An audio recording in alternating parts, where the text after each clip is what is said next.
Good time zone, everyone. Normally I would get up to get water and everything for the stream. My cat has decided to fall asleep on my lap. So we're just gonna have to go right ahead and get started. Oh, now she's getting up when I'm talking. Eesh. Sit down.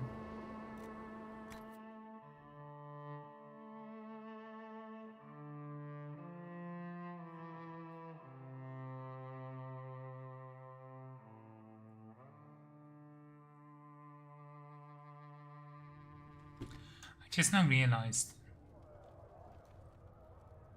I probably booted it up without getting the white table mods again, didn't I?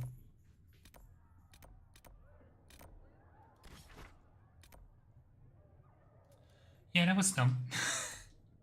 That was not a good plan of mine. Let's see what we have available here. There is a lot we actually kind of need to do there. Need to look for the one warden.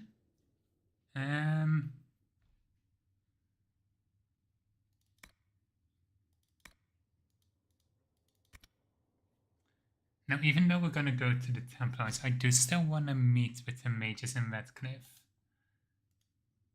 Just to like have that on stream.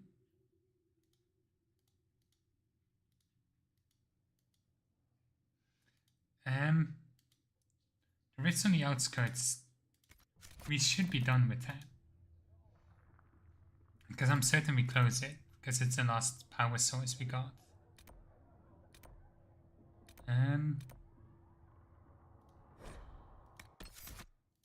So let's pop in and see what we can do. We need Solus for his personal mission, so we'll bring him along for now. We'll probably swap him out for Vivienne later.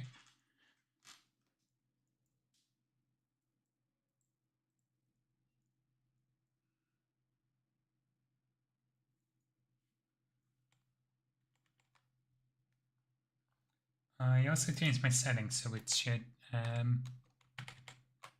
shouldn't pause the dialogue when I need to tap out for stuff.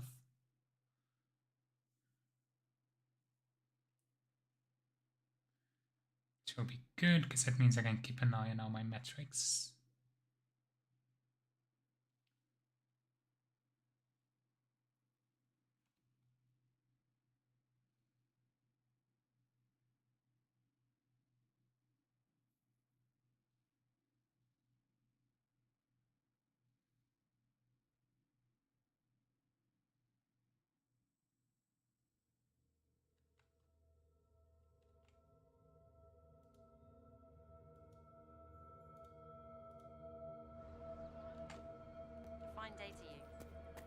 We'll deliver the...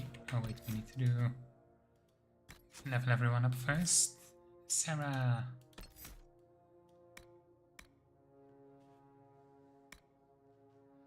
I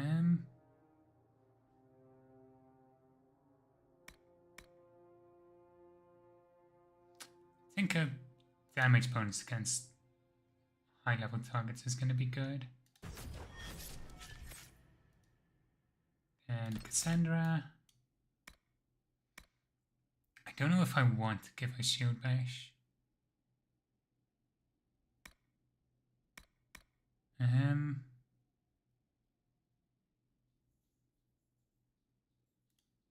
Let's give her a bonus to Constitution.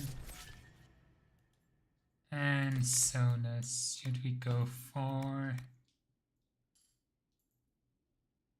a barrier bonus is going to be useful.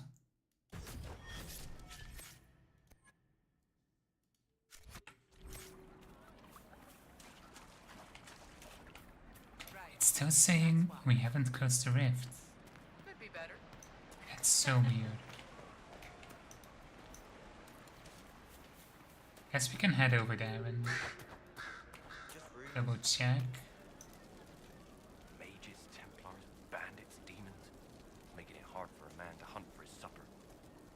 Here, maybe this will help. It more than helps. With this, I can fill these hungry bellies, give these folks some hope. I didn't think much of the Inquisition, but no one else is helping like you lot. Maybe I was wrong. Sweet. We'll check out that rift first. And then we'll go for Sonus's personal quest.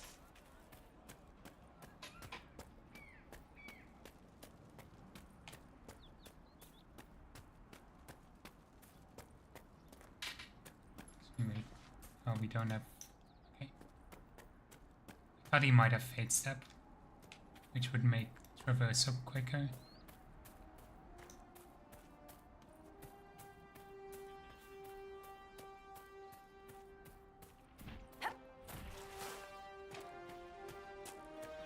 Well, we're not gonna fire at villages yet.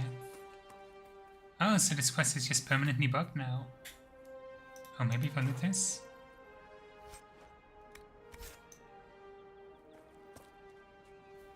Yeah, I think this quest is bugged.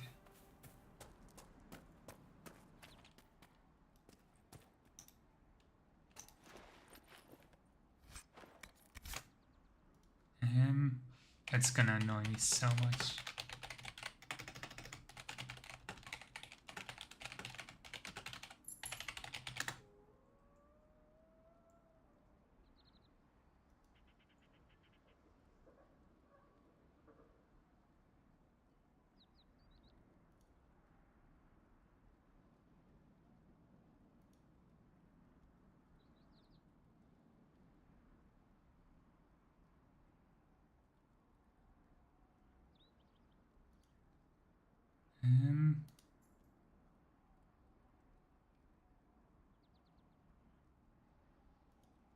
Gonna quickly see if I can use a console command to clear that out.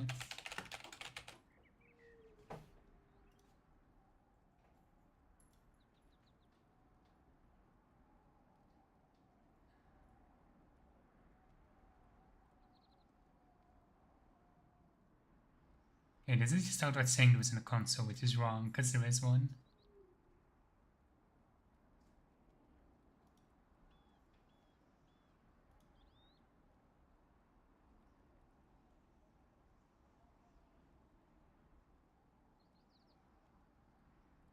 Oh, there's a...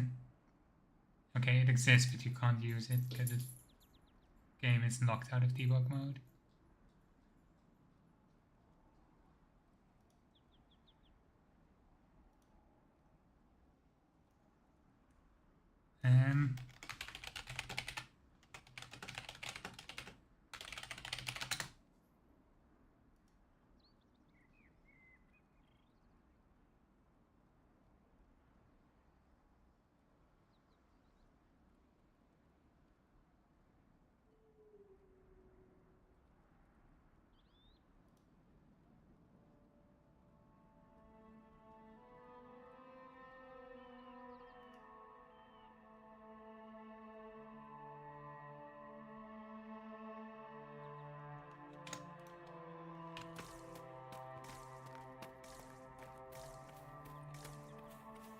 I think we're just fucked.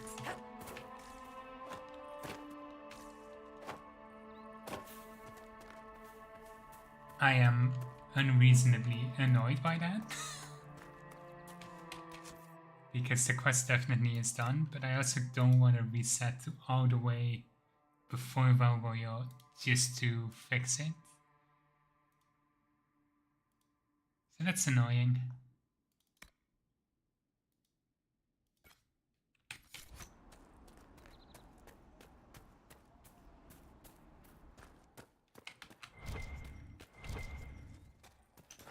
I am gonna look around here for loot. This looks like the kind of place where there would be a secret. Any tiles, maybe? I think that's a mosaic. Perfect.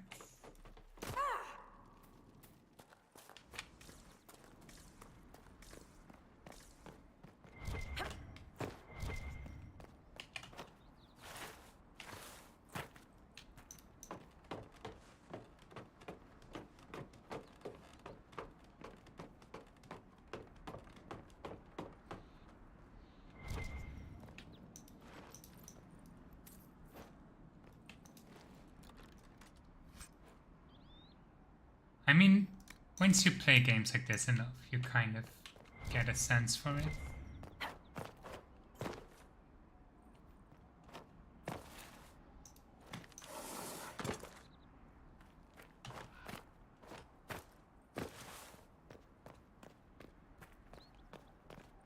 I am still so unreasonably annoyed by this. Maybe if we're lucky it will auto-fix next time we're here.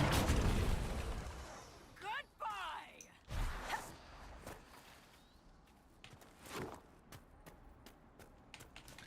Is that...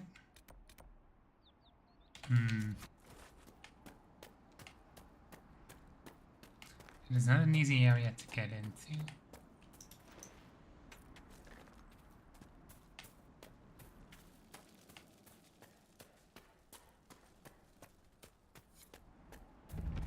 Just pop in just enough to do the quest and then we'll go back. Bandits ahead!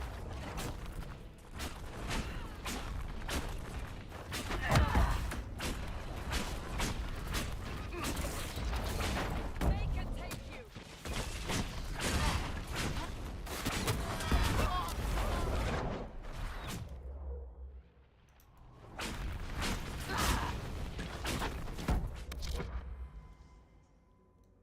Sandra, can you please actually attack them?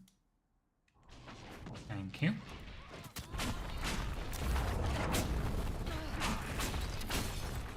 Easy, right? Too easy. Piss. We can give you this ring.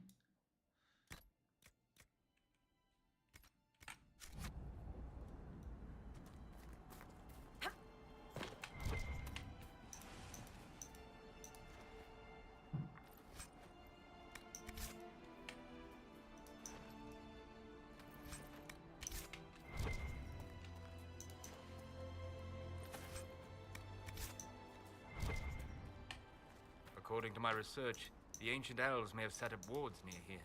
If we can find the artifacts they used, it may help strengthen this area against tears.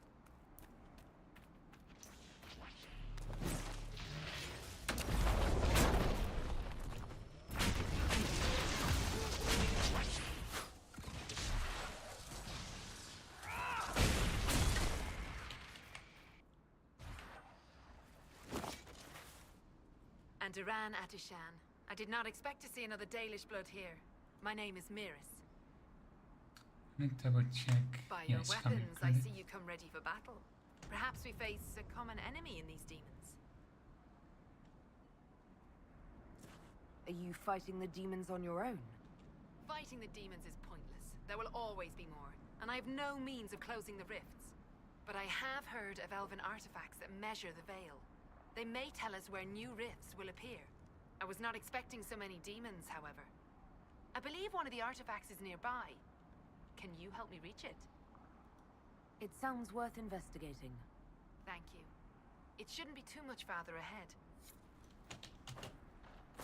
Thank you for joining me. I do not think I could have done this alone. What took you away from your clan? They were all killed by a demon that our keeper was foolish enough to summon. I am the only survivor of Clan Vernen. I was searching for another clan that would take me in when the breach appeared. Now, I'm doing whatever I can to help with this madness. Alright. Let's energize this. Can you manage it?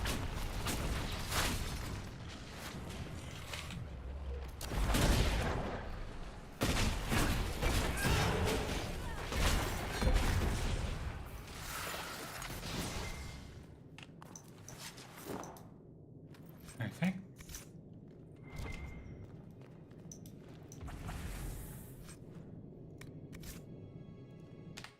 Is that hatchet any good? Nope.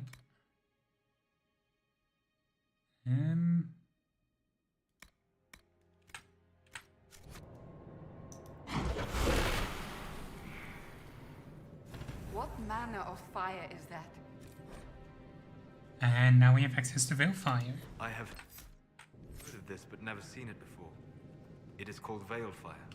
It is a form of sympathetic magic, a memory of flame that burns in this world where the veil is thin. Do we have any codex entries? We have a few.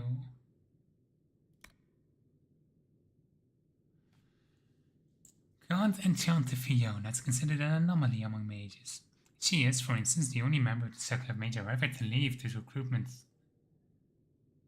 by the Grey Wardens and then return. I was gonna say, it's not weird for mages to be recruited by the Grey Wardens, but to return is strange. The circumstances of return are largely unknown, but the notoriety she gained within that circle allowed her to rise rapidly in the ranks. She became first Enchanter of the Monstermar Tower, and then elected Grand Enchanter of the College in Cumberland. The latter was based on her advocacy for greater mage freedom, a view she claimed the Tenant of Warden supported. Urging for a vote on the matter led to the College of Enchanters' dissolution in the year 940 Dragon, and then when the vote was attempted secretly, the Lord Seeker Lambert of the Seekers of Truth arresting Fiona and their fellow enchanters. Following their flight to the ruin of Andero's Breach, the escaped mages held and passed a final vote on the Circle of Magi's independence. This began the Mage Rebellion. While Fiona no longer holds the official position of Grand Enchanter, most mages still consider her an integral part of the rebellion's leadership. For months we were also certain Lord Seeker Lambert's death was an assassination carried out by mages. He had, after all, declared an irreverent accord null and void, hurtling us headlong into a war against the rebels. Why else would he be killed, except as an act of retribution? The entire Templar Order was fired up, ready to take up to the fight against the mages, something we were sure would be over in a matter of weeks. Thus the election of Lucius Corgan to the role made me despair. According to the few Seekers of Truth with whom I spoke, he was a moderate. He agreed to the Defiance Conclave, and every Templar I knew felt certain he would compromise to see the war ended. But Lady, the man seems different, does he not? I never met him before he assumed command, but even in his short time his opinion on the war have turned. He did not go to the Conclave he personally supported. In fact, he seems to regret supporting it at all. He talks of the Templars establishing themselves as a power in their own right, and our fellows are all too eager to listen. I don't know from where this change of heart came, but I begin to wonder if Lambert's death wasn't as simple a matter as we assumed. Something is amiss within our order, and all I know is that it's beyond me to discover what. From a letter written by an unknown Templar found in a burned-out fort in the year 941 Dragon. This report by Josephine has been defaced numerous times in a different hand. On Sarah, Reggiani, and Veliciama lay departs from knuckle fronts. It falls to me to comment on this Reggiani, for as a creature of the court I must have seen the effect of her actions, although I cannot be certain. Does that make them effective or ineffective? What I know is that she has wrecked city guardsmen across status and always escaped. Accessing all available records, it seems clear that there have been multiple embodiments of the name, often at the same time. The limitation of communication is such that this is impossible to verify at the moment. A crude drawing of a guard with a breeches at her ankle. The severity of the attributed actions vary wildly, from petty to outright vicious. While official reports label these actions unfair, I have knowledge of many nameless victims, and several are of suspect character. Sarah would call them something altogether untoward. Yes, mum, shits, the lot of them. There are tales of Reggiani targeting criminals, slavers, and even assassin guilds. The benefit of having a local is that they are invested in regional concerns. Although it is obviously varies, I can discern no protocol. Don't need a title to be awful and deserve it. So who is our Reggiani? She's been amassing herself Valrio for some time, although it is clear from her accent that she is deeply Ferelden. She met with outright laugh to my inquiry as to whether she had any special elven concerns that I could address. I have confirmed with Liliana that the danger of this group and her estimations that this incarnation of Reggiani is at least a good distraction. Ah, the scary one cares. Magic is dangerous just as fire is dangerous. Anyone who forgets this truth gets burned. An assiduous and talented scholar, Vivienne rose rapidly through the ranks of Monstermar College when made a well-fledged enchanter. She elected to join no fraternity, a decision that shocked colleagues, but may have been a calculated maneuver. When she successfully applied to be appointed enchanter to the Imperial Court, nearly every fraternity clamored for her favor in hopes of having a predestined representative at the Empress's ear. She was voted first enchanter of Monstermar at an age young enough to cast scandal. The circle widely regards her as the most shrewd and disciplined mage in Orlais. Spinnerweed. It's an old country saying that spinnerweed grows best for the sorrowful. Verdant spinnerweed in a household garden is often brought neighbors offering consternation, usually without even asking what might be wrong. This originates from the plants used as a seasoning for dishes meant to speed the recovery of the infirm. First will grow much of us is likely caring for the fatally ill. The friends of Jenny. The friends, don't poke them. It's tempting because what else can you do? But don't. Never know what you get. Because Red Jenny, she's been around a long time. She's ever right, and she hits hard or she hits light. But the choosing isn't up to you. You want someone to get the desserts? Save your coppers for a moral crow and know what you're getting. Notes from Sekida, a traveling merchant, to his son Erbal. The distraction, whichever they are, keeps people busy and the lords edgy, and with the assaults not having any bearing, we've been paid to strike at guest rivals several times now. But I should pay her a commission. Anonymous? My father went after her once. You want to lose your friends fast? Just say you're tracking hers. He found a report that said she was killed in Navarra. Everyone in that command, to a man, dead or hobbled, or somehow lost their claims during the winter following. Know when that was written? 52 years ago. I'll take a witch over whatever she is. Let her pick at the nobles. I think it's nature. Recommendations of Captain Vaughn, private militiaman contracted in Denerim. How does it work? You tell me how to tell. Ask for something bad to happen, eventually something does. Did she do it? Does it matter? Either way, you think you had a peace. Maybe that's enough. Interview the monster in my tavern, no name given. I know it was her, keys had not simply gone missing, and the horses, I suppose, were loose quite by accident. And the fires that swept the southern quarter, the flooding in my summer home, the drop in the price of trade goods that just happened to coincide with my plans to sell my investments, the cholera I suffered last season, the weather that is inclement whenever I'm traveling. You cannot tell me all these things when may happen, Sans. Perhaps you'll disbelieve as you're doing as well. You're dismissed. Everyone is dismissed. Scattered notes of Ben Markal. And the people of the Kuhn are, perhaps, the least understand group in Talos. The Canary Wars were brutal, but so was a Chantry Schism. So was the family Imperium. Some of this misunderstanding is an accident of nature. The race we call Kunari are formidable. Nature has given them fierce horns and strange eye, and the ignorant will condemn and see monsters. Some was an accident of language. Few among the Coons people speak the common tongue, and few speak it well. In a culture that strives for mastery, to have only a passable degree of skill is humiliating indeed, and so they often keep quiet among foreigners, out of shame. But much of it is a result of the culture itself.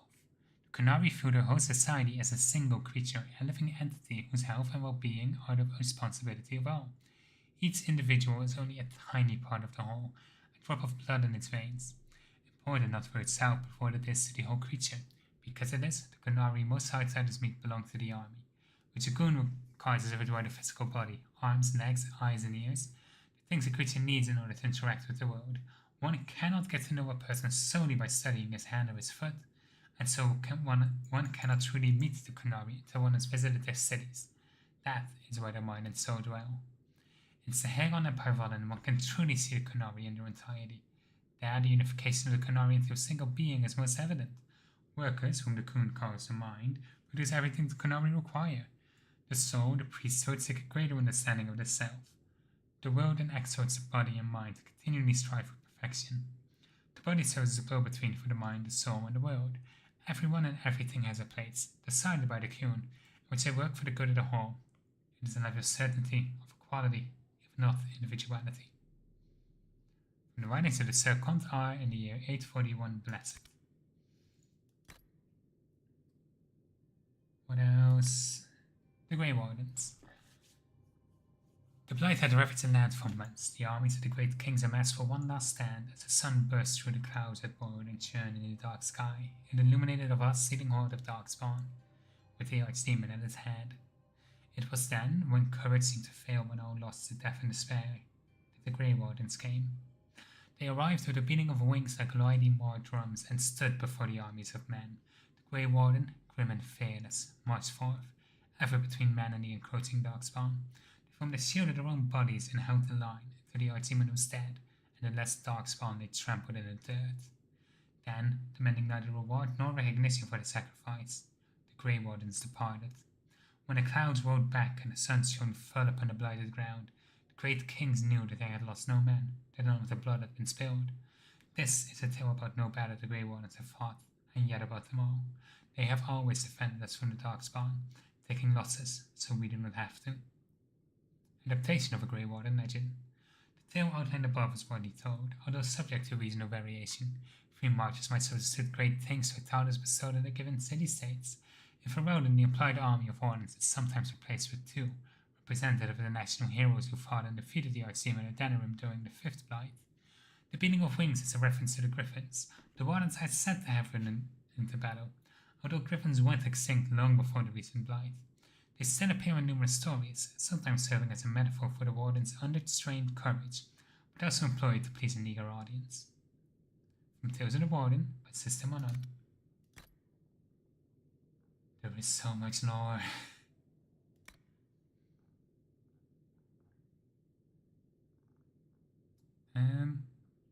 Who was Andraste?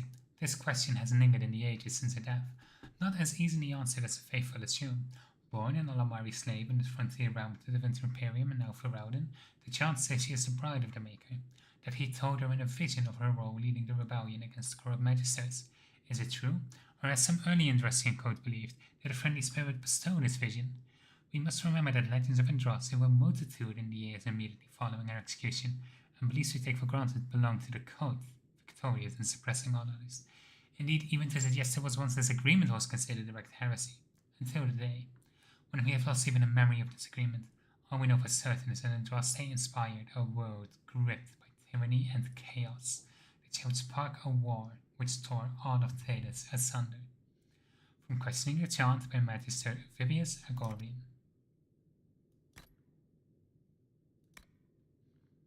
After extensive study of the Kunari specimens you kindly provided, I've come to the conclusion that the painted markings on the face and body are not, in fact, solely for the ceremonial purpose, but provide a practical benefit. Oh, I'm certain there is some cultural significance to the patterns and colors they choose, but Kunari do nothing without purpose, yes? They call these markings Vitar, which in their tongues means poison armor. It's called this because the markings are magical in nature and actually harden the skin to an iron-like quality, without hindering flexibility. And my analysis says the paint consists largely of poison. It's mixed with something else, blood, perhaps their own, and that neutralizes the poison, but only for one with Kunari physiology. Anyone else would perish almost instantly, which remind me I'll kindly require another body slave. This process activates the magical qualities of the poison, which provides protective effects, almost in the same manner that Lemurian runes do. How this works and whether it can be used for our purpose will require further study. Perhaps some live specimens this time. From the letter written by Nymeria Origanis, apprentice to Magister Veras in the year 932 Dragon. And these are just songs.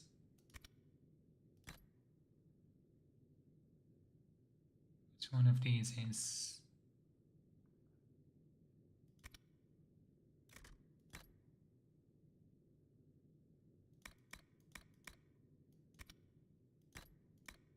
Some of these are really hard to see.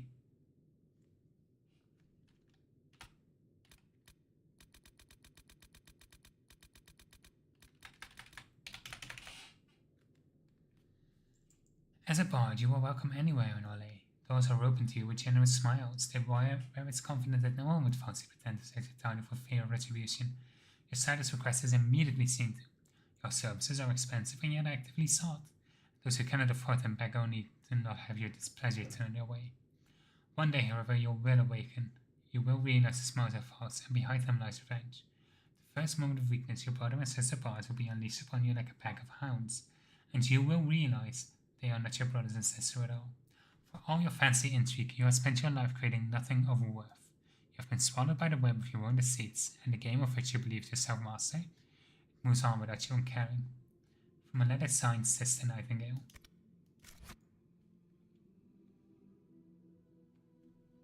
In 1 second, I'll be right back.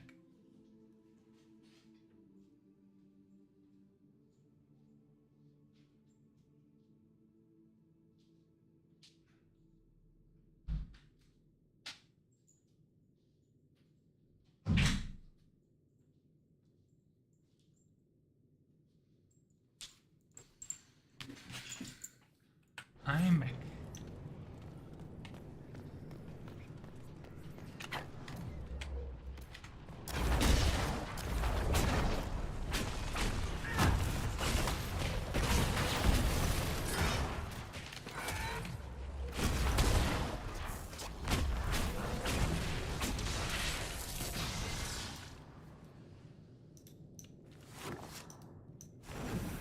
There.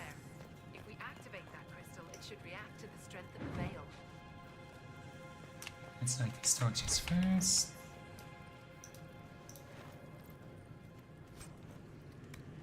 I want all the loot I can find.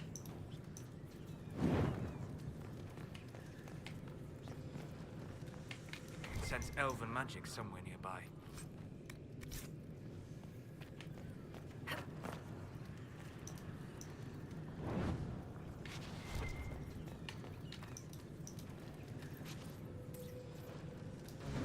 Yes, the wards are helping to strengthen the veil. This area should be safer for travelers now. Well, that should prove useful. And it seems the ancestors left something for me as well. Interesting. I believe our alliance is concluded. Go in peace, stranger. No? I will be here when you're ready. I believe our alliance is concluded. Go in peace, stranger.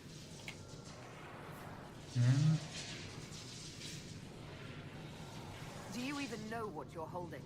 How it will interact with the Veil, the Breach, the demons? I have the knowledge to use what you found safely. You don't. Perhaps you're right. Here, take it. Go with Mithal's blessing. Perfect. I think it's gonna be, yeah, it's a Sona's only amulet.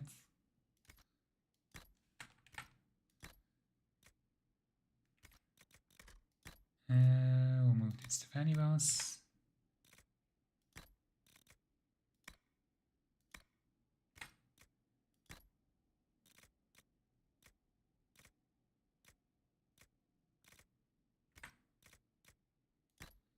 We also have some new crafting recipes we can try out soon. Might want to gather some more resources first, though. And somewhere here there should also be a rune. The runes are interacting somehow with the flame from the torch.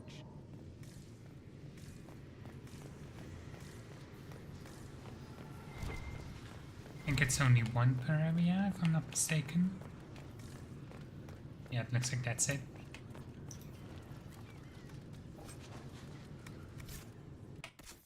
Recipe, how does it compare? It's slightly worse. Good.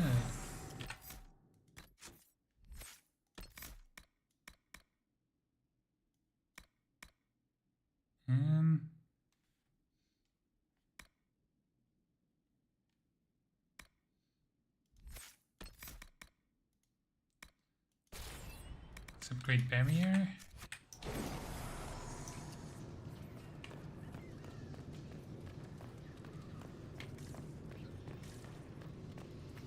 And now we can make our way out of here.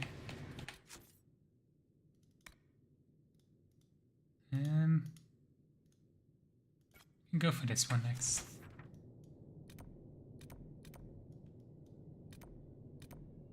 So let's go to the camp. Do I want to get alcohol first?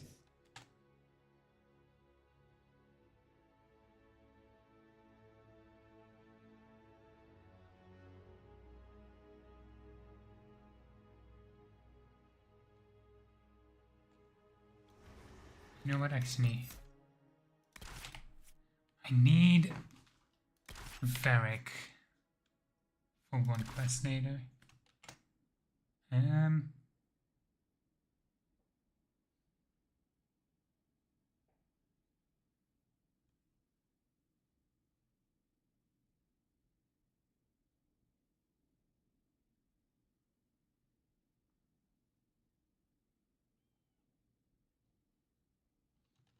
Okay. Go with this grouping for a little bit.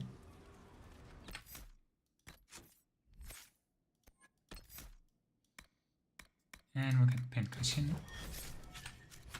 So it's a little bit more of like a boss cannon party now, but I think we'll be fine. I don't think I'm supposed to still have the torch all the way out here.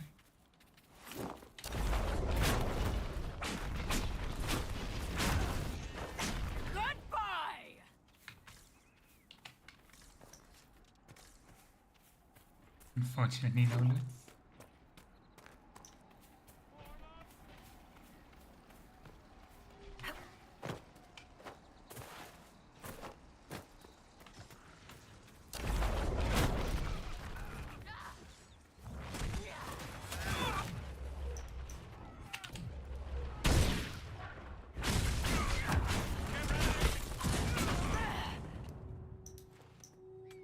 Good.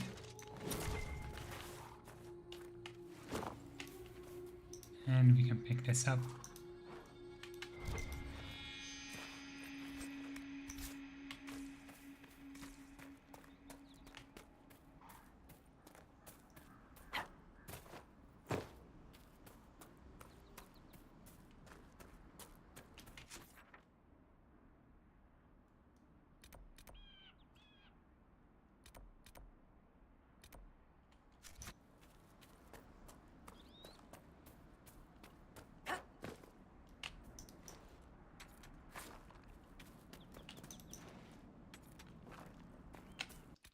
See.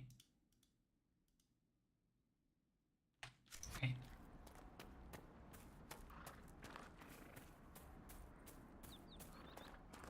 Let's check out this cave because I think we have a Drake zone in here, which we can use to make fire staffs. No, not every dwarf likes caves.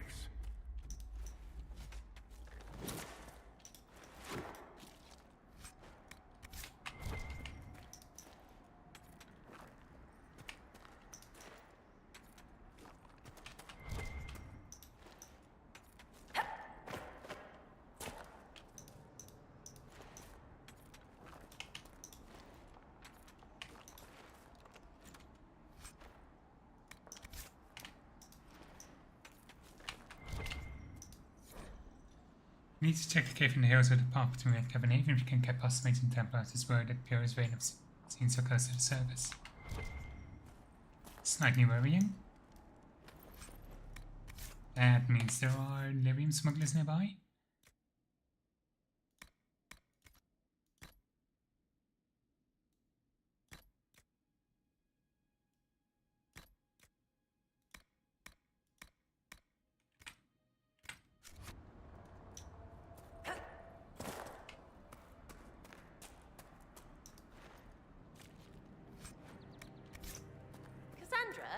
Have you ever punched a bear?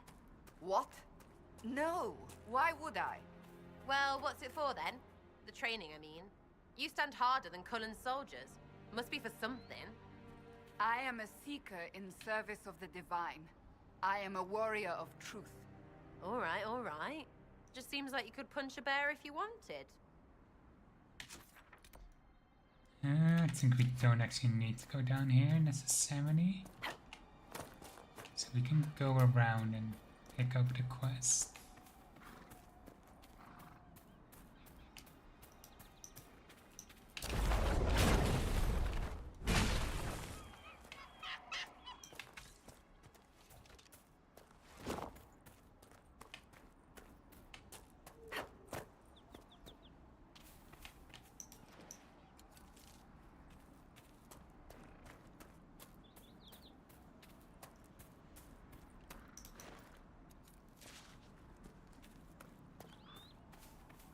Excuse me, have you seen another Inquisition scout? Elven woman, answers to writs. You said your friend hasn't reported back. Well, she was supposed to be checking on some apostates. I'm on duty here, or I'd go look for her. I'll talk to you later. And we'll go for that one first, because it's funny.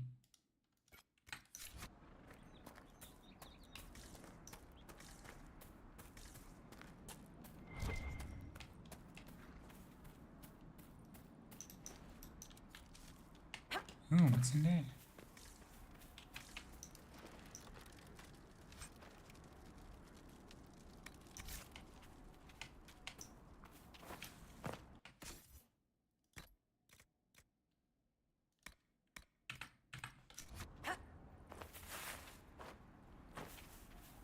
Okay, keep going.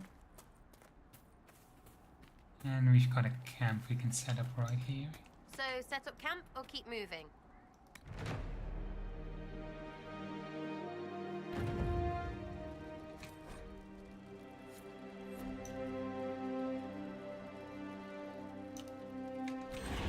I've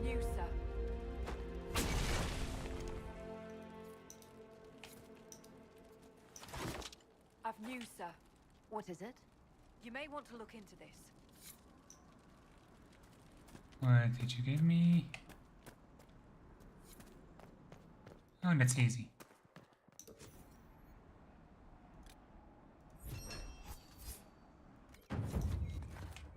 Does mean losing a bit of our Drake Stone, but I'm fine with that. This might interest you, sir. What is it? You may want to look into this.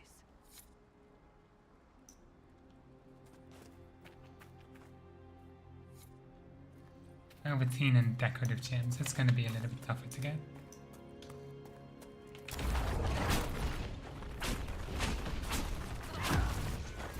Goodbye!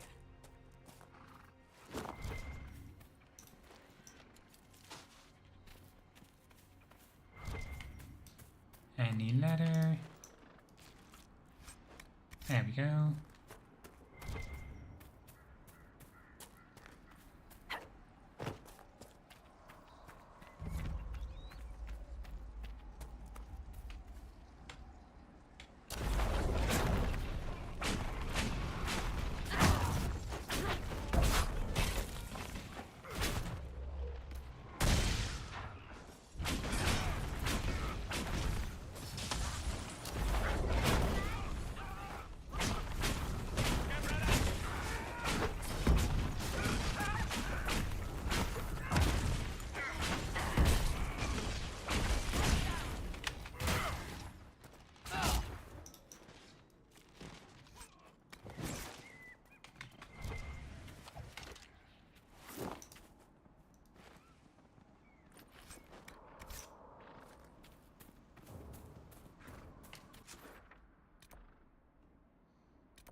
We'll go for those rifts in a little bit.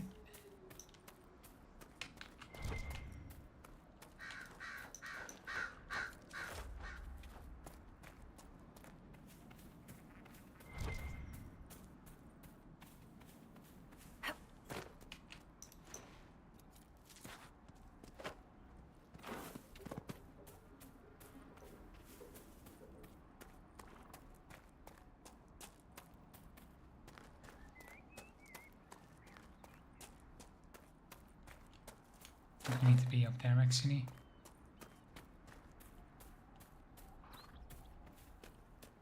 Let's climb. Ooh, more loot.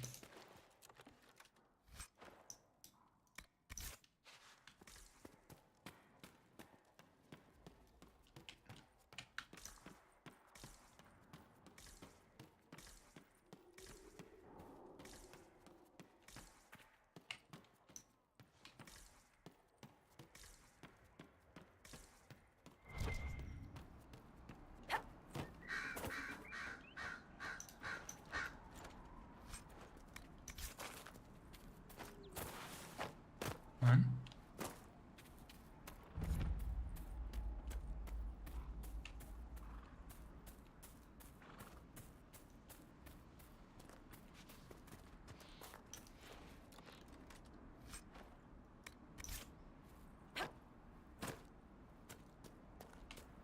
Templar deserters? There we go.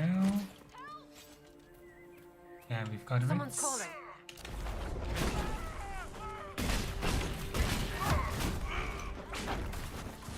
Thank you. Not for you. I'd be dead.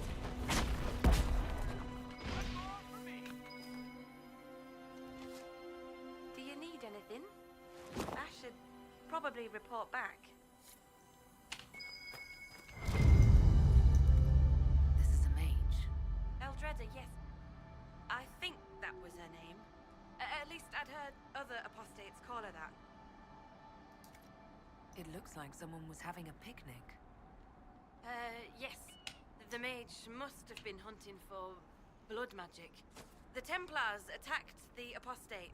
I suppose I just got caught in the middle. So, the truth. I may have been, passing time with Eldreda. I take it the Templars interrupted your very friendly picnic. Yes. At first she was just a mage who saw me and didn't attack, but later we... So, are you going to report me? Look, kid, if you can talk an apostate out of her pants in the middle of a war, you've got a gift. Use it.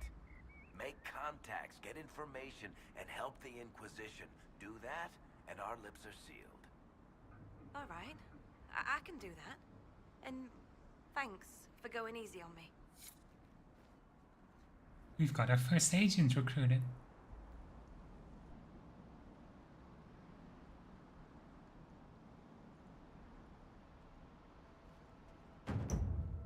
Perfect.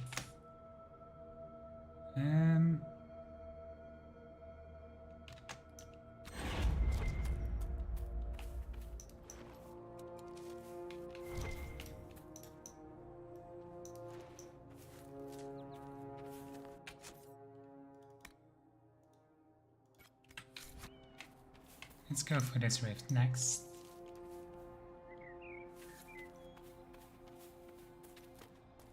Presuming doing so is viable.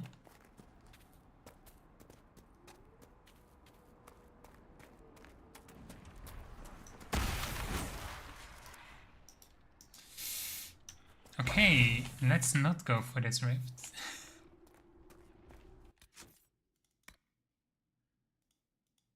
I think I've changed my mind.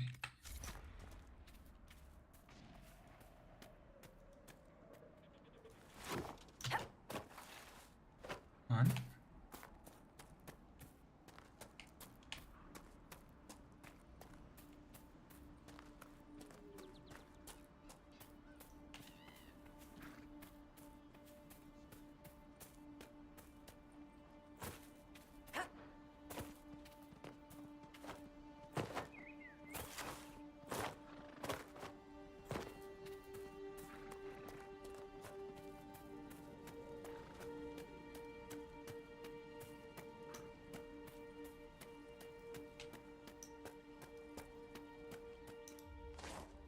I know you.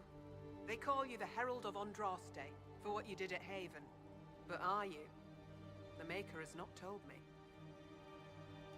I am not the Herald of Andraste. As I suspected. Stories of you mastering the rifts are just blind heresy. No, I can seal rifts. Then prove it. Show me that the rifts bend to your will, the will of the Maker. Show me the power you wield. This cult. What are you doing out here? What is it you think is happening? The Chantry has fallen, and shown its imperfection in doing so. The Chant of Light was a lie.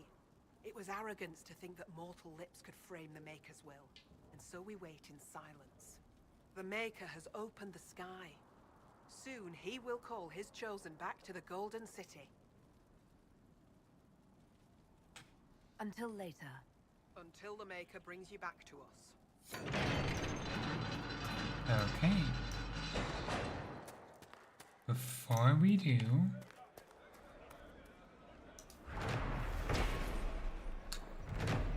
Lorne in exile. Arl Tiranan Guerin's eldest son came late in the Jarl's life, and there was much hope for the young man to follow in the footsteps as a successful father. Fortunately, Lorne Guerin proved to be profoundly lazy in his youth, more interested in spending his father's money than tending to his lands. In frustration, the Jarl offered a fort constructed in the mountains. He sent Lorne in there, stating that his son could return to Redcliffe only when the bandits that lurked in the mountains had been brought to heel. Accepted history says that Lorne reformed, routed the bandits, and returned to Redcliffe a changed man. Whispers in the family, however, suggested the man who returned to Redcliffe was in fact a soldier, who bore some resemblance to Lorne, and who fought well against the bandits in the mountain, while Lorne rested comfortably in his mountain keep for the remainder of his days. Excerpt from Riven Redcliffe by Sister Dorcas Guerin.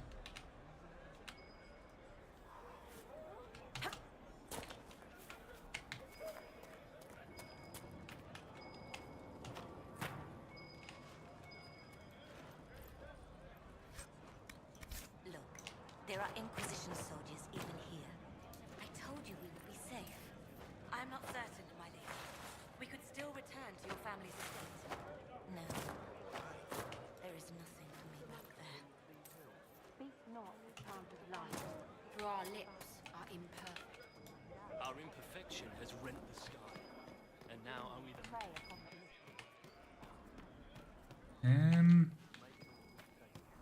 What are we picking up with our search radius?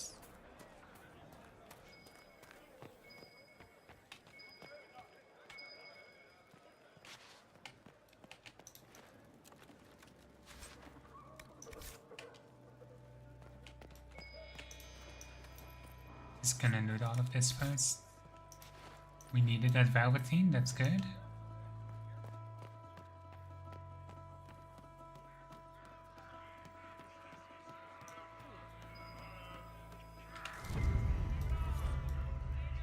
Perfect.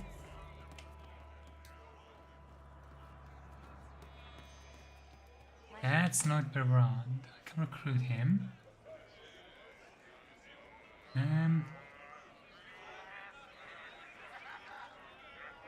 Excuse me. Okay. While you were coming up, did you meet a young noblewoman with blonde hair and pale green eyes? Lady Venona should be here. We need to be together when the Maker comes. Where would your friend be? She is my love, and she should be here. I wrote to her weeks ago. I know the path up the hill is dangerous, but surely the mages and Templars would not trouble a young lady. I'm sorry. I can't help you. Please, if you meet my beloved, tell her I am waiting. Okay.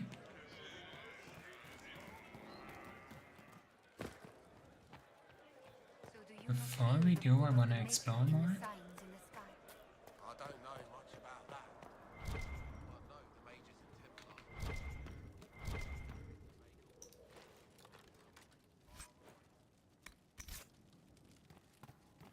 Hackering might be good for Sarah.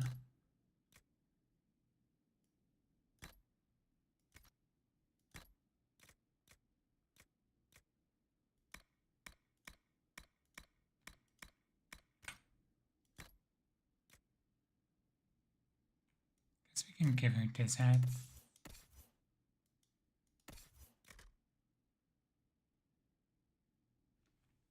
Okay, I kind of want to wear that hat once I get the option to. Should I?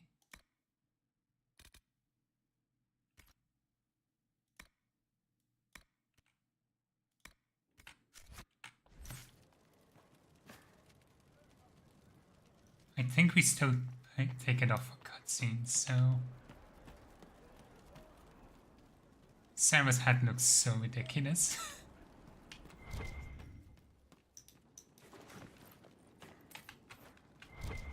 It does not match her at all. Queen Asha of Antigua. There are those who believe the tale that Antigua owes its independence to the looming threat of the Crows. Yet this story, largely spread by the Crows themselves, is no more credible than the promise of a market-style huckster. For the truth of the matter, we'll look instead to the palace of the kings in Antigua City. A grand statue of a woman in Ravani, royal garb towers over the entrance. Her watchful eyes keeping sight of everything happening within those walls. Asha Sibira Bahadur Campana, Queen Mother of Thedas. When the matriarchs of Ravane arranged the marriage of Princess Asha of Aishli to King Alonso Campina of Antigua, it went unnoticed and unremarked by their contemporaries. The eyes of Thedas were on the walls of Orlea and Navarra. The marriage of a minor princess of Ravane to an almost powerless king was beneath their consideration. Yet this wedding was in retrospect perhaps the most important event in Theda's history since the blackening of the Golden City. Queen Asha was a skilled tactician. Seeing the military ambitions of Tevinter, Navarra, and Orle, she concocted a plan. Antigua was too prosperous to escape its neighbour's avarice, yet had no means of raising an army capable of fending off both Tevinter and Orle without impoverishing the kingdom. If she was to safeguard her people, it must be through measures stronger than steel. The Queen spent decades making alliances in the ancient Ravani way, marriage. She wed her many children and grandchildren strategically into noble houses across the continent. Within 30 years, Antigua was so well connected that any hostile action against it would force half the nations of Thedas into war. The blood of Queen Asha runs in the veins of the Empress of Olay, the Prince of Starkhaven, the King of Navarra, and 7 of the Dukes of the Endervells. Even some ministers of the Tevinter Imperium have ties to the Antiva royal family. Asha's web of blood ties force most of the continent to remain at peace with Antiva, or risk terrible consequences at family dinners. From In Pursuit of Knowledge, Travels of a Chantry Scholar by Brother Genetivi.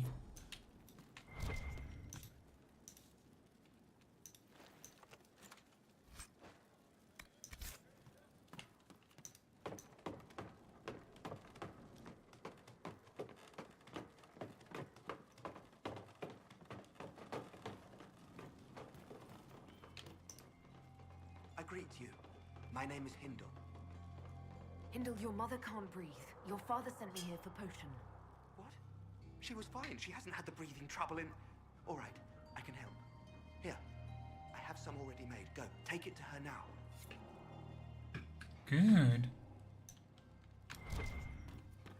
We want no trouble here. We'll bring that later. I want to explore a little bit first. Too many refugees out here. Reminds me of Kirkwall during the Blight. Okay, Varric. I don't know what I'm supposed to do with that information, but okay.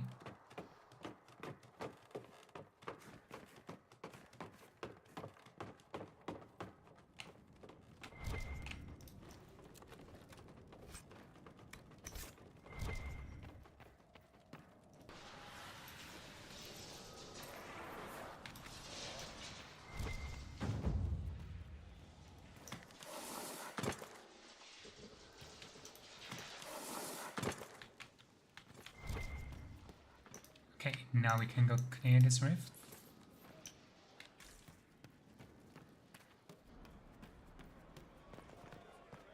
I hear rumors about what caused the explosion that killed the Divine, my lady. We need no longer listen to rumors.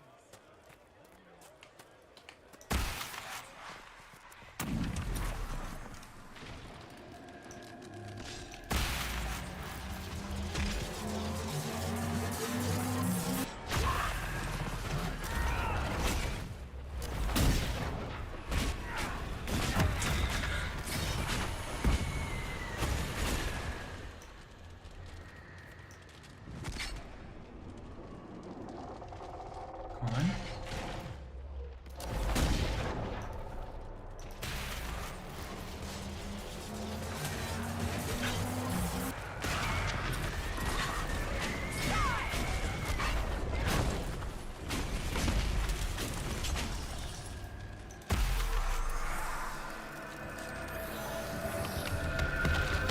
And we're done.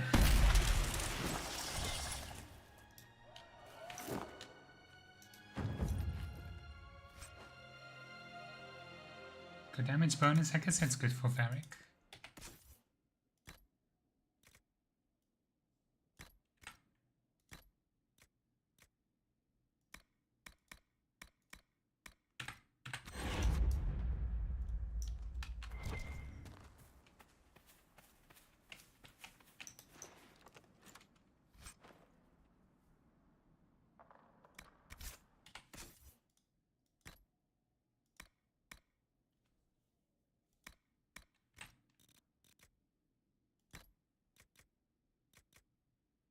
Some more crafting components.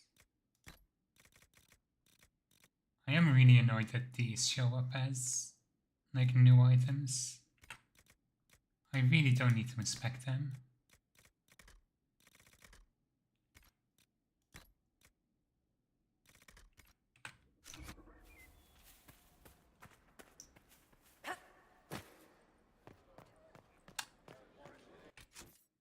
I think what I would really wish I could do is if I could pin my crafting recipes to my journal. My lady, your father would not want this for you. My father is gone.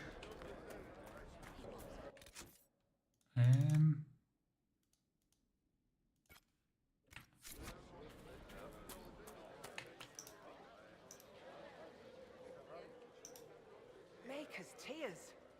I was a fool to have doubted you. How may we serve you? Herald of Andraste.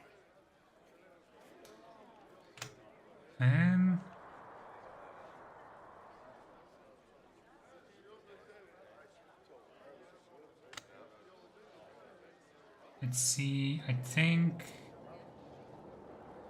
we want to use them as...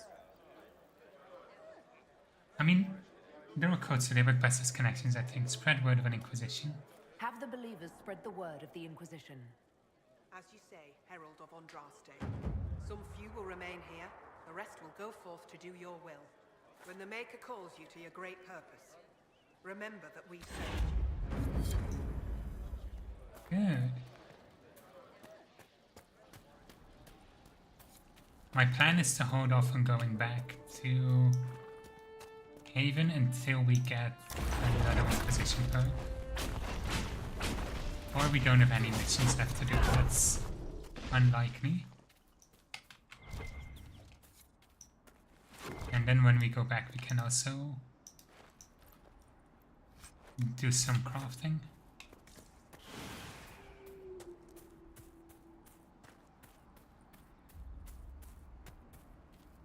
What's over here?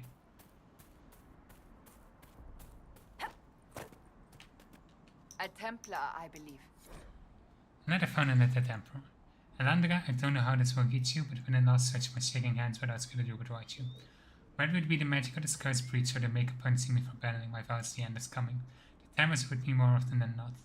I came up here to try and find some peace for these believers, but the platitude seemed more for cold comfort. My mind finds the demons of my own darkness. I fear that even a weakened Templar will cause so much harm. I took a draught of bitter herbs, it will be over soon. I wish my weakness had not stopped me from meeting you. With your phylactery, I knew just where you were. The menace of your side and mine was too great a gap. Maker save you. Stay safe, you need no circle if you carry it within you. Nova Matrine. A phylactery is a vessel, often a glass vial, containing the essence of a magical being. The Circle of Magi and the chants we use some phylacteries filled with blood, taken from apprentice Magi, to track down mages that turn apostate to flee the wrath of the Templars. Before an apprentice passes his harrowing, phylacteries kept at his home circle or tower. Phylacteries of First and Charlotte are stored in the White Spire. An Onesian circle in the Templar Order stronghold vials belong to legal yet powerful and controversial mages, kept in careful hidden caches in remote locations. For anyone but a member of the Chantry, tracking one down is almost impossible, quite literally like trying to find a needle in a hay farm. I think that's also part of a quest. Yeah.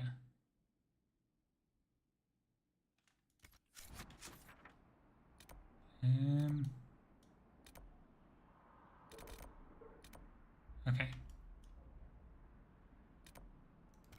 Let's go for this rift first. It should give us some good experience and influence.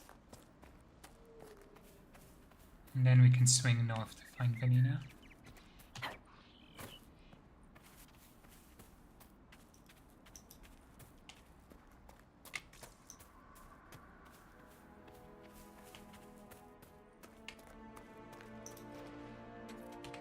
Actually, how much Drakestone do I have?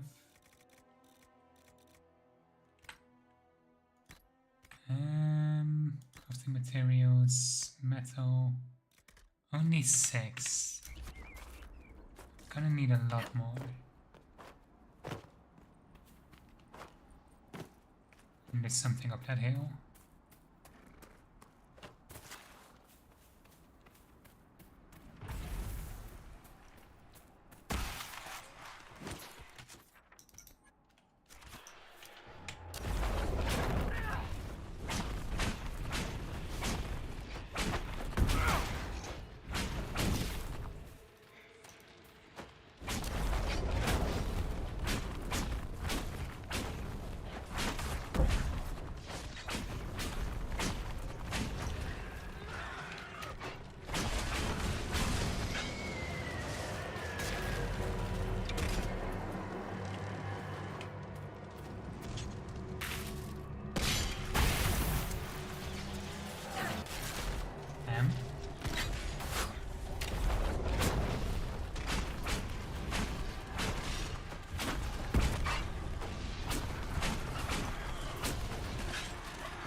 Already has 2 rings. Okay, let's check what's up here.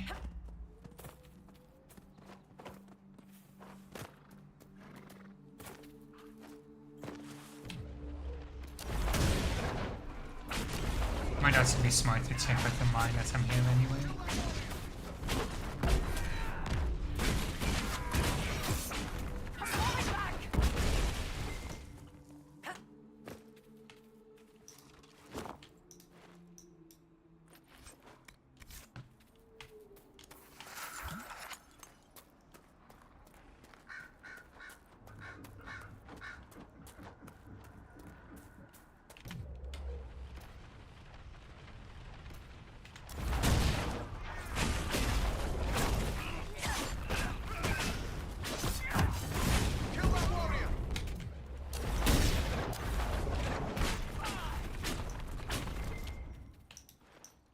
Perfect.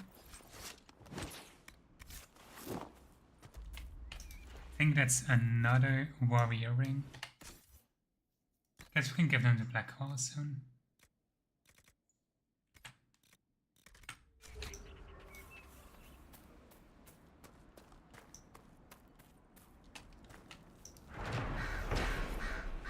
Saga of Theodor Breitex of our mother, 4th stanza. Theodor Breitex, tell him gold-handed, battle brought with blade and axe, tell him in the main and shield of silver, shining shield to turn attacks. Blade of dragonbone, now beloved, warrior throats rung raw with cheers. Theodor stands her bright axe blazing, like still weeping battle tears. Bright the axe of leaf-eared lover, laughing lady of the skies. Fire flares as Talm gold-handed, honey-tongued repeats his lies. North to warmth and golden cities, whisper speak in dreamers' ears. Silver scorched, the lyre flies, on raven's beak, to dream and waking.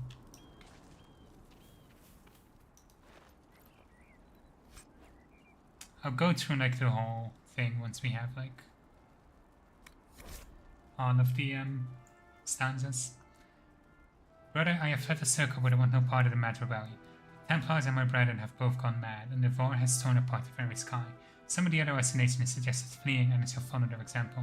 It's been too long since I saw you, and it cannot be safe in haven. If you can make it past Penitent Demon, join me at Gambler's old home, northwest of the crossroads. With your blade and my staff, we can get through this together. That's... okay.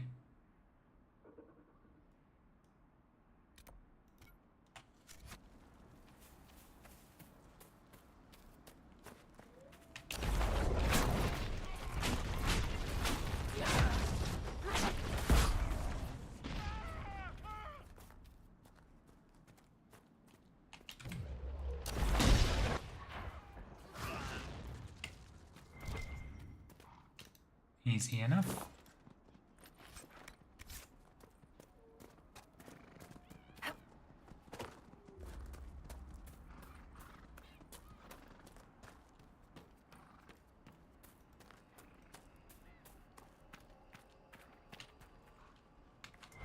Let's look what is out here before we go inside. Spirit resistance not bad. I think flanking we might want to keep for a dual wield rogue. We could give Sarah daggers, but a bow is kind of like her iconic thing.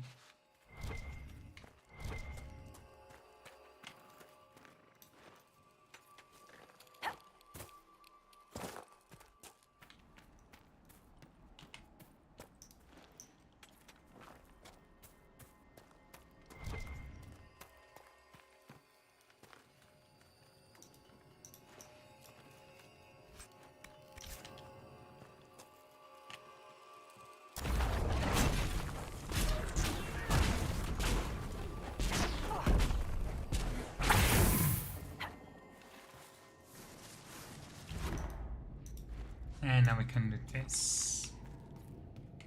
Should be more Drake Stone in here.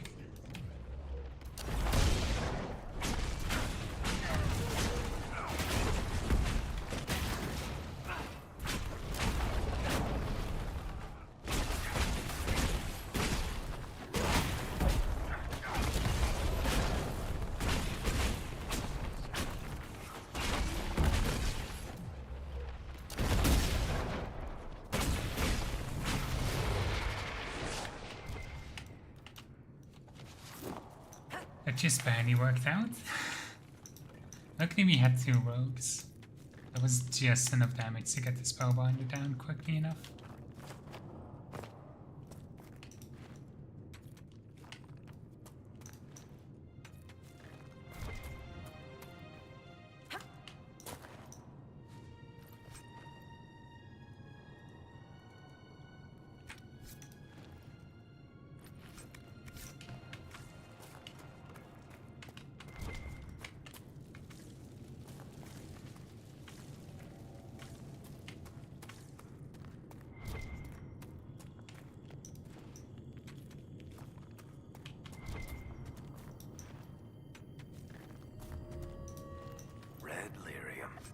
Whoever this dwarf was, he was in over his head.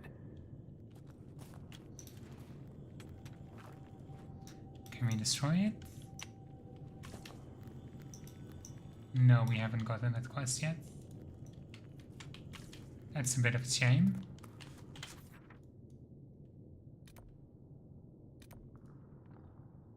Let's fast travel here.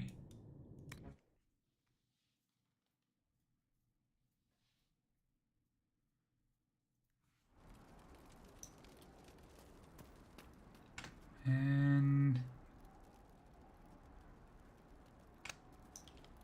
I think I want to swap out Varric for Vivienne.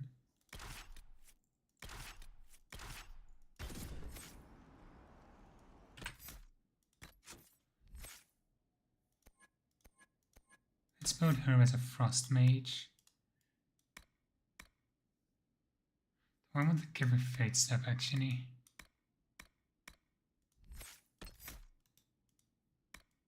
I think I don't. A lot of ice mine, ice armor, and blizzard.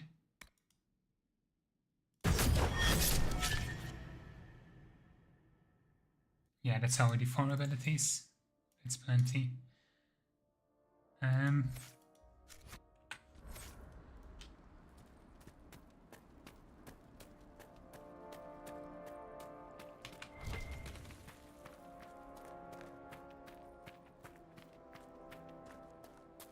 Report to the scout first. Damn it, Rix, where are you? I found Ritz and rescued her from an attack by the Templars. She's fine. Thank you. I appreciate you taking the time. It's dangerous out here for everyone. I'm glad the Inquisition is trying to put things right. There we go.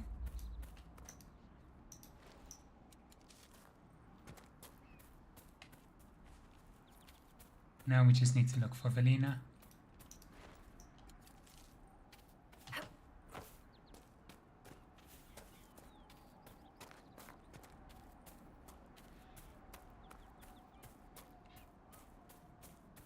Should be here somewhere.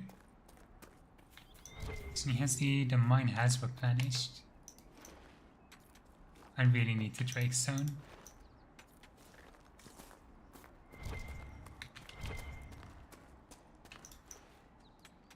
I know I shouldn't go on too many like looting tangents, but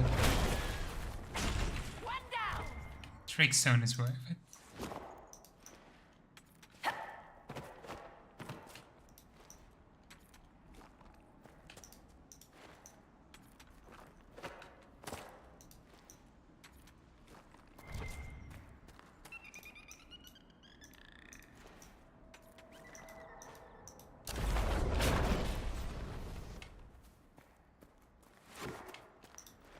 So close to a level up.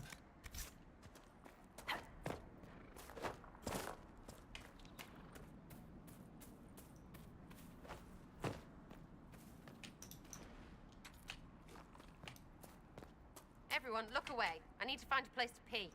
Could you be more of an embarrassment in what the Inquisitor and I are trying to accomplish? Everyone look over here. Vivienne needs to pee. I love her. Come on, let me know.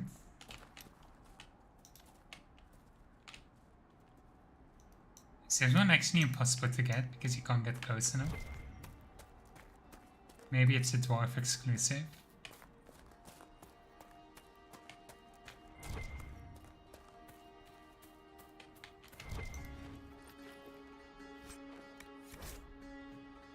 Letter found a nobleman's corpse.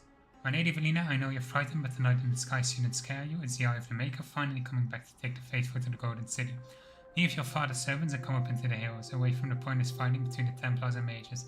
Let me introduce you to Speaker Aeneas. She'll explain everything and we'll be together and happy, waiting for everything to be right in the world. Your love, Lord Baral. Oh, well, fuck.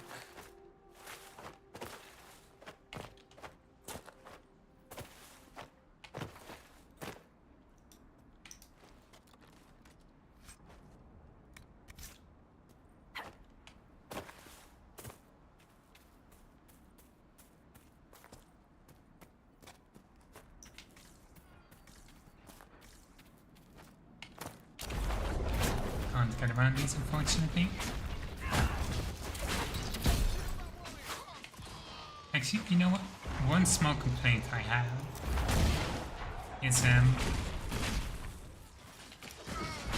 once we've cleared out the mages and Templars in this area, like, it doesn't result in less enemies, they just get replaced by outlaws. Their armor and training suggest something deeper. Okay. Or do they actually go away if we get rid of the fortress?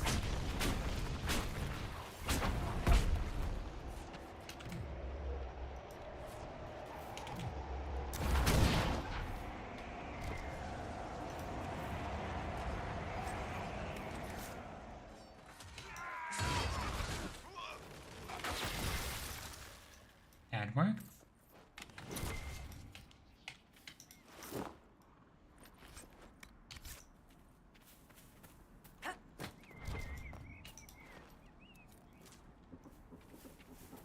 Let's go break the bad news.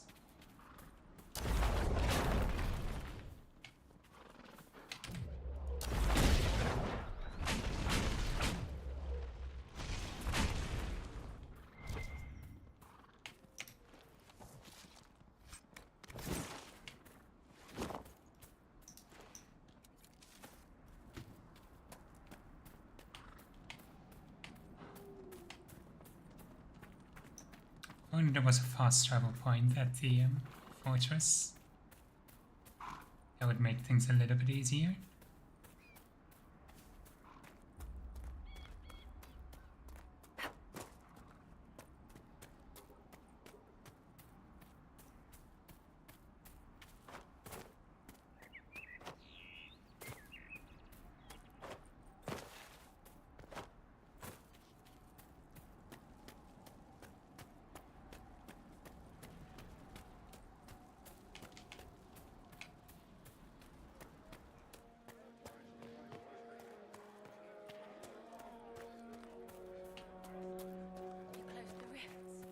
You are truly the herald of Andraste.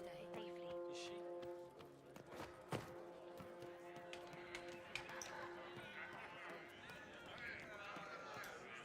Lady Velena should be here. We need to be together when the Maker comes. I found a woman's body down the hill with a letter on it. This letter... Velena is dead. But we were meant to be together. The Maker would not keep us apart. What am I supposed to do now?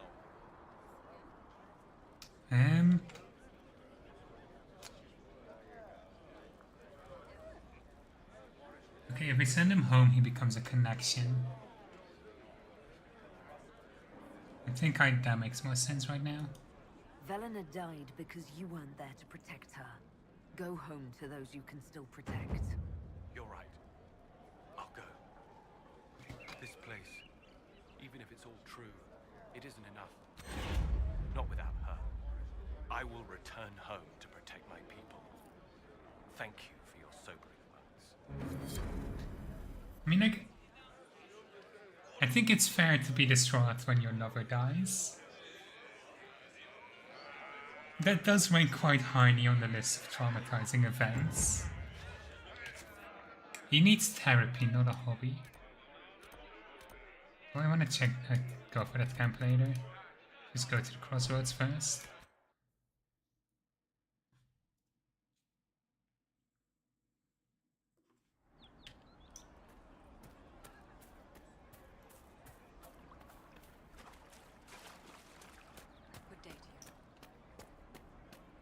send in this potion first. Do you have the potion? Here you go. The potion and instructions on how to make it. Silas bless you. Or the Maker. Or whoever. It doesn't matter. Just thank you. I'll give it to her right away. If ever I can help the Inquisition, you have my word. Good. And the mage is nearby as well.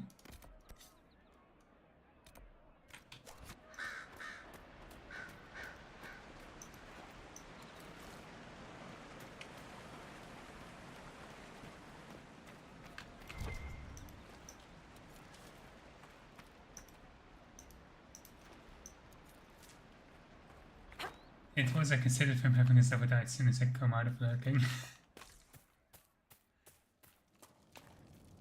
I have heard stories about you, Herald of Andraste. I am Enchanter Elendra. I hope you find a way to end this foolish war. If you're a mage, why aren't you with the rebel mages? I was an enchanter in the College of Equitarians. We wanted tolerance, not war. By rights, I am sworn to join the rebels. But I had friends among the Templars. I will not fight them. I know my own strength. I have no fear of demons. I will keep to myself and harm none. I believe this is your phylactery. I found it on the body of a dead Templar named Matrin. Ah, I suspected he died when he did not join me or send word. Maker curse the fools who started this war, and the fools who now fight it. Thank you. Matrin was important to me. Here, for your trouble. Can we get her to join? Okay. I'd like to know more about you and Matrin. Ah, Templars and mages. Natural enemies, they always say. As though you can keep healthy men and women close to each other for years without anyone getting ideas. We were friends for many years, and lovers for many more. And now he is gone because of this war. You haven't joined the rebels or the refugees. Are you on your own? Yes, it is safer that way. For everyone. At first, I used my healing skills to help the refugees. But when the Templars saw me, they attacked. Innocent people died in that battle. I will endanger no more. The Inquisition could use the skills of a powerful mage. If I wished to kill others, I would have joined the rebels. How is the Inquisition any better? The Inquisition is our chance to restore order, Enchanter. Without it, we'll be no better than apostates. Madame Vivienne, court mage of the Empress of Orlais. I am honored. And if you back the Inquisition, so shall I. My skills are yours. Just give me a moment to gather my things. Good.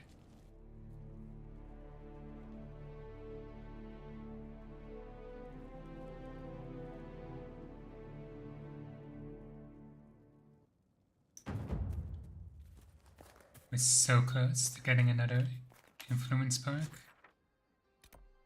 I'm gonna check this out. Should also have a Wither nearby. We'll make good use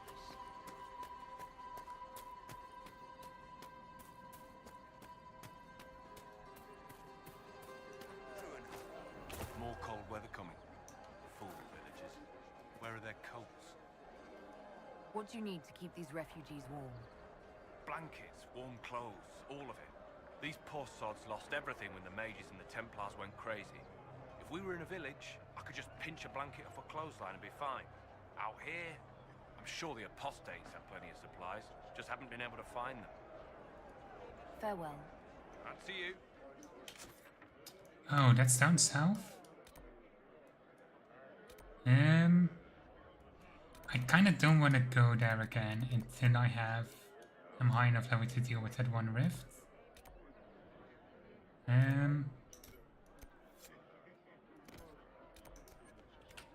Let's go find Blackwall.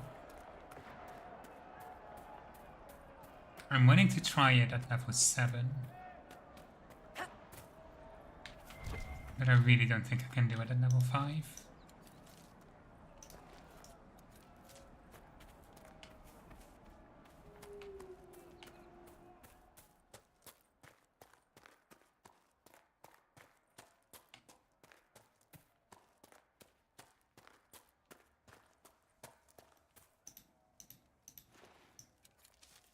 Emblem, always good to have.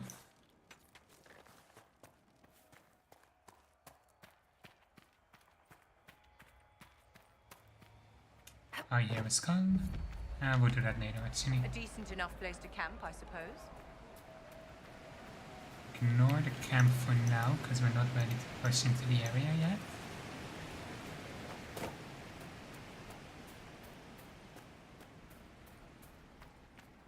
I could always go to the Storm Coast for a while.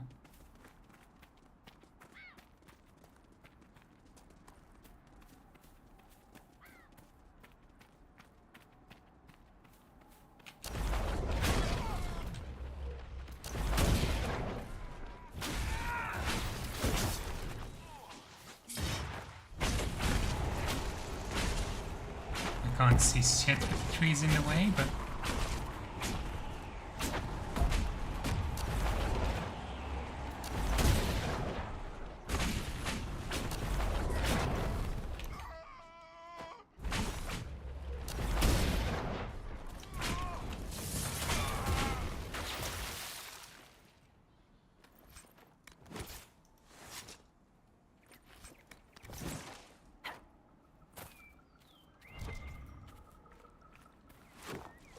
should also find some blood loaders here, which we need for Sarah's bee grenades.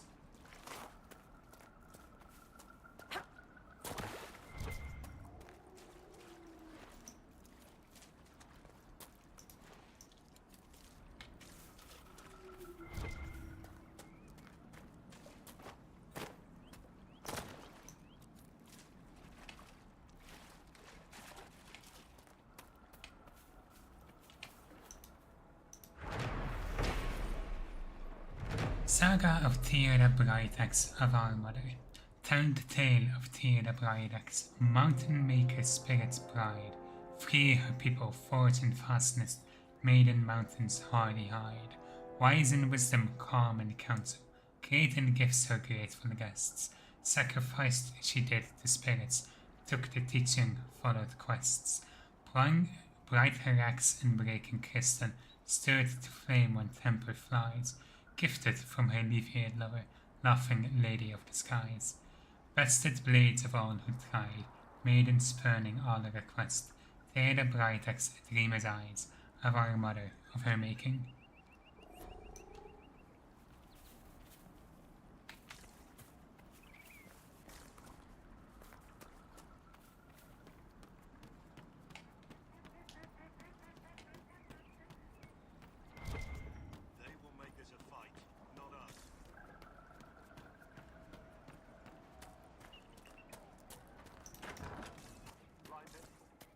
They'll never really like you, Vivi. Sarah dear, whatever has your scattered mind conjured now? The knobs in Orlais. They barely like their own kin, and you're a mage. Your failing, among many, is that you presume I desire approval. Power does not require that I be liked. Well, halfway there then. Your Elysian Empire. There were many lords and ladies in Val Royal, and I mean this literally. Once a system of noble titles in Orlais was labyrinthine. There were barons and baronets, and baronets and sub-barons and a horde of others, each with its own origin and its own nuance of comparison.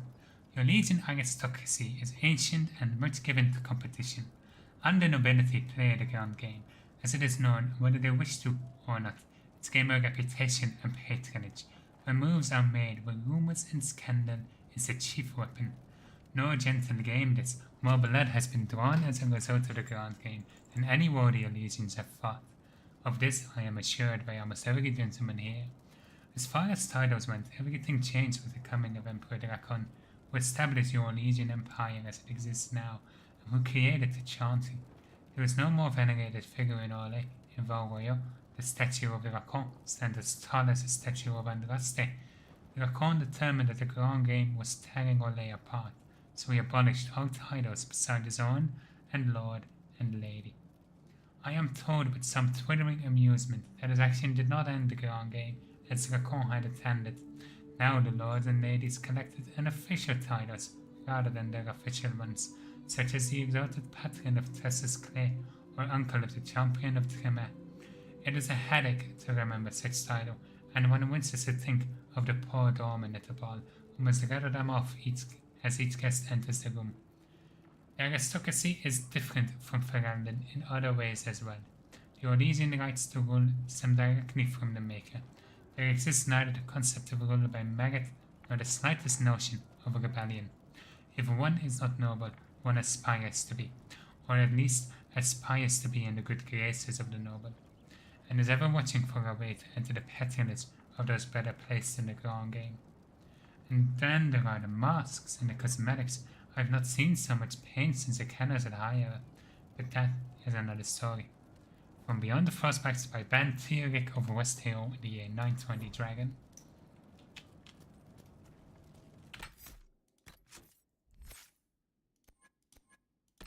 Level up.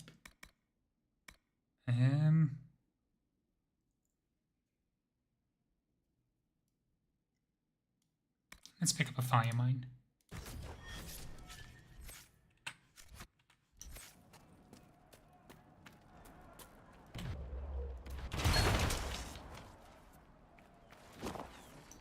Remember how to carry your shields. You're not hiding, you're holding.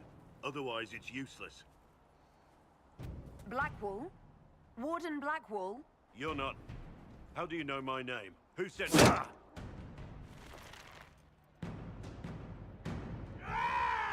That's it. Help or get out. We're dealing with these idiots first. Conscripts, here they come!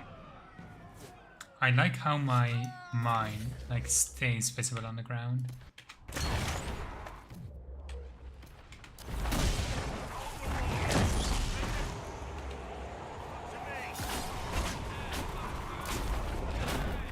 I wasn't here to fight. Stop.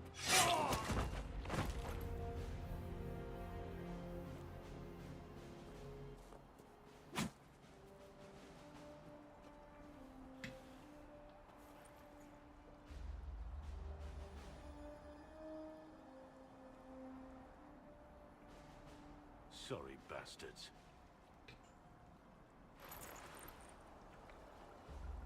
Good work, conscripts. Even if this shouldn't have happened, they could have... Well, thieves are made, not born. Take back what they stole. Go back to your families. You saved yourselves.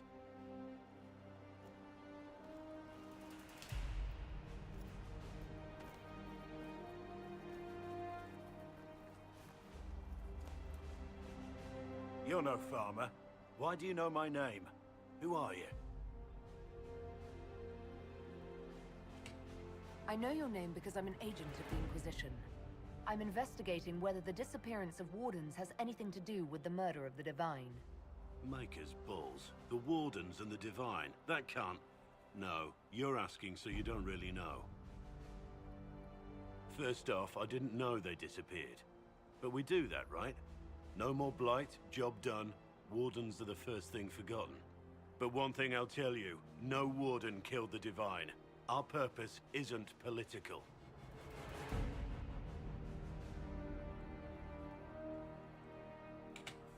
What's the Warden purpose got to do with throwing farmers at bandits? This was different. I was in the area recruiting, fought some demons, then I heard about the stealing. Treaties give Wardens the right to take what we need, who we need. These idiots forced this fight, so I conscripted their victims. They had to do what I said, so I told them to stand. Next time, they won't need me. Grey Wardens can inspire. Make you better than you think you are.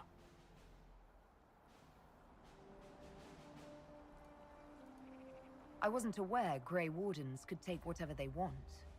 It's complicated. If there's a blight, everyone has to help the effort to fight it. The treaties are ancient. Outside of blights, it's as binding as a clever tongue can make it. Do you have any idea where the other Wardens could have gone? Maybe they returned to our stronghold at Weishaupt? That's in the Underfalls, a long way north. I don't really know. Can't imagine why they'd all disappear at once, let alone where they'd disappear to. Why haven't you gone missing like the rest of them? Well, maybe I was going to. Or maybe there's a new directive, but a runner got lost or something. My job was to recruit on my own. Plan to stay that way for months. Years.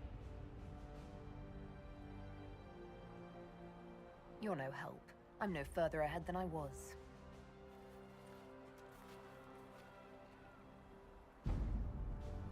Inquisition. Agent, did you say? Hold a moment. The Divine is dead and the sky is torn. Events like these, thinking we're absent is almost as bad as thinking we're involved. If you're trying to put things right, maybe you need a warden. Maybe you need me. The Inquisition needs all the support it can get. But what can one Grey Warden do? Save the fucking world if pressed. Look, maybe fighting demons from the sky isn't something I'm practiced at. But show me someone who is. And like I said, there are treaties. Maybe this isn't a blight, but it's bloody well a disaster. Some will honor them. Being a warden means something to a lot of people.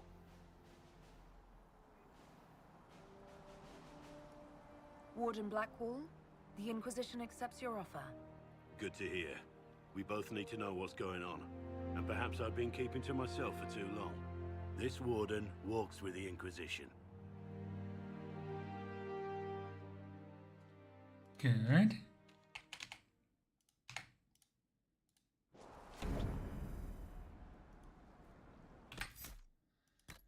And let's level him up. Back into weapon and shields first.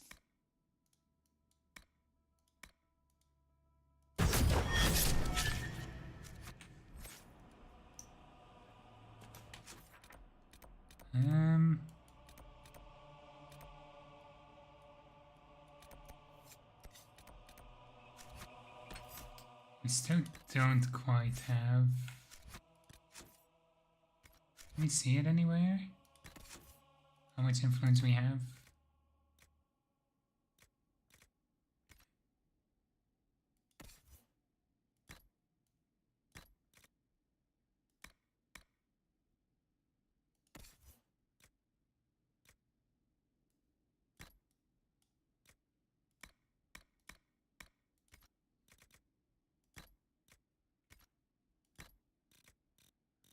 Let's see, I just want to. Is there always so much?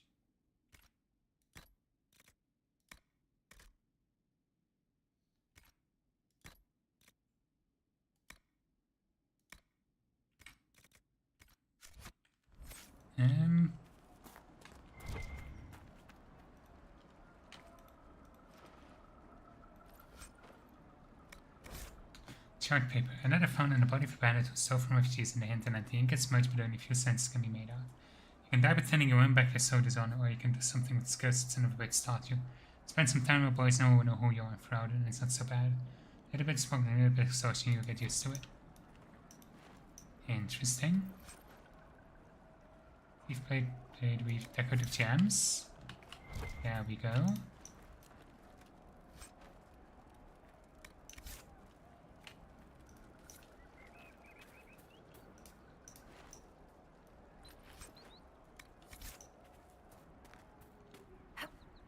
Okay.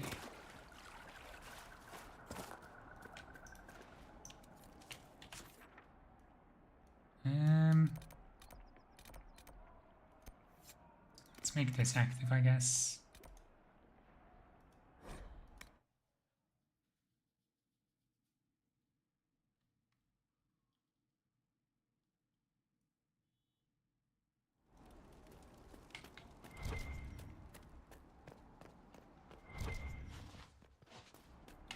Where is the first?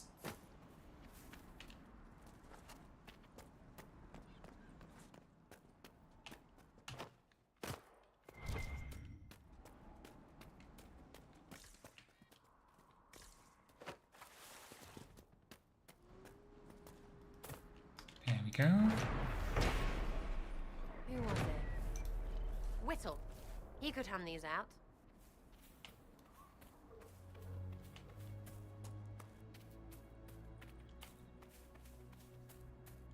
This one should be a kind of farmhouse, I believe.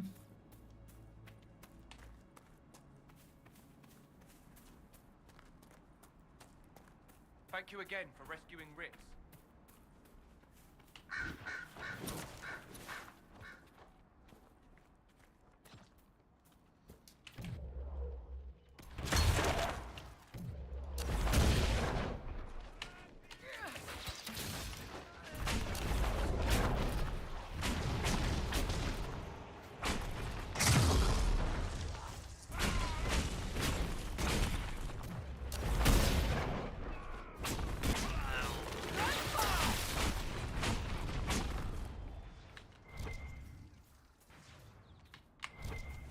And they didn't drop anything. What a shame.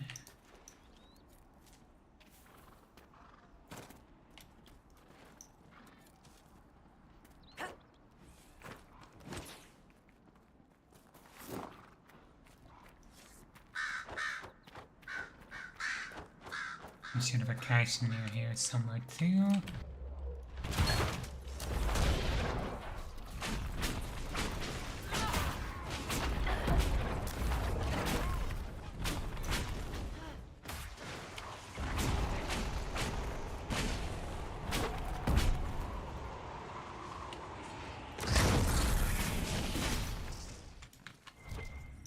Okay, I'm actually having fun with this fire mine.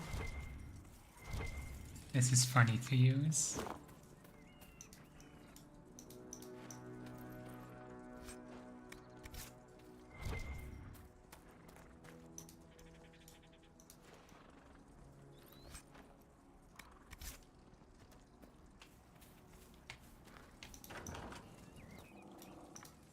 Templar bastards killed my husband and stole the ring from his finger. They deserve to die. You're saying the Templars attacked your husband? Aye. He was digging out a stump. The fools couldn't tell a shovel from a mage's staff. Had to be safe, they said. Rebels everywhere attacking by surprise, sick bastards. They took the ring I gave him on our wedding day in case it was magic. Farewell. Okay.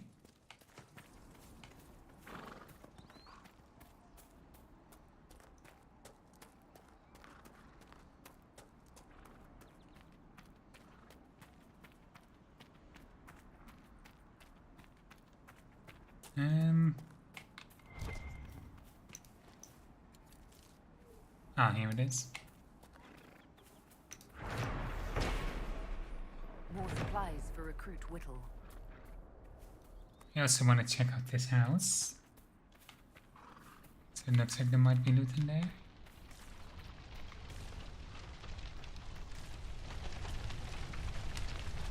Can Sarah open this?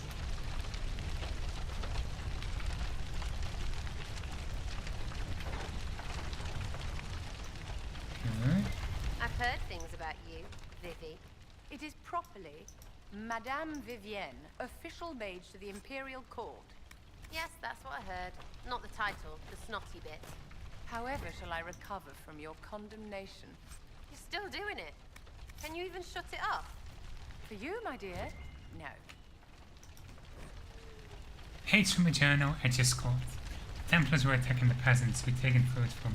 They wanted to make certain that everyone fought to the death, rather than help us. Took them by surprise with us and lightning, and several were dead before they even saw us. So much for the Templar discipline. The brutes are up their leash just as much as we are now. Still, there were enough of them to damp our magic, and the sound swords died fast when it came to blows. We found them back to the peasants' home. It's sturdy enough in here, and it looks like the peasants didn't give up all their food after all. The door is locked, and the Templars stayed up trying to force it up till we killed the last fool we tried. I can hear them out there, doing something, out in the trees. Whatever they try will be ready. Never gone back to any circles. Even though Templars couldn't stop us, and these glorified bandits are no better than we are. I think the Templars burned the house down. Just a thought. Just maybe.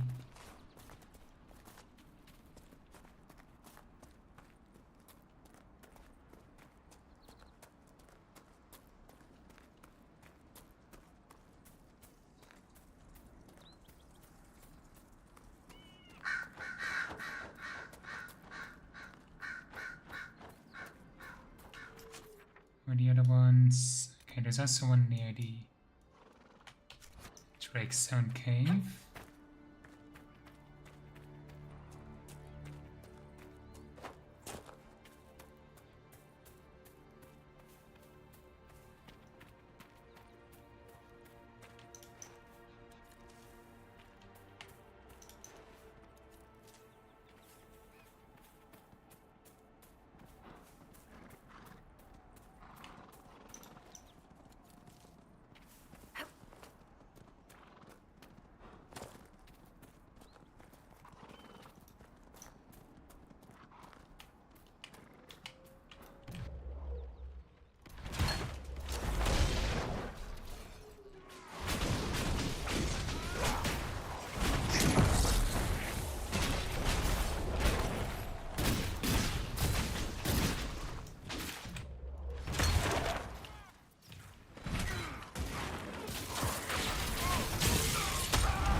That was close.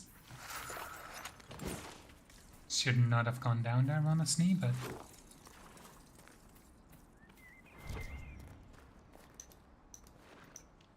It's in part because we don't have barriers.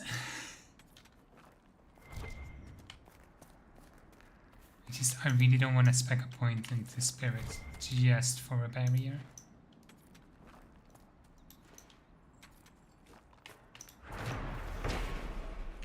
More supplies. Whittle can make use of these.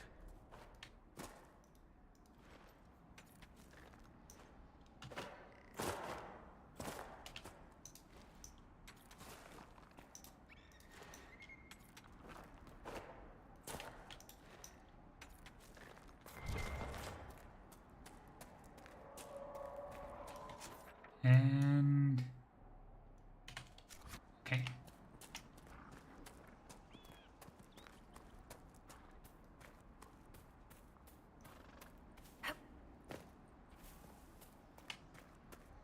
Going.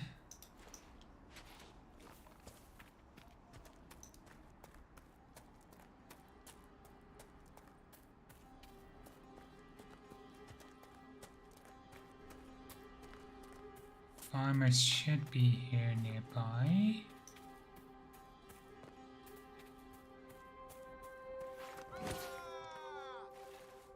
I was hoping I could use a tree as a bridge.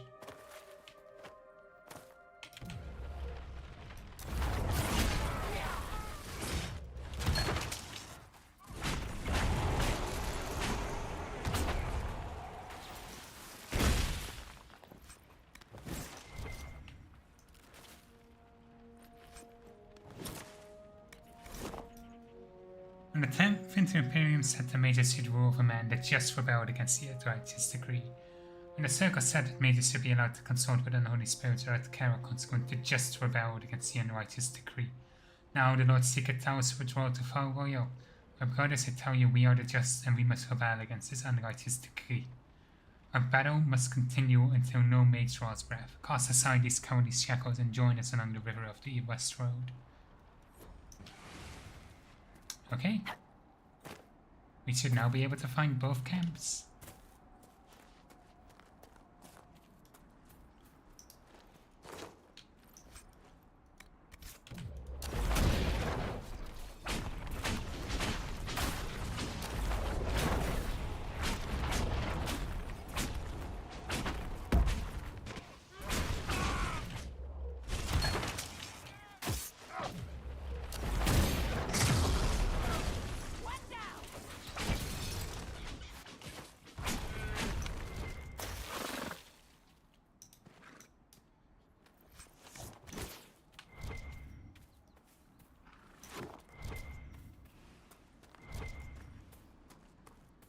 It is kind of funny when my attacks accidentally lock onto a wild animal. I swear I was being threatened.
Supplies. Whittle can make use of these. It does look like the last cache is like right next to the rift. So a part of me really wants to try and take them on. It's a bad idea because they're never late. But I really want to. It's a good enough excuse to do something stupid, right?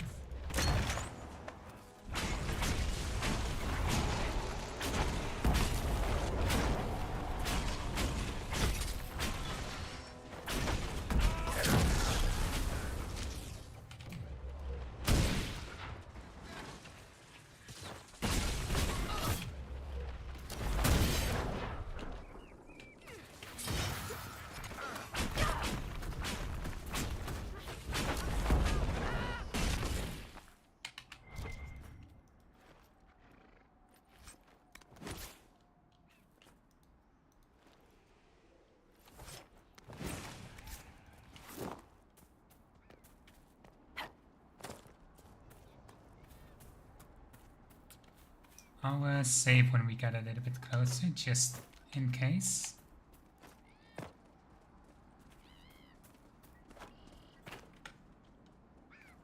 Okay, we can actually quick save. That's good.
Oh no.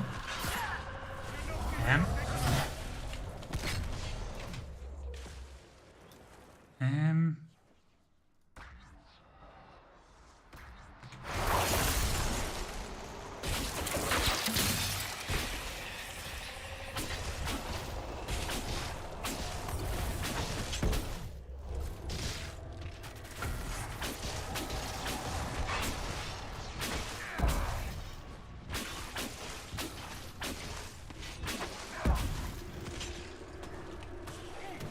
Let's get Sarah back up.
not seeing any influence pops so far.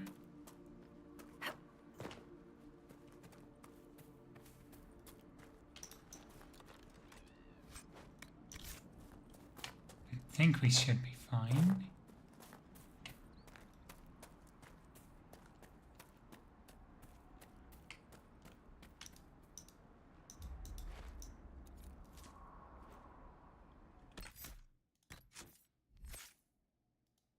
Everyone has a point to spend. Let's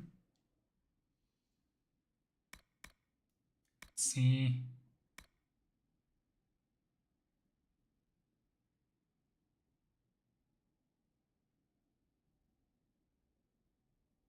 This could be a really good, like, starting.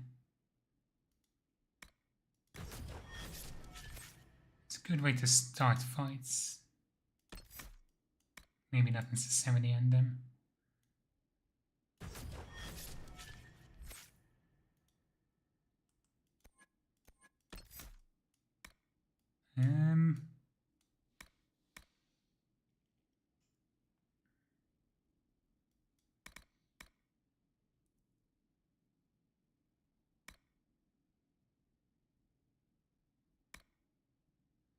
Frozen or chilled. I think that is good.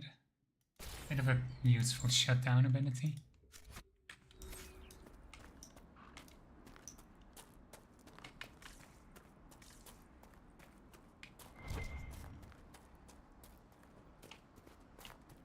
Ah, here they are. Supplies. Whittle can make use of these.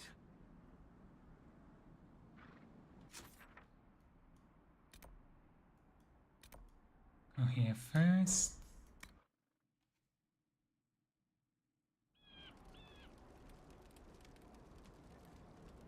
Nothing to report, sir.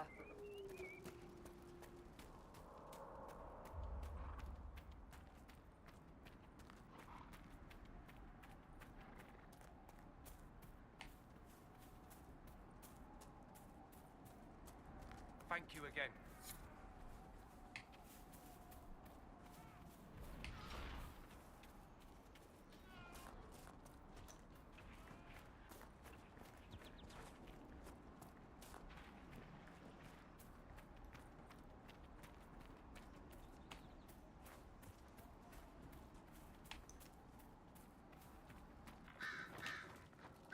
Where are the Templars? They don't care who they kill anymore. I found this ring on a Templar I killed. This is it. Praise to you and the Inquisition for giving my husband justice. It won't bring him back, but his spirit will rest easier now. As will mine. Good. Next up we can look for Whittle. I also will need to reset to get the to activate my mod. I keep forgetting every single time. That's why. We do have facilities available to the Inquisition, you understand? Bathing shows common courtesy to one's traveling companions. But I'm an ill-bred vagabond from the woods. Common courtesy is beyond me. Of course. Maker's breath. If I were back in the city, I could just steal some blankets. I found some of the apostate's supply stores. I can mark the locations for you. I'll get out there myself with a few men and pick them up. This will keep a lot more refugees alive next time it snows. I appreciate it. Good, that's done. And let's go to Haven.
On.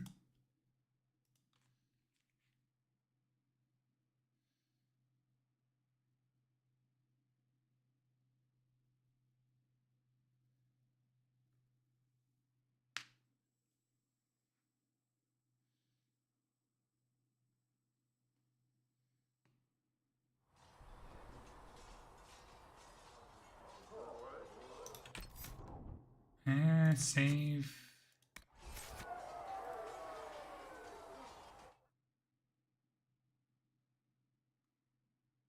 It's a game if it will let me. Perfect. Launch.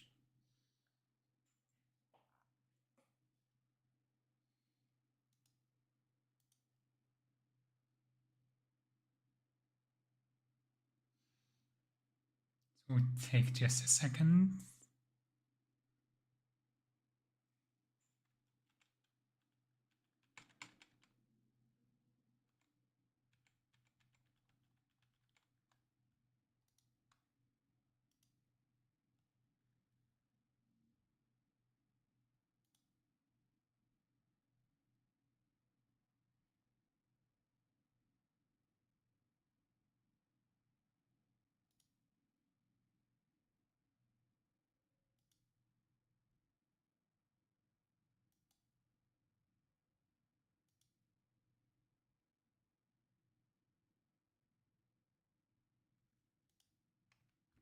It should be launching.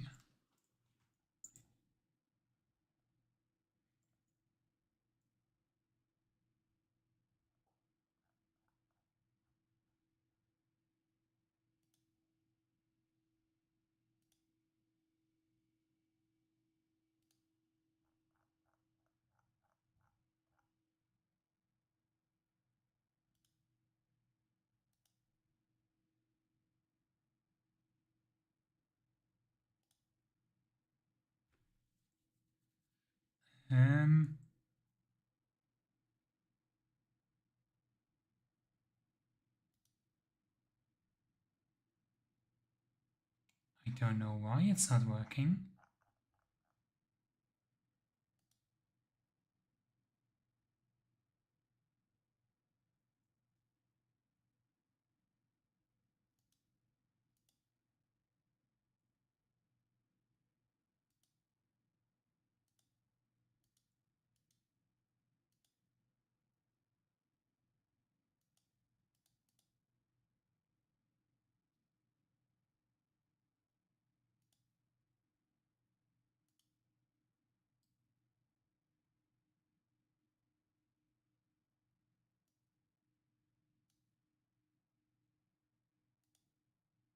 It really isn't activating.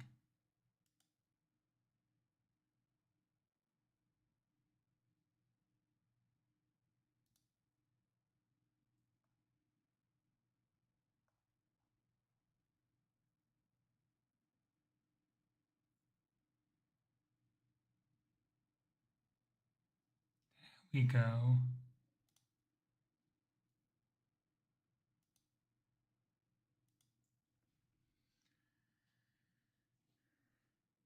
One day this game will just work without issues. That would be nice, wouldn't it?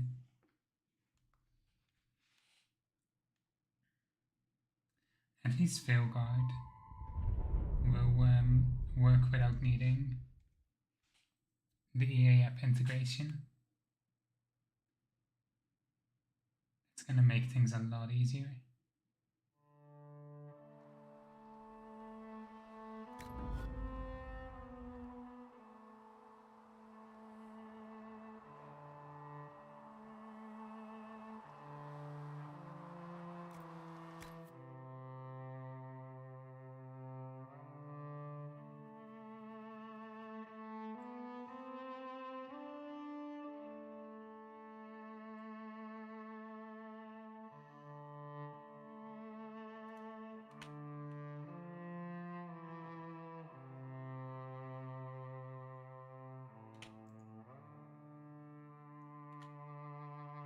It's kind of funny that they're like trying to be so special about it. But like, oh, you have different tiers of items, and it's just 3. Although it should be noted, crafted is kind of treated as its own tier.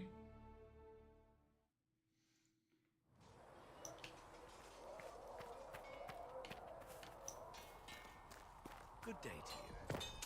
Okay. Let's... The apostate stuff should be slightly better. And put Drakestone on it. And... I want a magic bonus, so we'll snap on some Lamb's Wool.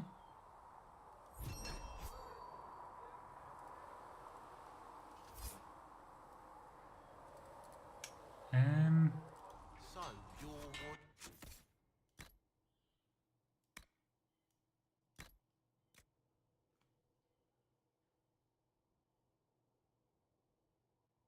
Could probably take...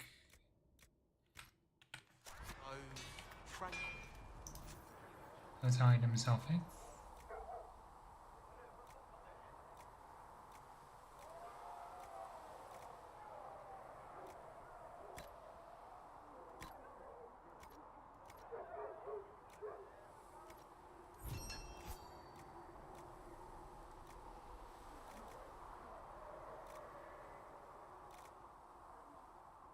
I haven't studied those skills. Ah, pity. Well, at least you won't be causing any trouble or getting...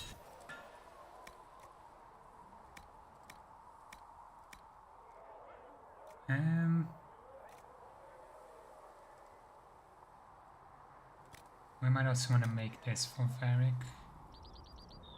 Gonna make them out of iron, because that's what we have the most of.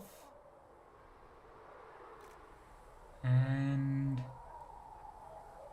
it is using up the last one, not skin. Yeah, we'll do it. No.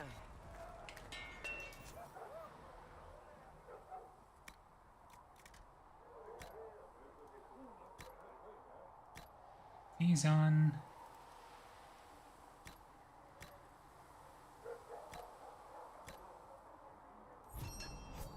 Confirm.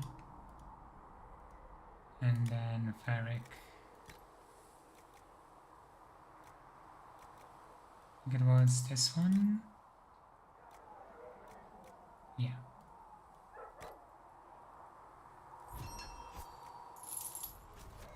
If I can, I also want to make a grip for him.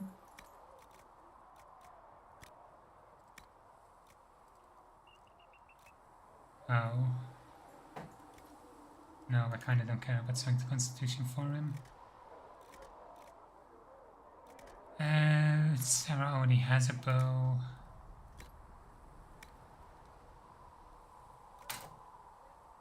Let's make 2 shields.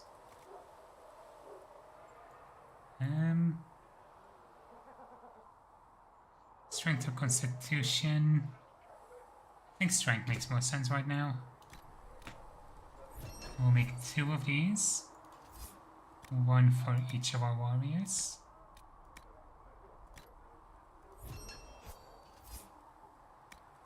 And I might also want to make a... double check what is the DPS on Vivian's current staff. 45 ice.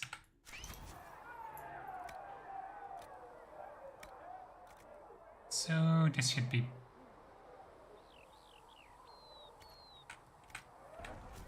double check, hang on.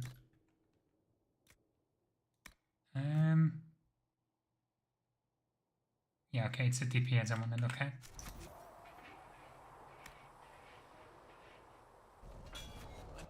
And Vivian was 45. So it is a slight improvement.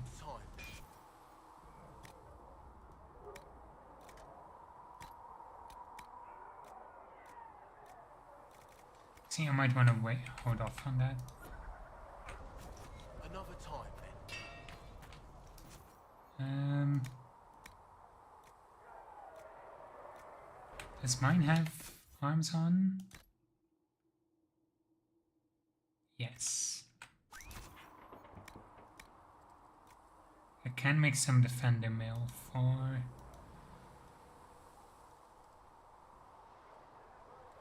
Blackwall and Cassandra. 92 armor rating. Can I see if that's better than what he currently has?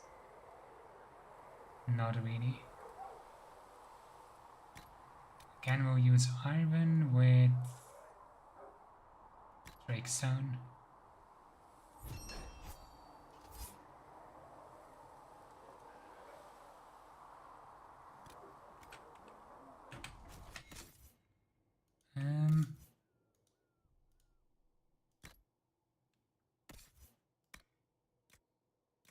He has 62 and Cassandra has 78. Okay. So we'll make some for her too.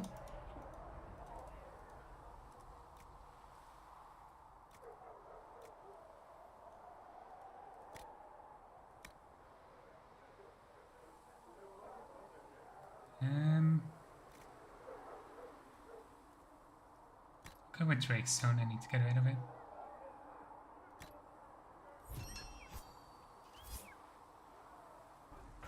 Right.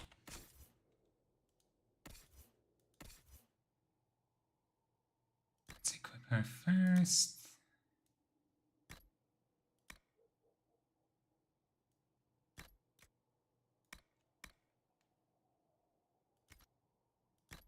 And for armor, the one with Drakestone.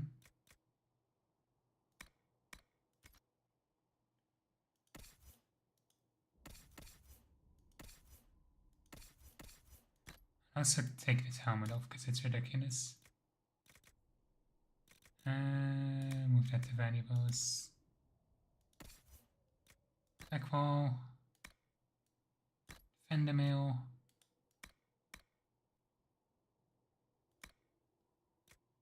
And Rodent soldier helmet.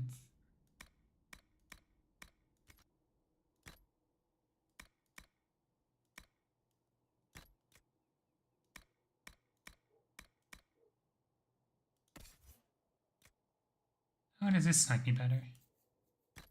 Okay, we'll let her use it for now.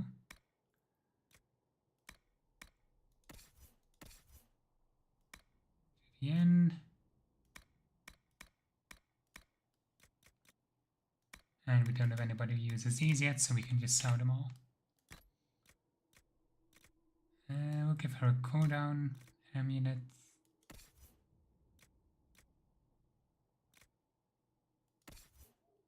Ferric, give you the explosive shot. Guess I can take flanking. It's not like bad to have. And Blackwall can take these two.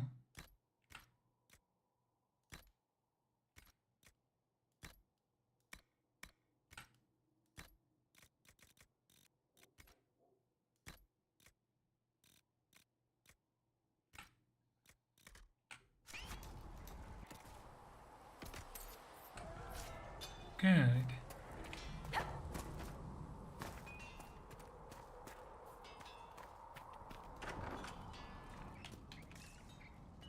I think Blackwall's supposed to be here somewhere. Oh, there he is. Maker, look at it. So much easier to ignore when it's far away. And to actually walk out of it, to be that close. It's right there. We could take a trip if you're that curious. I'm gonna have to decline. At least until I learn more about it. I have to admit, I thought you'd be... Human. Yes. Being upfront is better than knife fear. It was a foolish thought. Should have known better than to say anything. It's what you do and how you do it that's important. Just one question then. How do you think you fit in with all this? I just want to help stop the war. Try to put things back in order. A worthy goal, one I'm happy to support. For me, I'll be satisfied so long as we find the bastards that killed the Divine. They owe us some answers. Okay. I've heard rumors of abandoned warden camps all over these parts. If we have time, I'd like to take a look. See if there's anything we can salvage. Okay. Tell me about the Wardens. Let's talk about the Grey Wardens. You must know a lot about them. Ah, the Wardens. I'm afraid we're less exciting than we seem. I wonder why he's so hesitant to talk about it. The Blight's been over for 10 years. What do Wardens do when the world's not ending? There is still Darkspawn. Just because we killed so many in Ferelden doesn't mean they're gone. And the world is not so peaceful that there's no use for good men with swords. Sometimes you have to figure out for yourself what the pledge to protect others really means. It's not always about just archdemons and blights.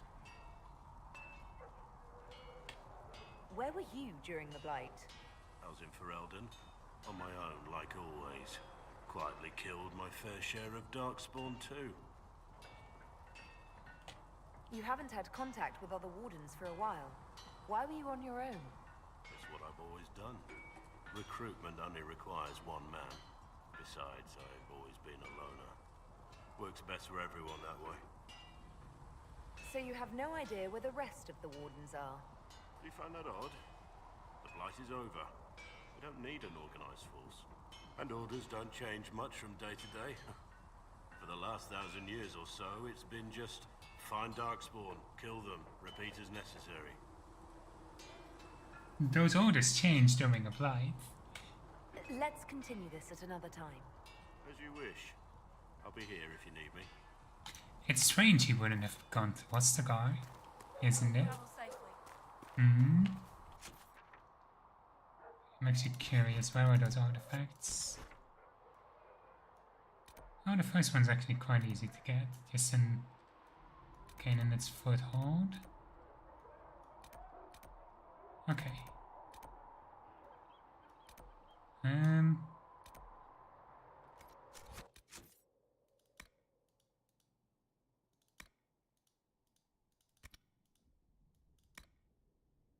Let's see.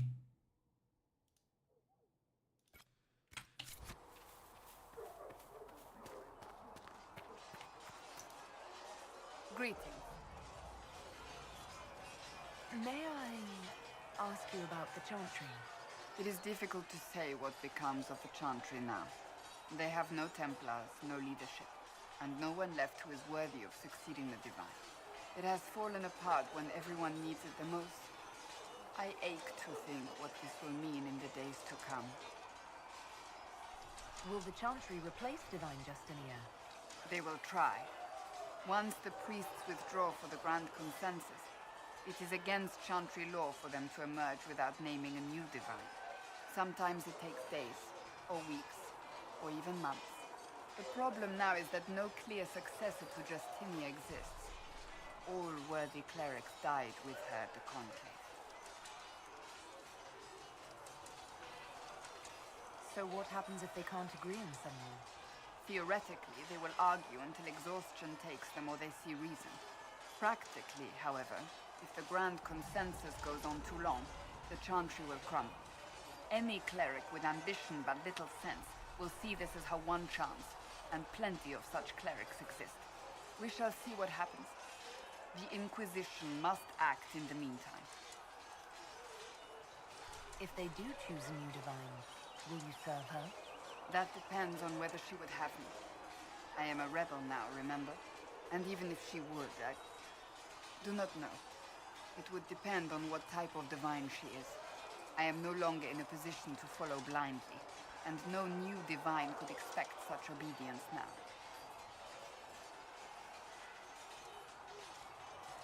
Do you really believe the Chantry is worth preserving? I do. Though I understand how someone born outside of human society might think otherwise. Cast the Chantry aside and new problems replace old ones. We will have learned nothing from history. The people need stability, and the Chantry needs a new purpose. Andraste had a dream for us. It can still be achieved. So, what should this new purpose be? A dedication to what is truly important. Instead of building cathedrals and sewing gowns for the divine, the Chantry used to spend its coin feeding the poor. If we are to spread the Maker's word across the world, we must do so with open hearts and open hands. That sounds rather idealistic of you. Does it? I do not think it's so unachievable. The Chantry has many good, honest people. They just need direction and inspiration. They need to be freed from centuries of adherence to tradition and ceremony. A chance for renewal is at our fingertips. It does not have to come with utter chaos. What influence does Chancellor Roderick really wield? He's a bureaucrat, responsible for communicating the Divine's will to the rest of the Chantry. Therefore, he's accustomed to the clerics hanging on his every word, hoping his influence will benefit them. Despite that, Roderick is not a bad man. He's frightened, and believes his place is to fill the gap left by Most Holy's death. Some might agree. As far down the chain of command as he is, there is no one left above him. How big a problem could he be? No more than he is already. He sent his message to the College of Clerics. That is the only card he had to play. Dealing with him further only lends him credibility he doesn't deserve. I'm surprised you rebelled against the Chantry. I left my own order when they took the wrong path. It is no different. But in neither case did I stop caring. Indeed, I care so much that I feel drastic action is necessary. I suppose history shall one day judge my actions. Thank you.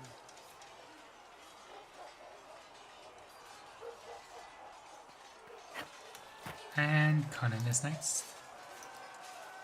Did you need something? I'd like to know more about the Templars. If you need insight into what the Order is doing now, I'm afraid I can't offer more than you already know. Anything else, I will answer as best I can.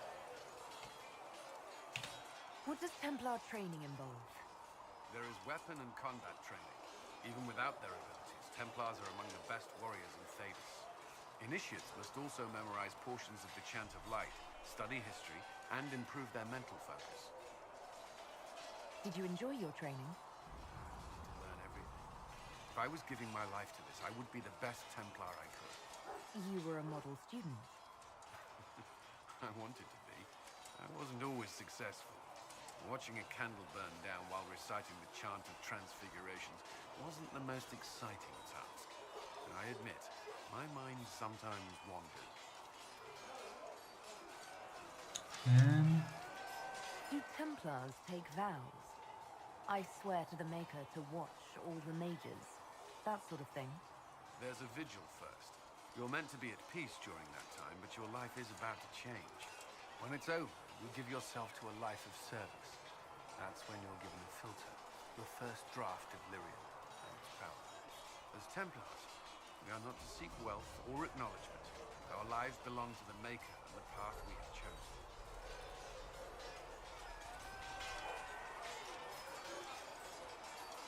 Before coming here, my keeper suggested I avoid Templars. Do they do anything besides hunt mages? Templars protect against the dangers of magic. Before the Order left the Chantry, that meant serving in a circle. They were also tasked with tracking apostates, or fighting demons inevitably summoned by the weak or malicious. What do you think of mages? Are they all a threat? I've seen the suffering magic can inflict. I've treated mages with distrust because of it, at times without cause. That was unworthy of me. I will try not to do so here. Not that I want mages moving through our base completely unchecked. We need safeguards in place to protect people, including mages, from possession of the beast. Why did you join the Order? I could think of no better calling than to protect those in need. I used to beg the Templars as our local chantry to teach me. At first, they merely humored me. I must have shown promise, or at least a willingness to learn. The Knight Captain spoke to my parents on my behalf. They agreed to send me for training. I was 13 when I left home. 13? That's still so young. I wasn't the youngest there. Some children are promised to the Order at infancy. Still, I didn't take on full responsibilities until I was 18. The Order sees you trained and educated first. What about your family? Did you miss them? Of course, but there were many my age who felt the same. We learned to look out for one another. You've lived in the Circle. What was a typical day for a Templar there? Typical. The last time I was in a circle was right before it fell apart. Nothing was typical. Before that, then? Certain rituals require a full guard. A mage's howling, for instance. I've attended a few. Most of the time, you merely maintain a presence, on patrol or in the circle, ready to respond if needed. Mages pretend to ignore that presence, but they're watching you just as closely. Do Templars and mages never speak to each other? Some do, but Templars are supposed to maintain a certain distance from their charges. If a mage is possessed or uses blood magic, you must act quickly, without hesitation. Your judgment cannot be clouded. Of course, ignoring one another does nothing to foster understanding. That's all I wanted to know. Thank you. I'm sure you have other matters to attend. Good.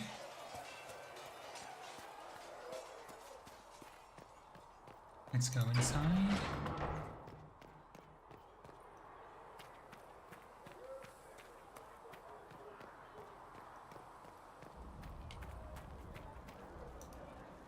Need something?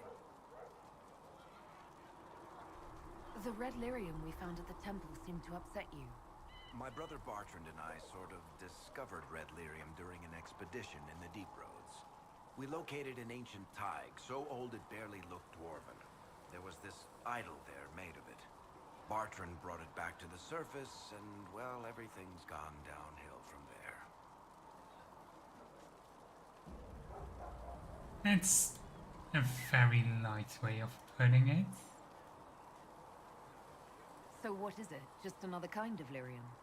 The red stuff is lyrium like a dragon is a lizard.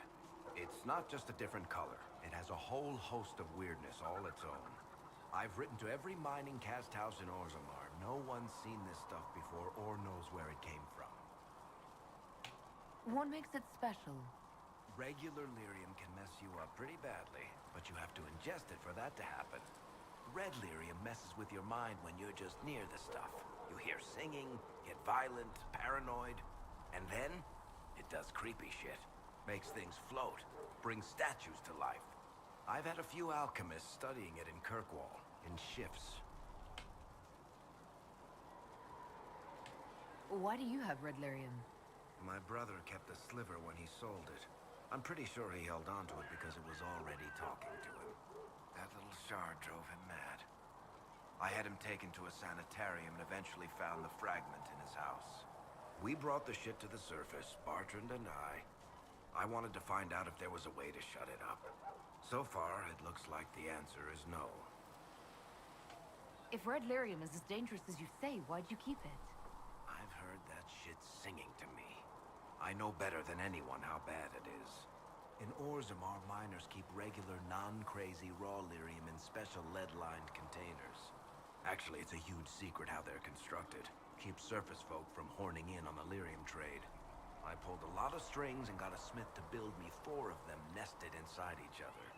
Nobody gets to study it up close for more than an hour, and they have to wait a week between shifts. I think that's enough on red lyrium. Yeah, not really my favorite subject. Oh, sweet. Now we have the mission. When there was no sky maker, you were the sky. You see that new elf Chasing the the Lord Lord Seeker right here? Sarah?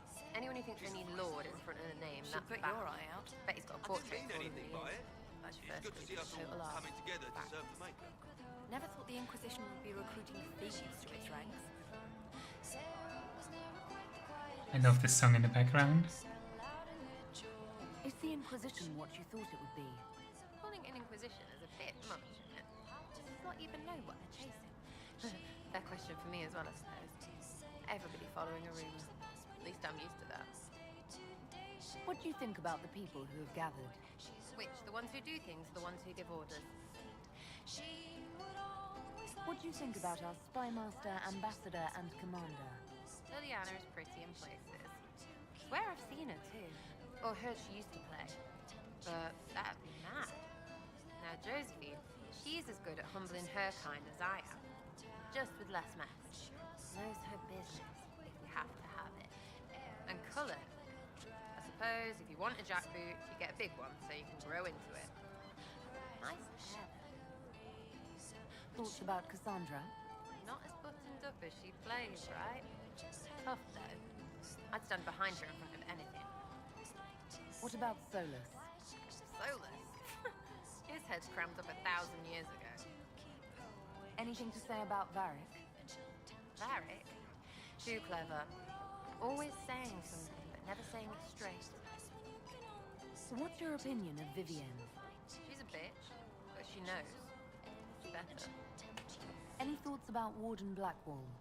He's too good, right? Like to see him out of that uniform. Not like that. We'll talk later. Good, right? I'll be here. Alright.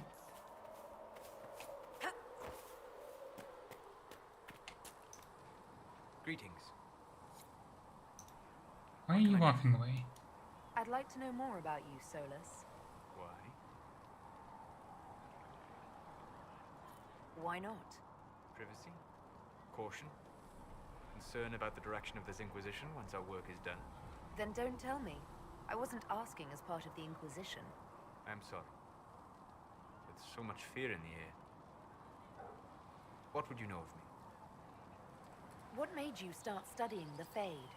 I grew up in a village to the north.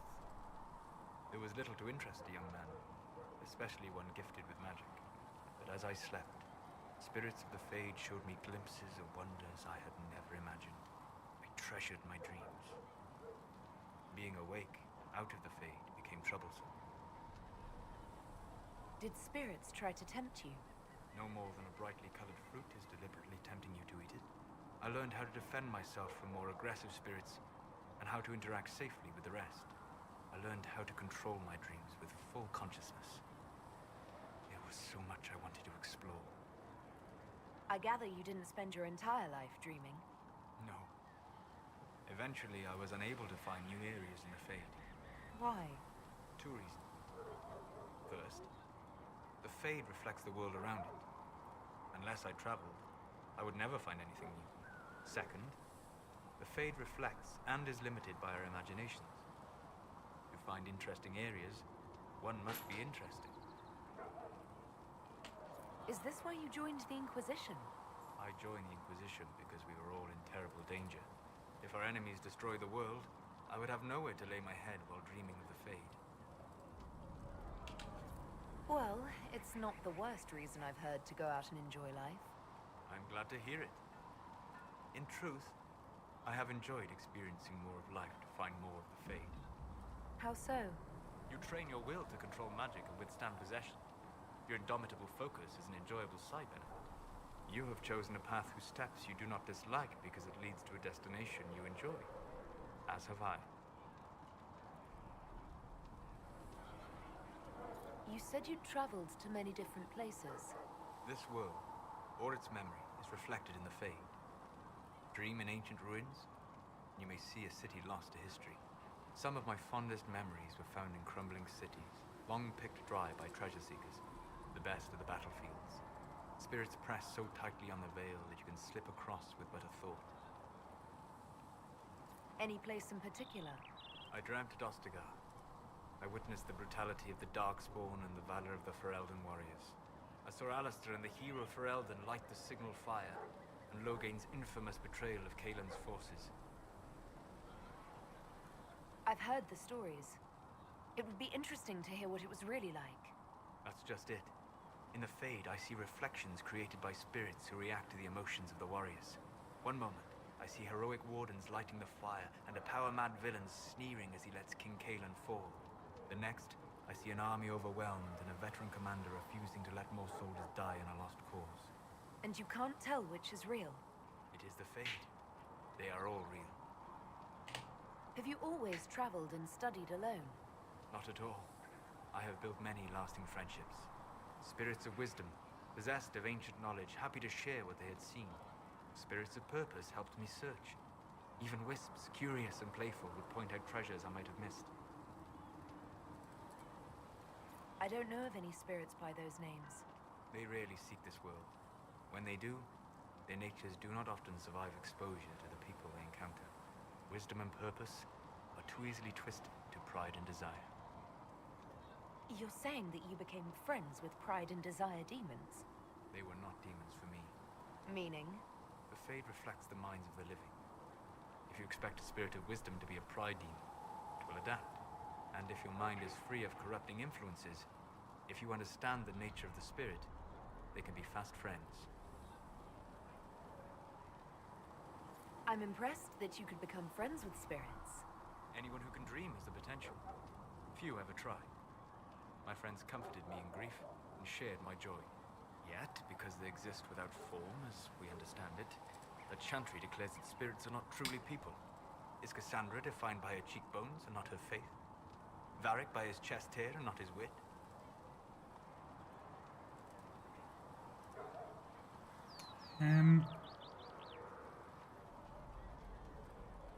We'll go for spirits or people. I hadn't thought about it that way, but I see your point. Thank you. Few are willing to entertain such a notion. We'll talk later. Goodbye.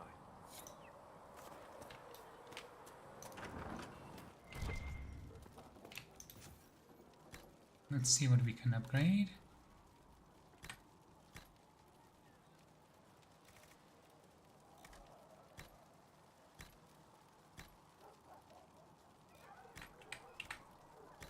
Need tonics.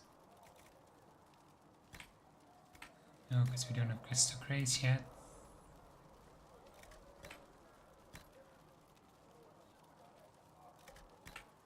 Okay. Here, sir. With Cedric's compliments, sir. If Varric summoned even fire.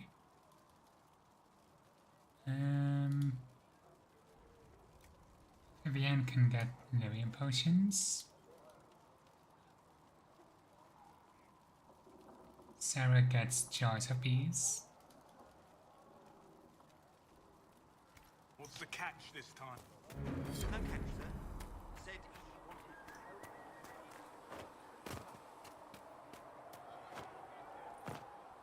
he wanted... Liliana is next.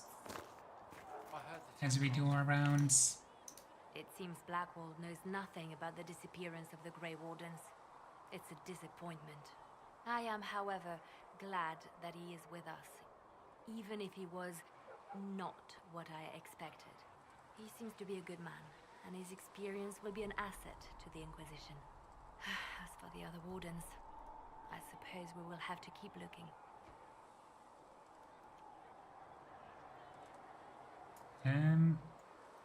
You seem to know a great many people.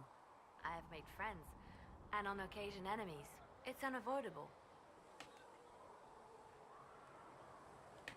You have a history with the Warden who entered the Blight, don't you? She's always in my thoughts. Even when we're far apart. My love is on a quest of her own. When the Inquisition has no further need of me, I will join her. For good this time. I have lost enough. I will not lose her as well. They say you spent some time in Lothering. Did you know the champion? We spoke a few times. I seldom left the Chantry, and we never became more than casual acquaintances. I saw more of the Hog twins. Bethany in particular. She would spend time in meditation at the Chantry, and she seemed to like my stories. The other one, the young man, he was a little surly. I did encounter the champion again later in Kirkwall. Those were terrible times. You seem to know Josephine quite well. I met her a long time ago, but we didn't become good friends until years later. After the Blight, in fact. I'd just returned to Val Rayo, and she welcomed me back by throwing a diplomatic ball. She was the Antivan ambassador at the time, you see. The ball was... alright. Too many politicians. At midnight, Josie and I left to find a real party. We've been friends ever since. What do you consider a real party? It's not a real party until someone's small clothes are pinned to a chantry board. And that's all I'm saying about it. We can continue this conversation later. You know where I am.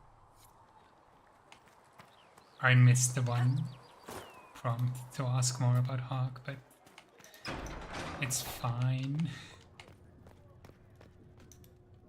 Yes? Is there anything I can do to help your efforts at restoring the Circle? After the Circles fell, their libraries were plundered by scavengers. 1,000 years of recorded knowledge in the hands of bandits. It makes me sick to think of it. I've received news that some tomes have been located, if you are interested in righting this wrong. I'll look into it for you. If you can take care of this matter, the Circle would be in your debt. Good. I also keep forgetting to go down here, but I think there is some loot.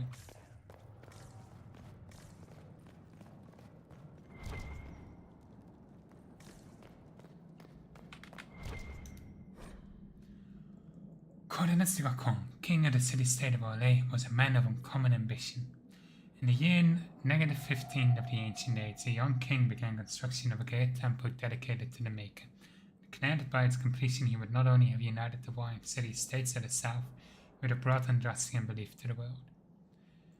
In the year -3 of the Ancient Age, the temple was completed there in its heart. Dracon knelt before the eternal flame of Andraste and was crowned ruler of the Empire of Orlais. His first act as emperor to declare the Chantry as the established Andrastian religion of the empire. It took 3 years and several hundred votes before Alessa of Montsemar was elected to lead the new Chantry. Upon her coronation as divine, she took the name Justinia in honor of the disciple who recorded Andraste's songs. And in that moment, the ancient era ended and the divine age began. From Froden Folklore and History by Sister Petrine, Chantry Scholar.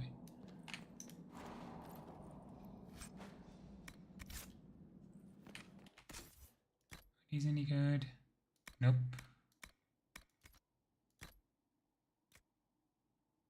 It's not a bad outfit, but I don't really want it. Maybe... yeah, let's give it to Vivienne.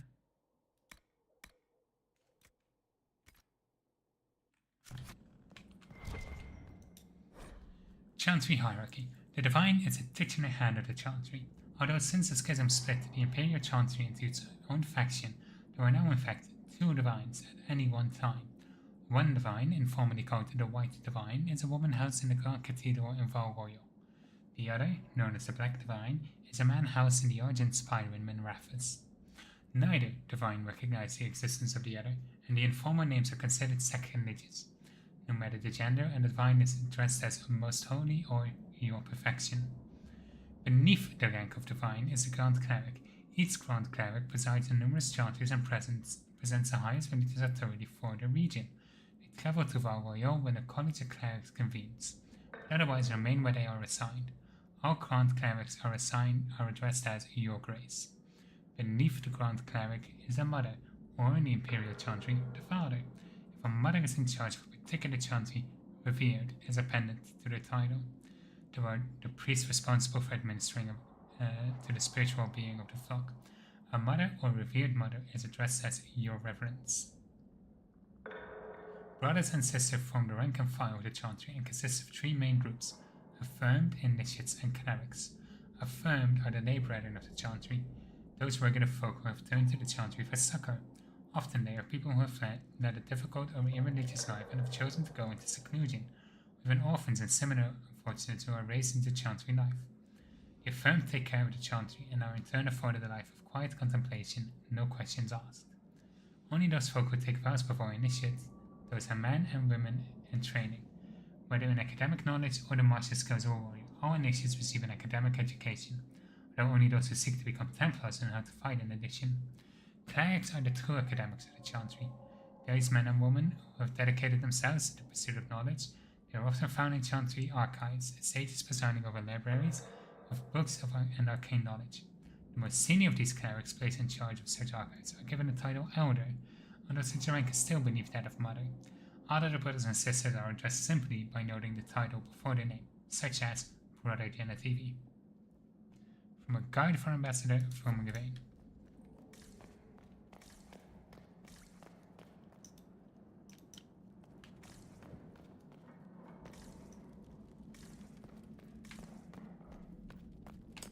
I believe we can ask Sarah to open these. Since we don't... Since we're not a rogue.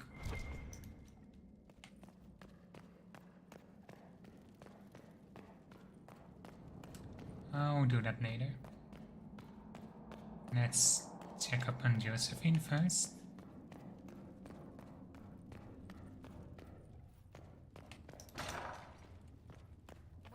Research in the nave wishes to verify that the infections have decreased in number. When there was no yes. earth, you were Thank the you for earth. your help.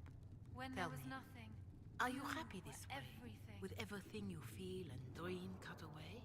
I no longer talk to dragons. I see. Maker, go with you. I greet you. Who'll be the next divine? Do you know who the Grand Clerics will choose as the next divine? It is a difficult decision.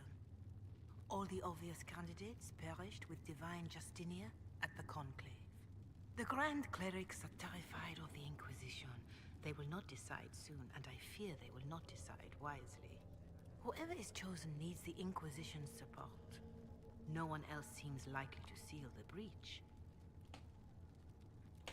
Can you tell me how our people are doing? What would you like to know? How are the villagers in Haven doing? They are terrified. Many of them came here because the war between the Mages and the Templars destroyed their homes. In their minds, the death of a divine has destroyed any chance of peace. To that, add the breach. Farmers have fled their fields. If we do not restore order, half of Thedas may starve. Do you have information on people elsewhere? The refugees in the Hinterlands are desperate. Without help, starvation or war will claim many lives.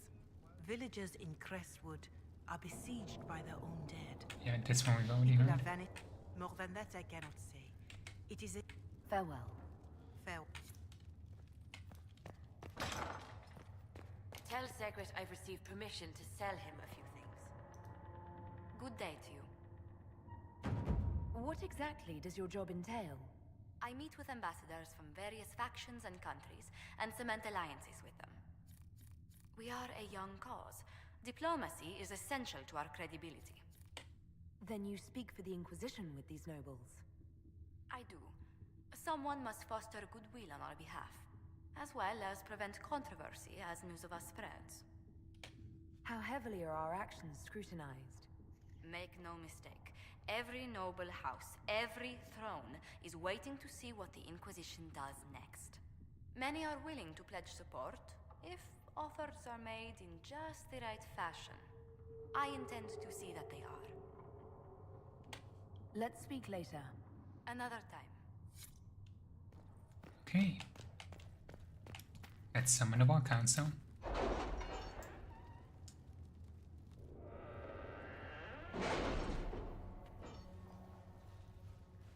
It is interesting that even though we're not officially the leader yet, we can summon the War Council ourselves.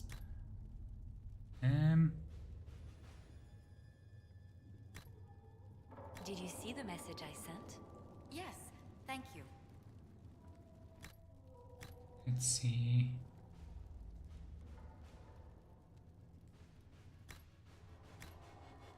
I think I want to go for history knowledge first.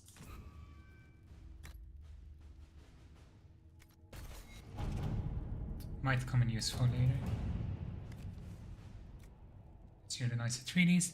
The Inquisition is in its infancy. Building an organization such as this is like building an army. We need soldiers, weapons to arm them, food to feed them, and that's just the beginning.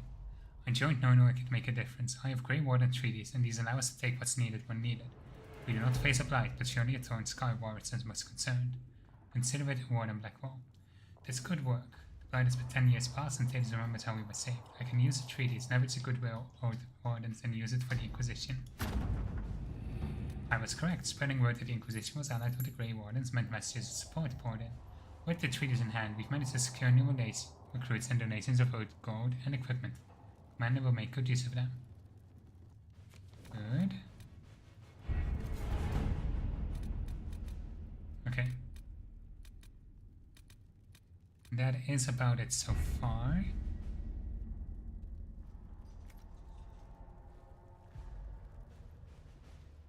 I don't know if I want to go to the Storm Coast yet.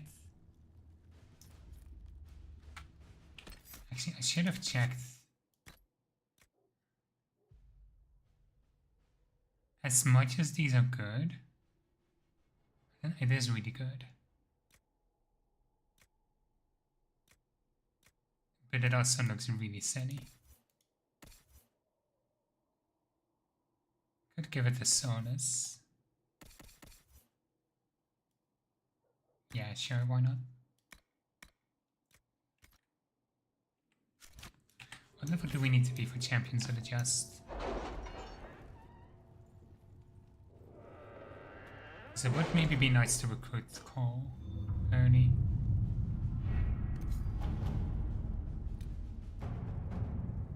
Four to 7. Okay. We are garnering interest from the capital. I think in that case, I am not I want to get to Redcliffe first to talk with the mages. In part because I believe like we'll be locked out of going there otherwise. We also have Clemens we can recruit if we go there.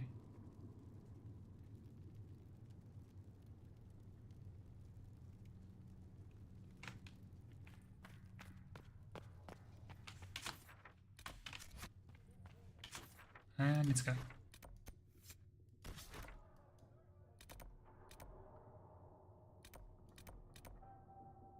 Okay. Let's go for the red lyrium first. Oh, I can't travel here. Okay.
Why are the loading screens so long?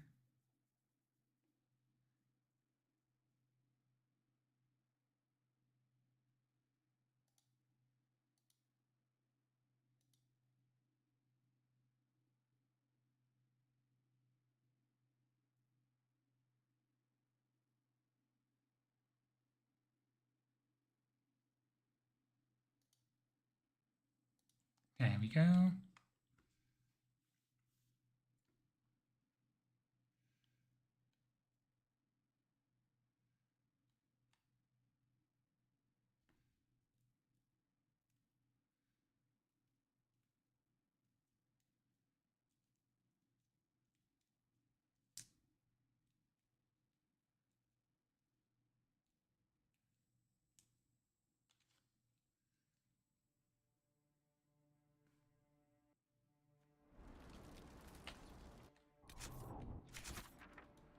Let's go down here first.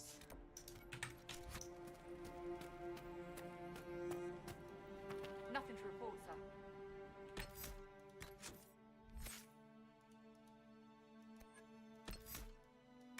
And get this one first.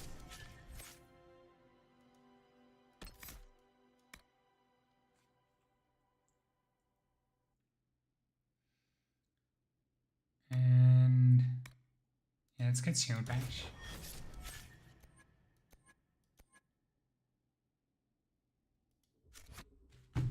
Okay.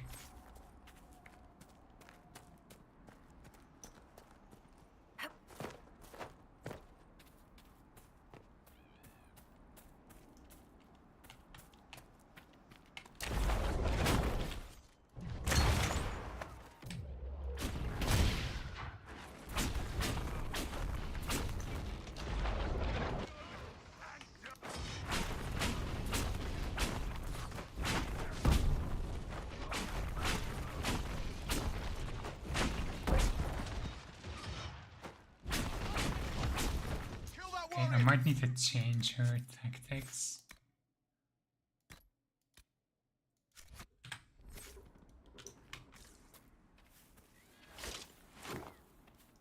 There's not much benefit to her defending if she doesn't move in.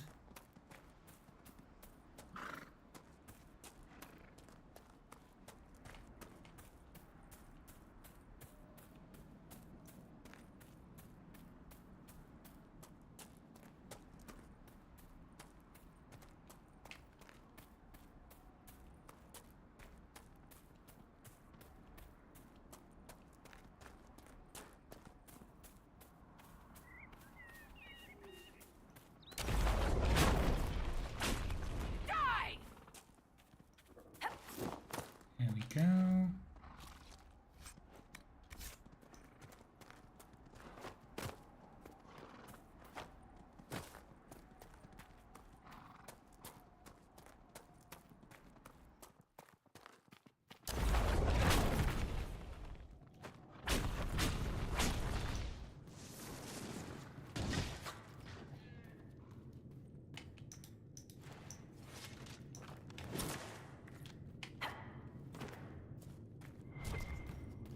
It didn't drop anything.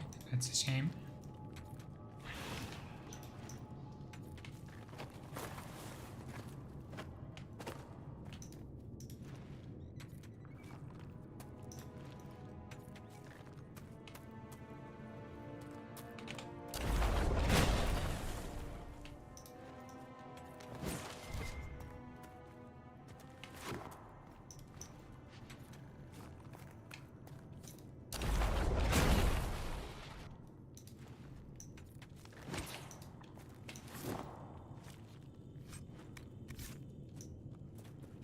And destroy this. Perfect.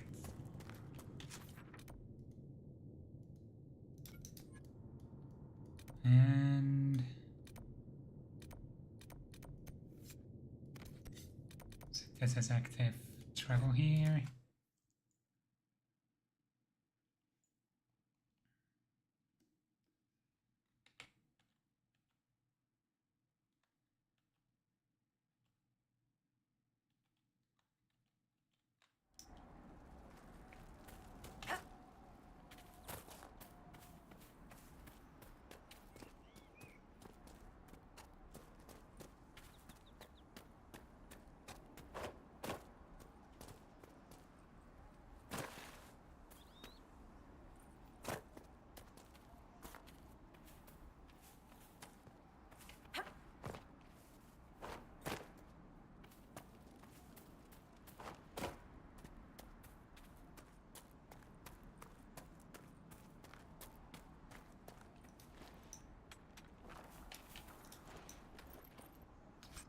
Shoot the loot real quick.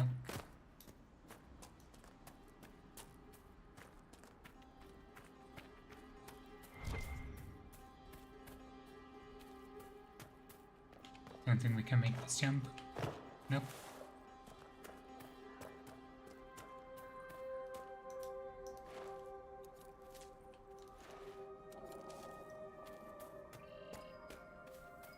We'll need to look around. I think the Inquisition could benefit from this. Perfect.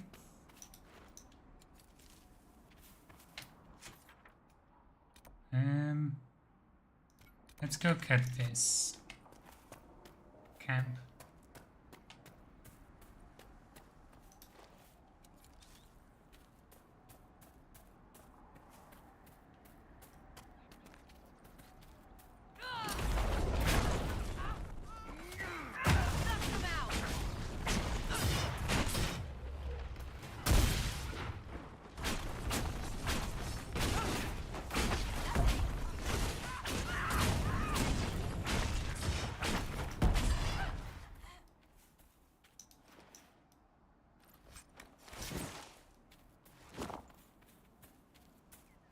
I want to wrap up at the crossroads before we move towards Redcliffe. So that also means This clearing would work out for a camp. the Mage and Templar camps. Let's see what this is first.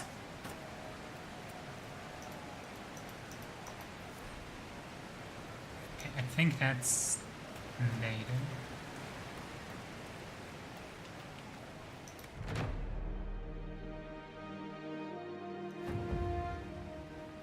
Nothing to report, sir. Where do we have... There it is.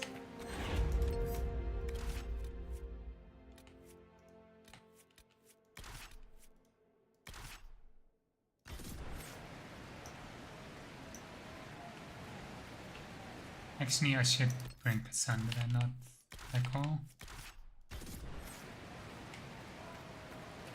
I think she makes more sense for this.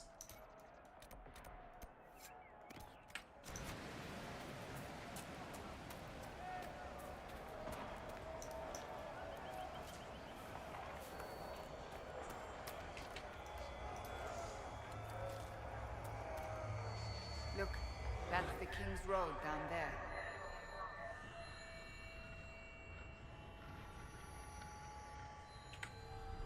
That's all the shards. Let's make those active first, and then we can check out this area.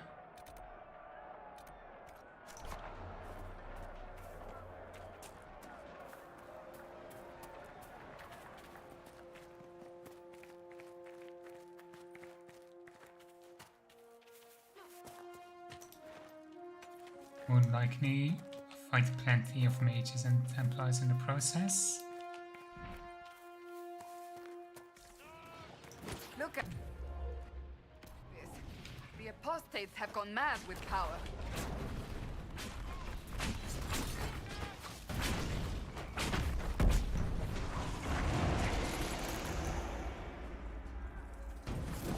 We must continue on if we are to secure the Alliance. These should be easy fights for now.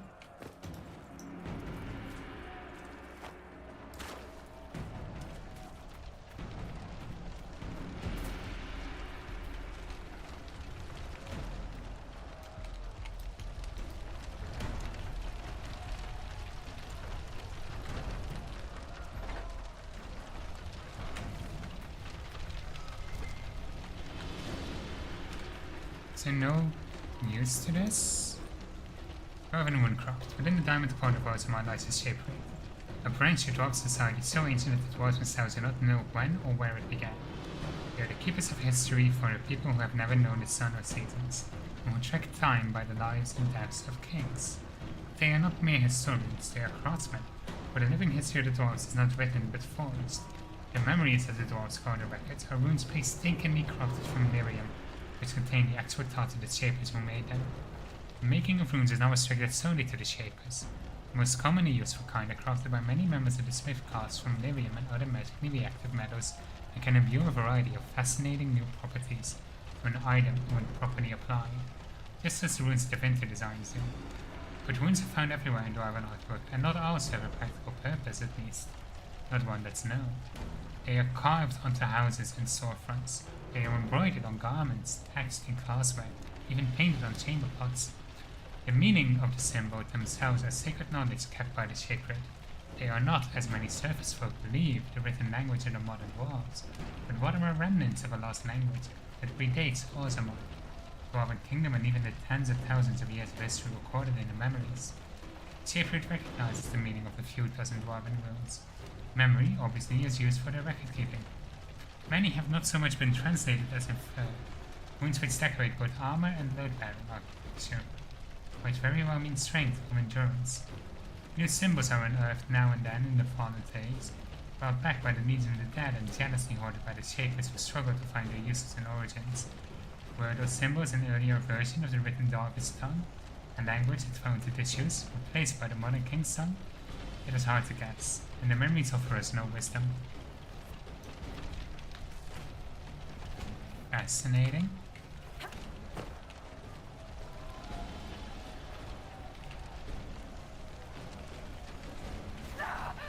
again. Get out of the way.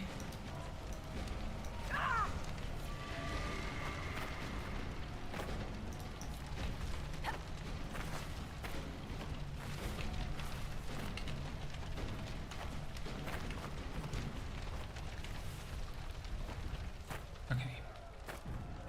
Barely squeeze through there.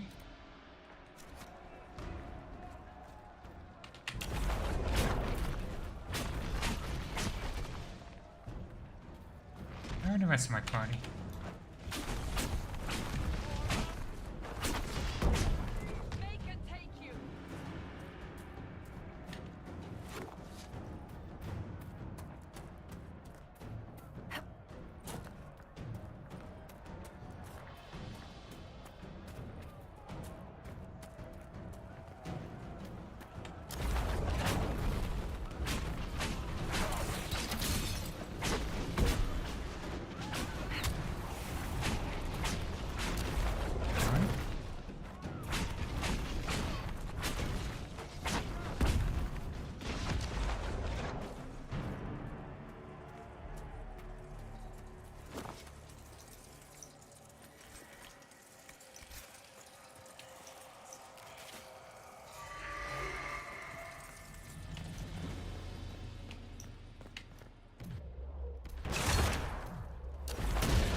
Untinted armor. There we go.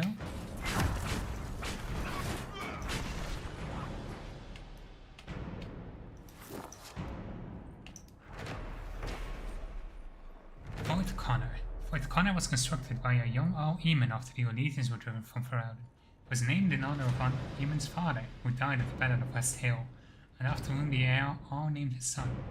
Eamon was determined for Redcliffe to stand as shining example for Ferelden's strength. He constructed Fort Connor towards the King's Highway and protect the Hinterlands against all enemies. It proved its fortitude against Darkspawn during the Fifth Blight, suffering damage only when the Darkspawn deployed emissaries. Eamon said proudly at the time that Fort Connor was unbreakable by anything short of magic, and for that thank the Maker we have Templars. Except from removing Redcliffe by Sissidorcus Gravin.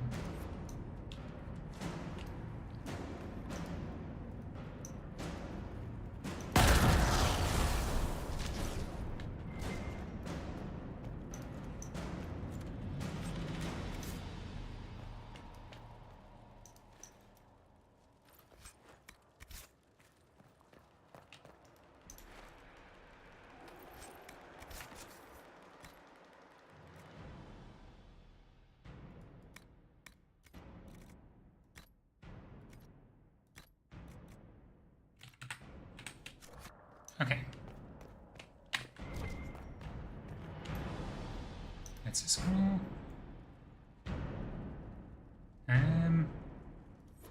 Yeah, we've already seen that one.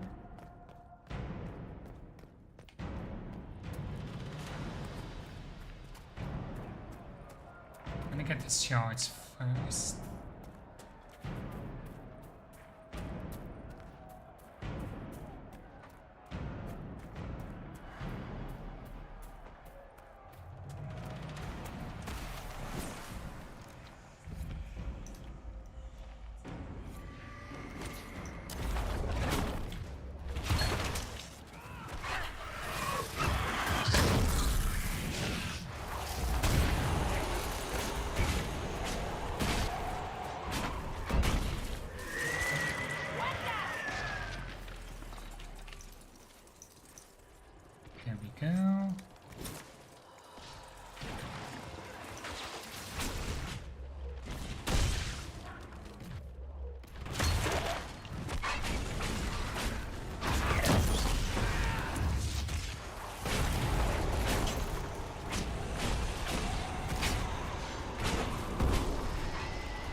One shard left, and then we can go for the Apostates and the Templars.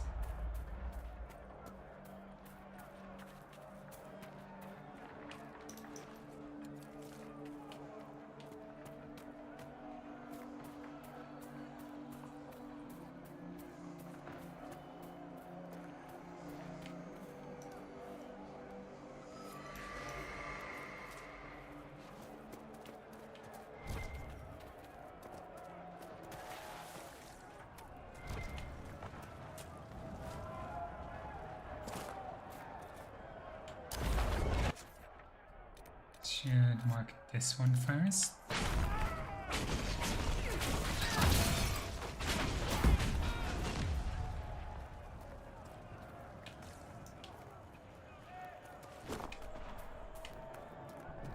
Should be here somewhere in the forest,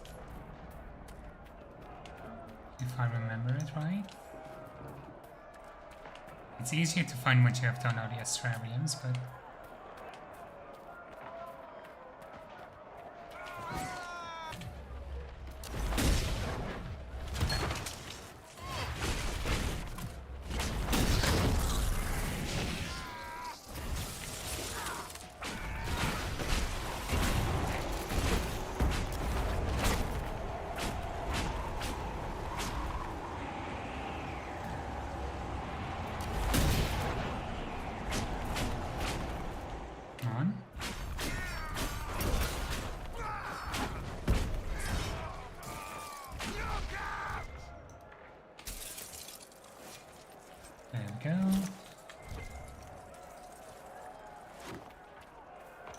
smirking again, like in that fight before. What's so funny? The simplest spell had you white as a sheet. I've shrugged off worse in practice. Well, sorry I'm scared of the stuff I've been warned about my whole life, like most people who aren't seekers. I apologize. I could help if you're willing. No, I have things to do. You can help by standing in front of me. That I can do. Saga of Teda Brydax of Armada, 5th stanza. Teda Brydax, burdened and bloodied, took her tide from placid plains. Tribes with blades by farming blunted, chased and fought their parting pains. To the mountains, shorn of shelter, snow-slicked peaks gave wind its bite, found a cave to save her tribe, but dragon fire lit the night. Beasts no blade could break came roaring, mountains sniffed their winter ground.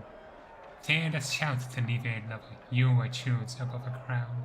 Lightning split the spitting rain, sundered over prideful heights. Dragon fell in rubble down, crest and crust in earth's mad shaking.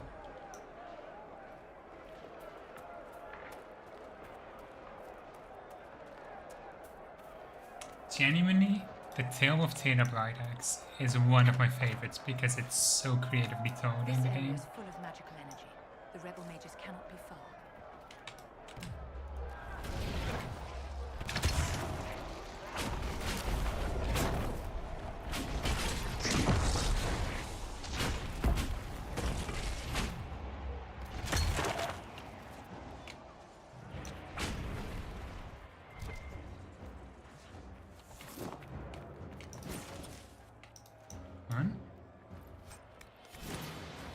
Okay.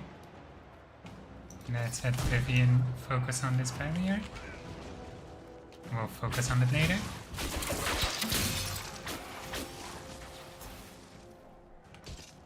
Now we can focus on the barrier.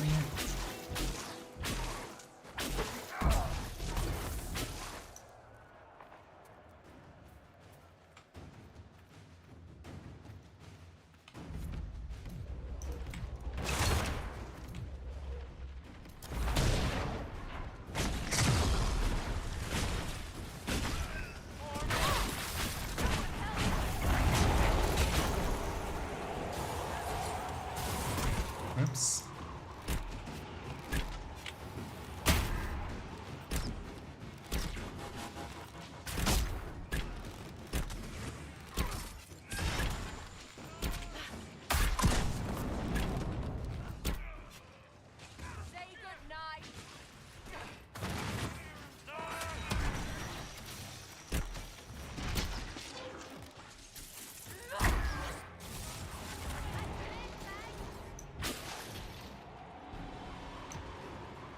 Let's get those back up quickly.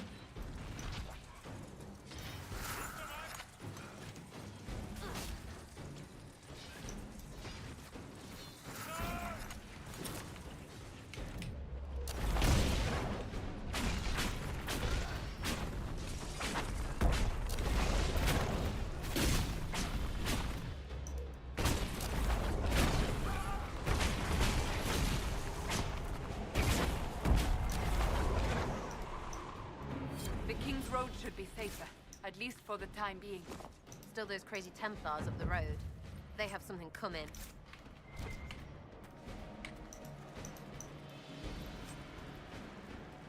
Ooh.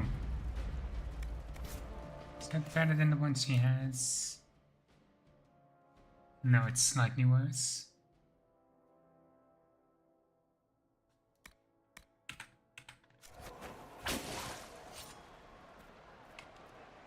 Okay.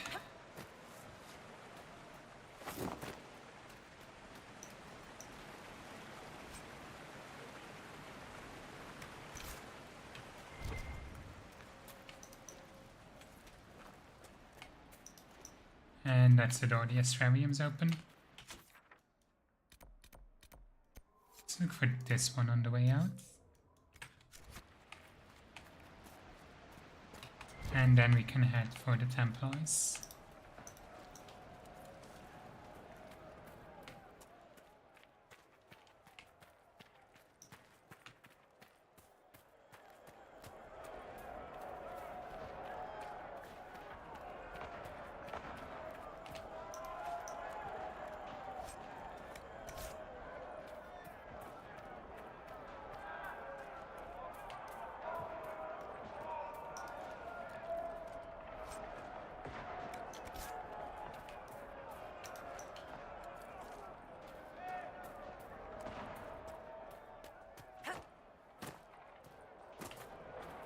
This is where the quest for that lost Truffalo is later.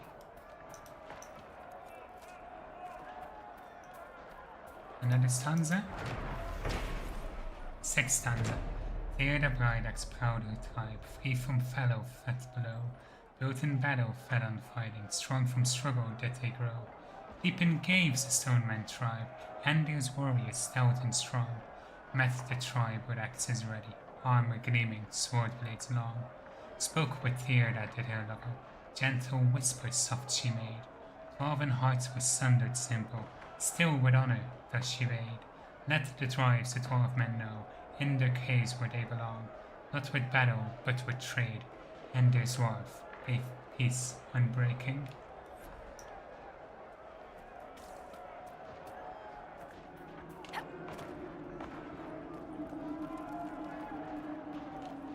This place makes my skin crawl.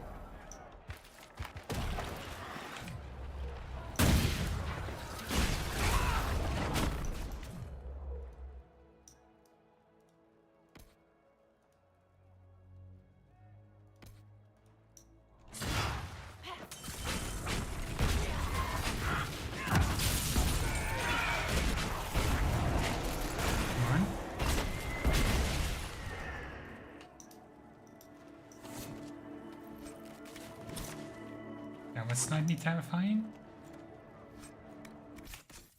Okay.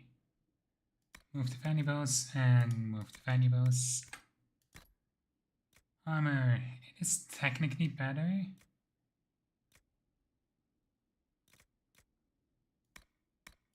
But I really want to stick with my crafted stuff.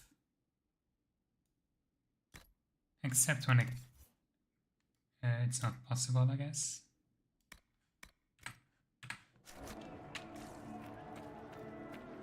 I'm not getting any medium armor. That's kind of getting to me.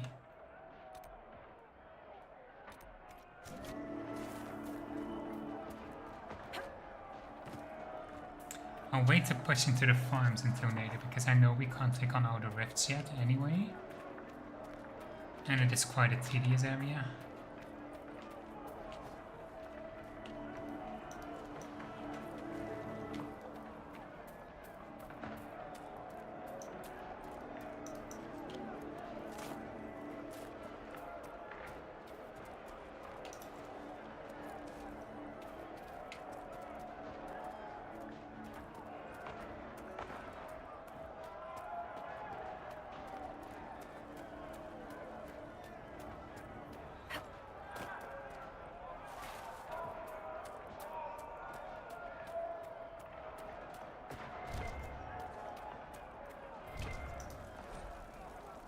We must be ready to fight not only the mages but those who sympathize with them. Have not the mages' blood magic.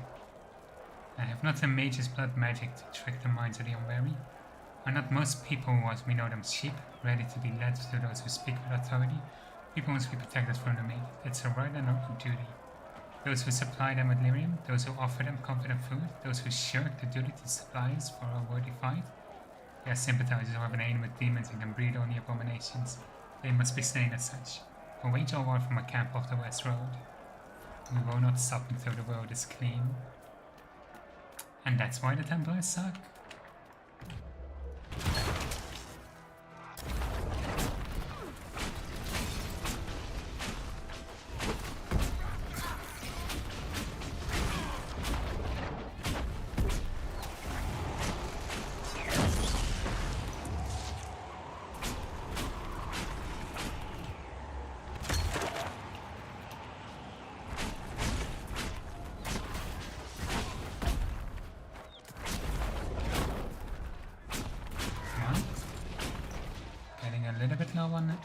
Now?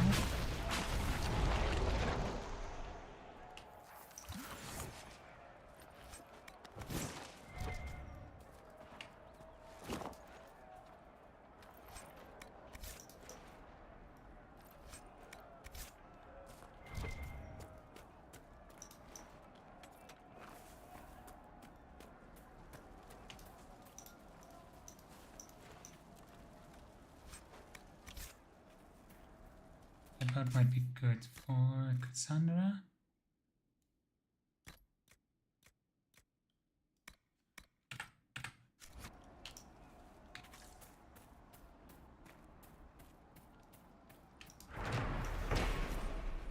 Rage was broken recently, most likely a fighting between apostate mages and renegade Templars. That's worth making a landmark.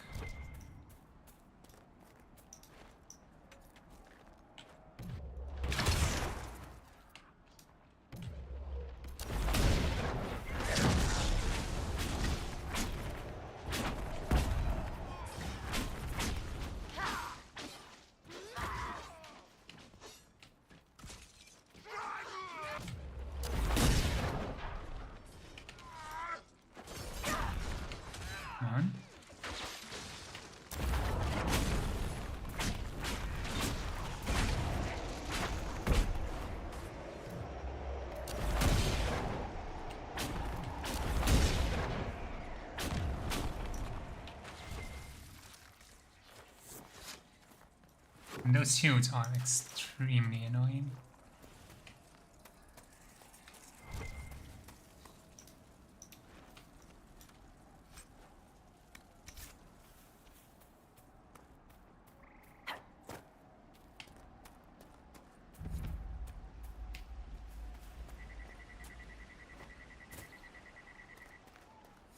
The Templars have secured a position ahead.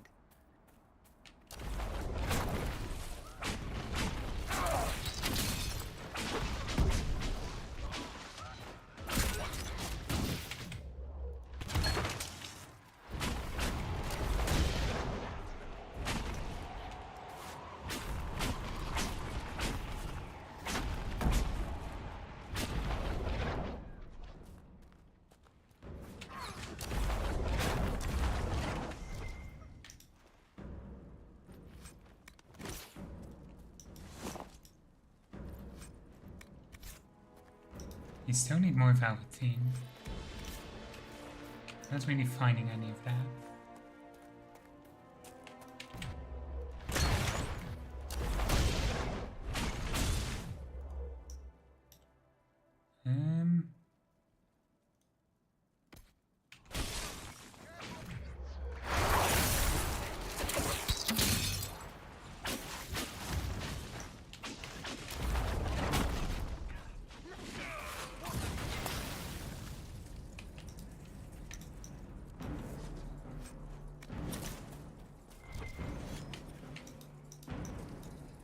It is funny how I'm being so strategic with where I'm placing my mines. And it doesn't matter because we're over leveled for the area anyway.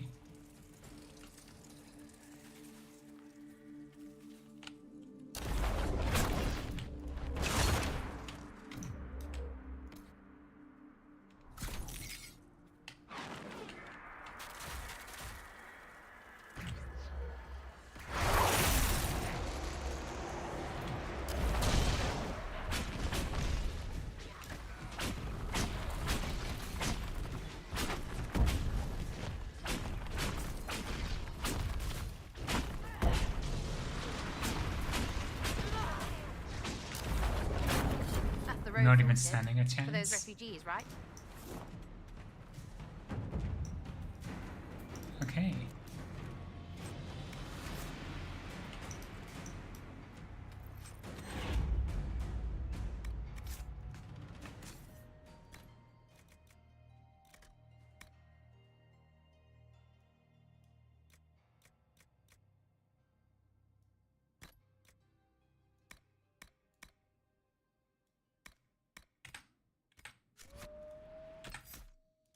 And I can level up.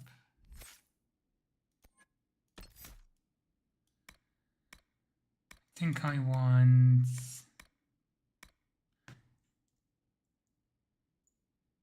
Ooh.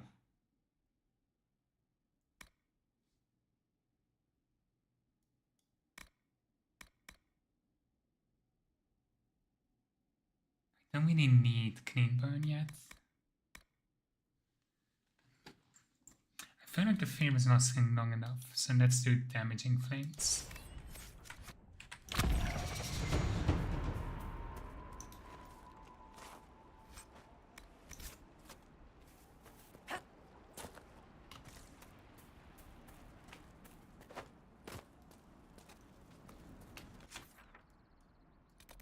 And go back to the crossroads.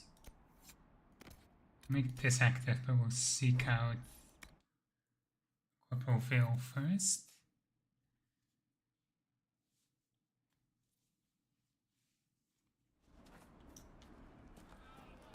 To report our success.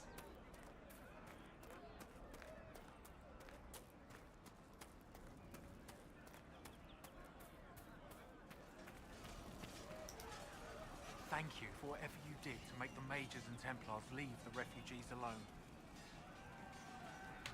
What other problems do these refugees face? We've got some injuries that go beyond stitches and elf fruit. I know healers are in short supply, but if you can find someone in Redcliffe to help us, it would save a lot of lives. Oh, right. Okay, we need to do that first. And you as well. Okay.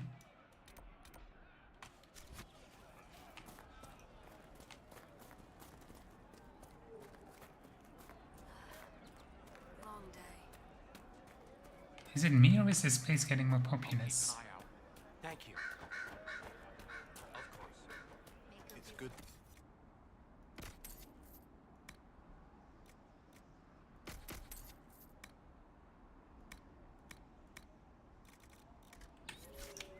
It's just what I heard. And how much did you need?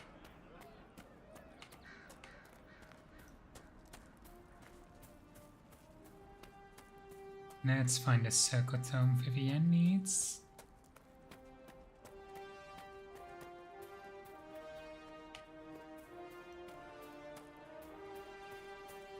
See, can we get to Redcliffe from this road? I was kind of presume we would need to go this path, but I don't think we do.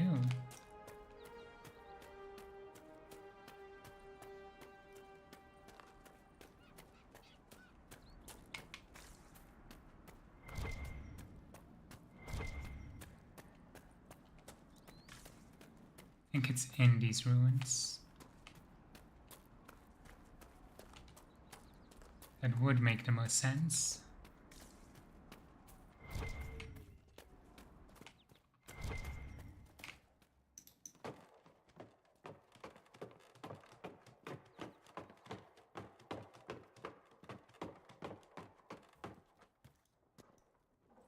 There's nothing up here.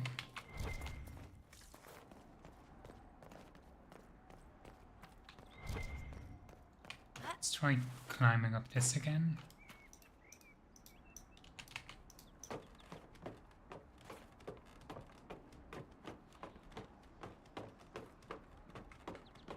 I think that's the town.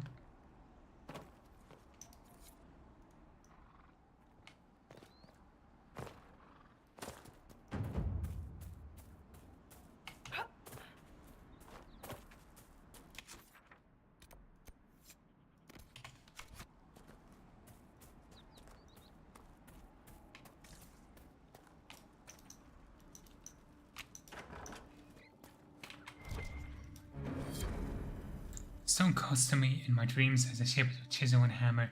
It shapes me in return. My flesh twists claws and fangs ripping forth the light in the sky makes the stone go much louder. Caves in the hills have good strong stone. I can shape it into something strong enough to keep me safe if I hurry. Shannon, if you have any dreams, go talk to the Templar. The war doesn't matter. Their job is to help when things are too frightening to deal with alone. Okay.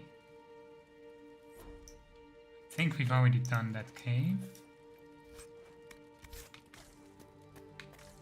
I think that's the Drakestone cave that I typically do.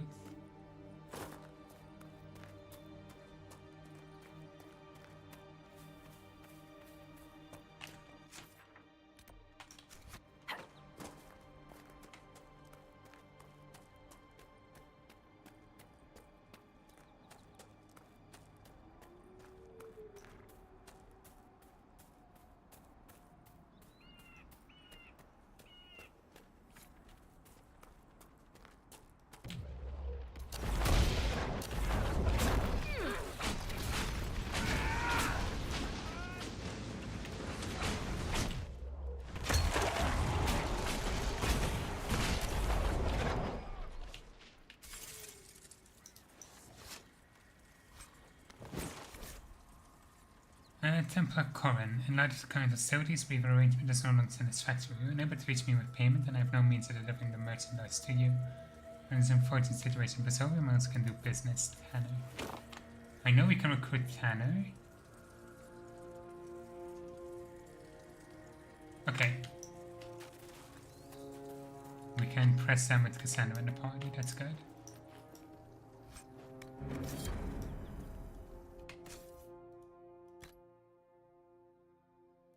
That is slightly better.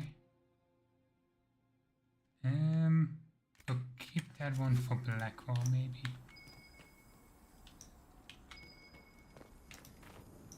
Open this up.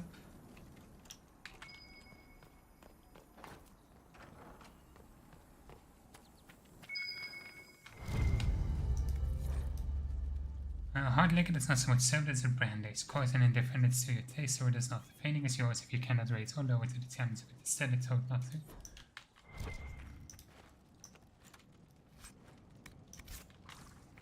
Alright. That's everything in here.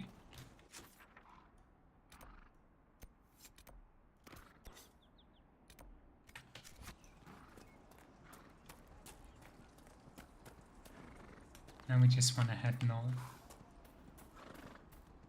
to check on Redcliffe.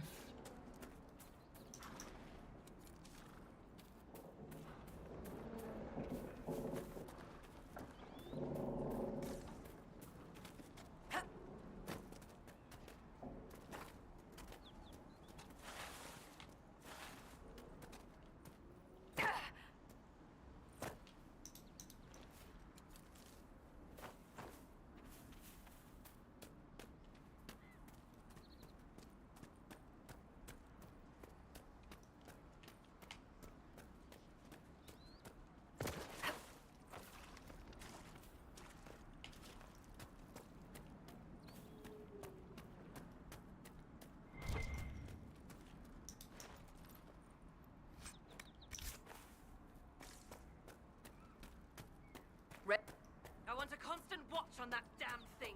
Sound the alarm at the first sign of demons.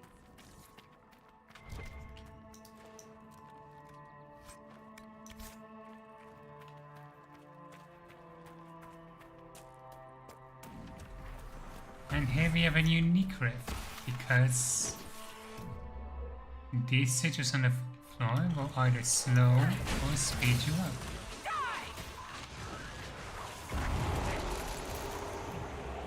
This is another slowdown.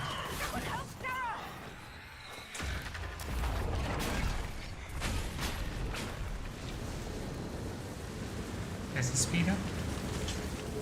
Yes.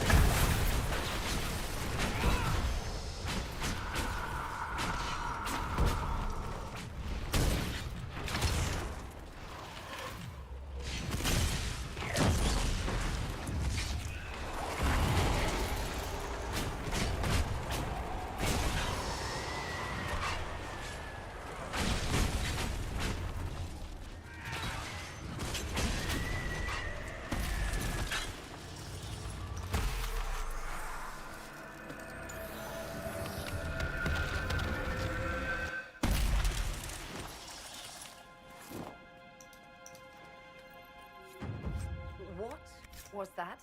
We don't know what these rifts can do. That one appeared to alter the time around it. There are many mages in Redcliffe. Maybe Fiona will know what's going on. Make her have mercy. It's over. Open the gates.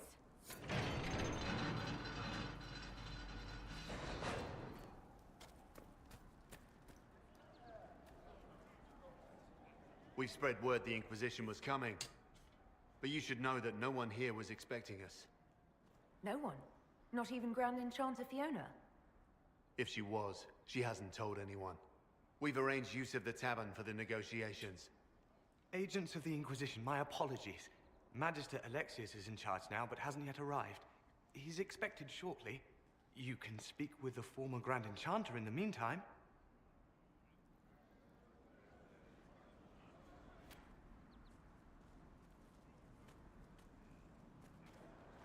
We should talk to the Grand Enchanter.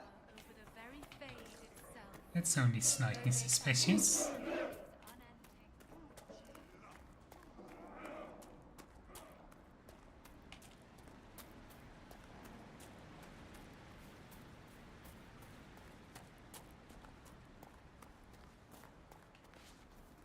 Ooh, that counts as a...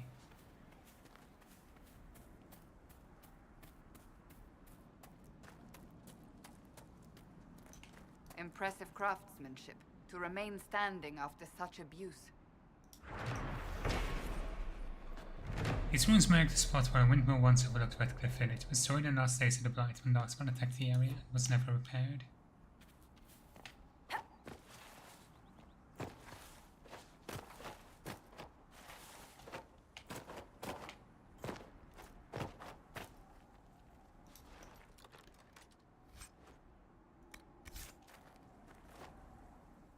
Okay. Now we can move down. Down by the river.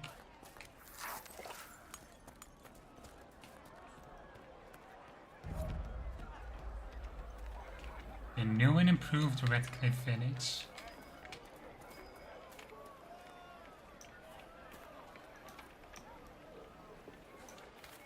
Okay, can't open that one yet.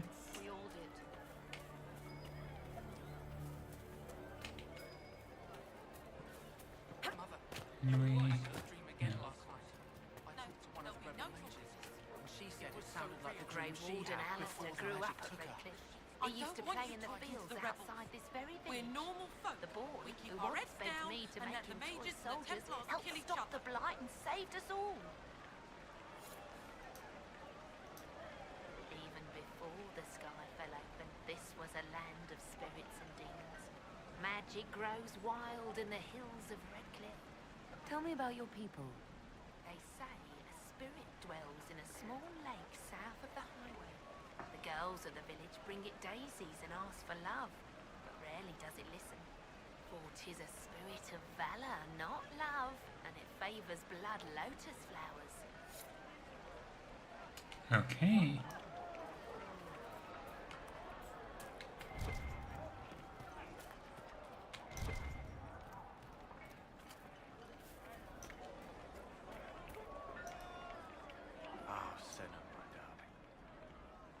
First time in all these years, I fear I will not be visiting your ashes. What world is this? That demons and brigands stop a man from taking flowers to his wife's shrine. What if I took flowers to your wife's shrine for you? I do not know what to say, except thank you. You are Dalish. My sinner and I, we kept to the old ways as we could. Though I know we are as children to you.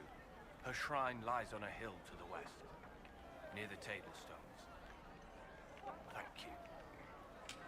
Stay safe. Walk in peace.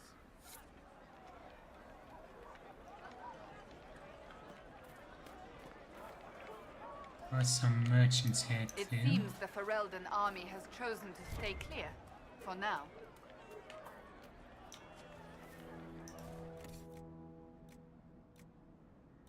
Oh, it's mostly weapon. Okay.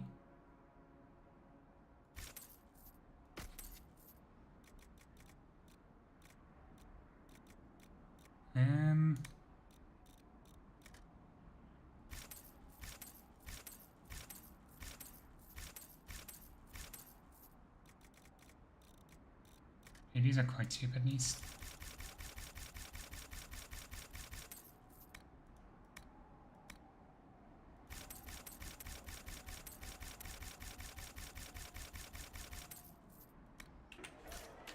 That's a lot of schematics now, but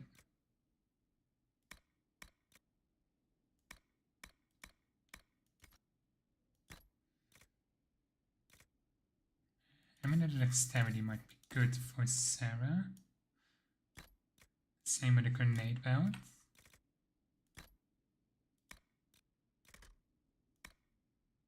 See, what does Serpent Stone represent? Strength.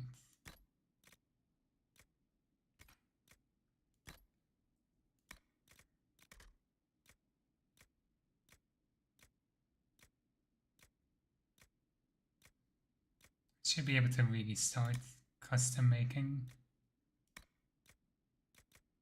what specifically fits everyone.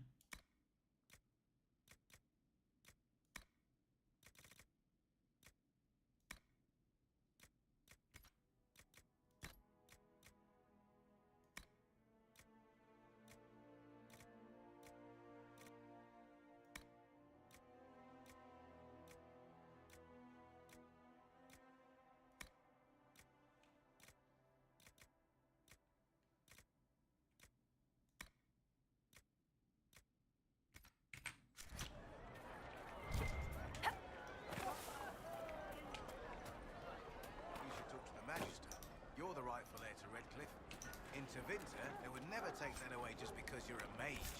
After what I did, I'm not even sure I should be here. It's not your fault. It could have happened to any of us. That doesn't help. That's why people hate us. But... just stop. You don't know what you're talking about. Are you Connor? You've heard the story, I guess. I can't believe the Queen thought Redcliffe was the right place to send the mages. I mean, it was nice of her to offer refuge, but I don't think the people here wanted me or anyone like me in this town ever again.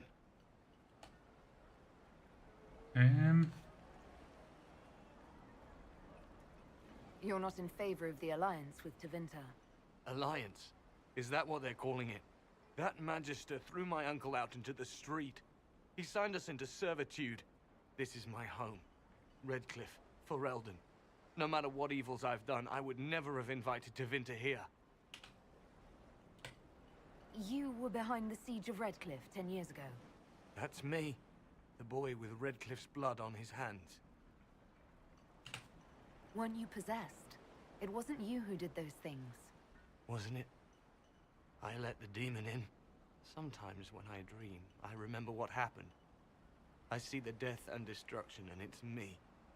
It's all me. Why isn't Al-Eamon in power anymore?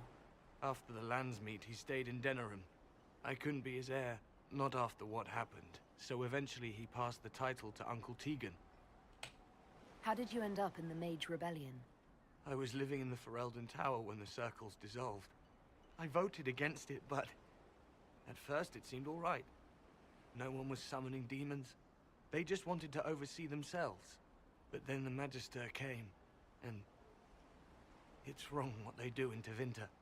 We are monsters. We need to be controlled.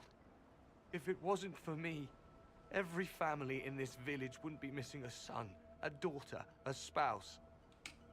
I need to be going. Please, talk some sense into the Grand Enchanter. Selling out to the Imperium won't win us any friends. We have to find a way to make peace. Alright. It is nice to see Connor again, even if he is heavily traumatized.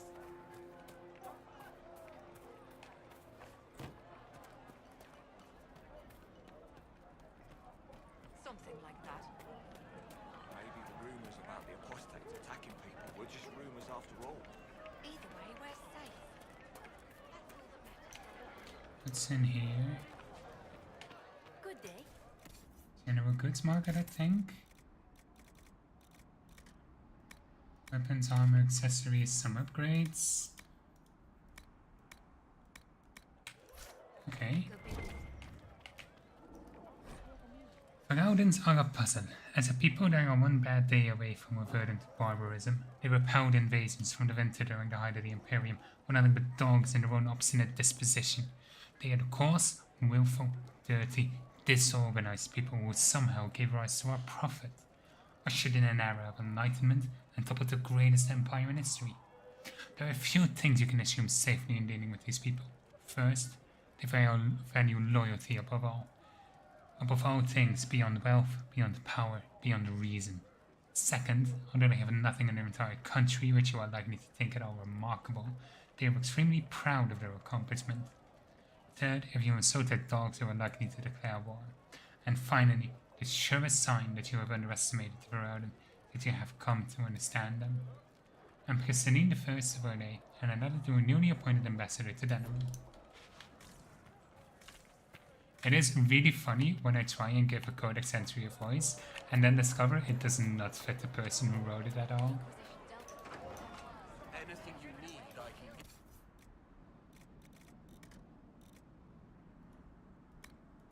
Okay, this is interesting.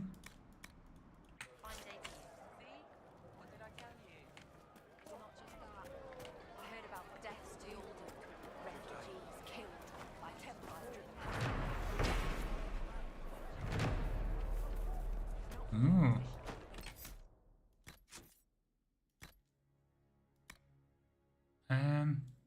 I do not have much on Warden Blackwall. We know he became Constable of the Grey in Valchevin after Warden Constable Fontaine assumed the position of Commander of the Grey from my predecessor. He also bears the Silverite Wings of Valor, another bestow upon Legion Wardens for deed of great daring. The details of the act for which Blackwall earned the Silverite Wings, however, are sketchy.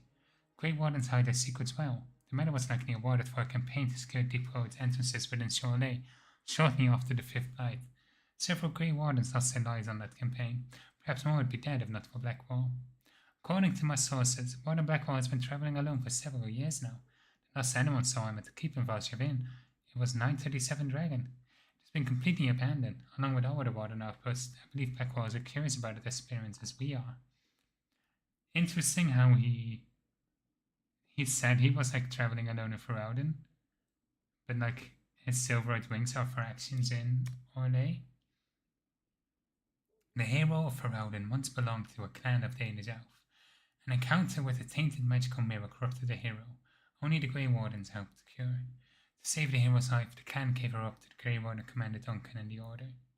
After defeating the Archdemon and ending the Fifth Blight, the hero of Varaudin took up the mantle of Warden Commander and began the task of rebuilding the Order in Varaudin, serving with honor until her disappearance several years later. Her current whereabouts are unknown.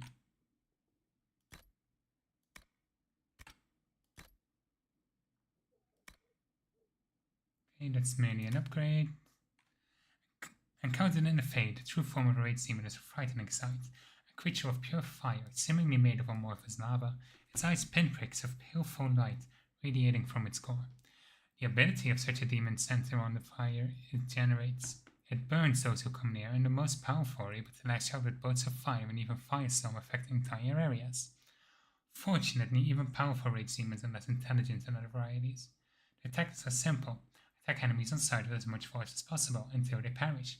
Some Rage Demons carry their heat-based abilities into possessed hosts, otherwise one rarely sees their true form outside the Fade, unless mages specifically summon one to do their bidding. Transcript of a lecture given by Varen, Temple Commander of Tentaville in the year 686 of the Steel Age.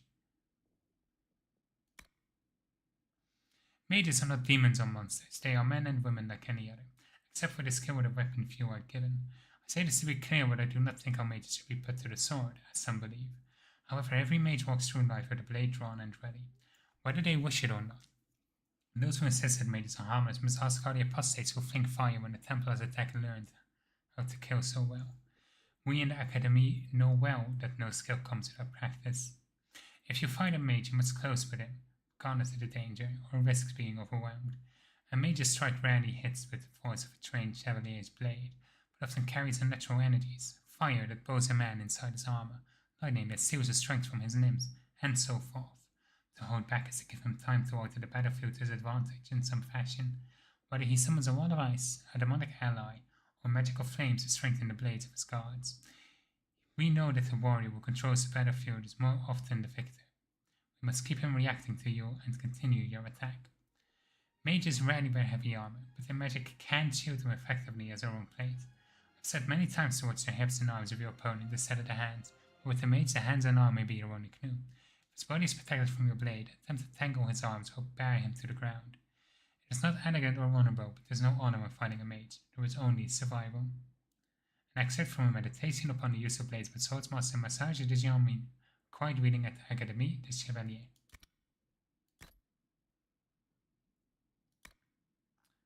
And we already had that, I think. Redcliffe. King Canan had Terran once famously declared that the fate of Redcliffe is the fate of all Ferelden.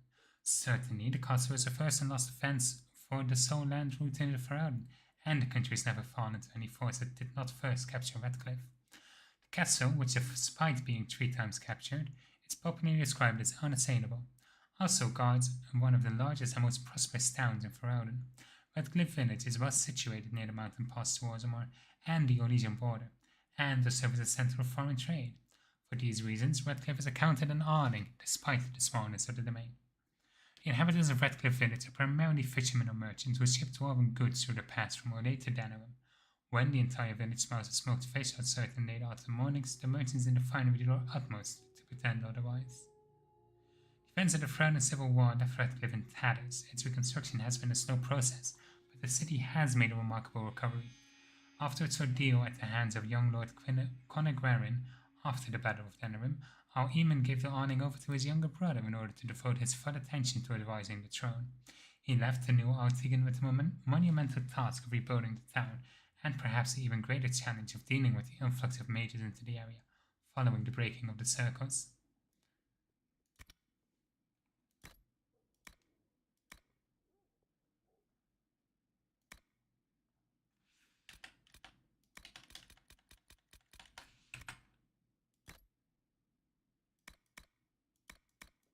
Which one here is new?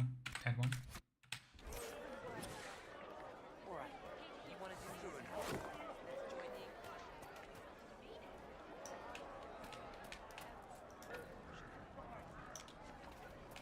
Okay, we need to get some tool upgrades. Too many people dying for want of simple herbs. My apologies. Can I help you? There are refugees at the crossroads who would benefit from a healer. Of course they would. These attacks by the Templars have endangered countless innocent lives. But if I go to the crossroads to help, I might end up in danger myself. I doubt those refugees would risk their lives for a knife here. Why should I risk mine for them?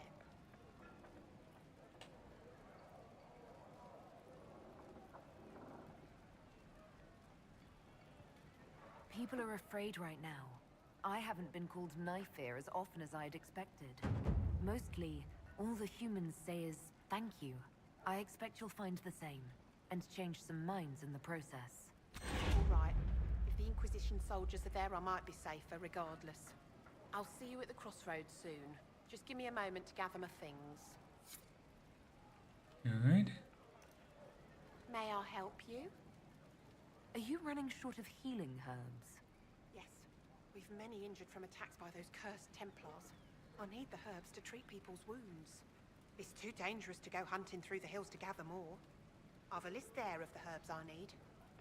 Goodbye. Stay safe out there. There is a list. May I help you? I found some of the herbs you were looking for. Yes, these are perfect. Are you running short of healing herbs? Yes, I need them to keep wounds from going bad. It's too dangerous to go hunting through the hills to gather them. Goodbye. Thank you.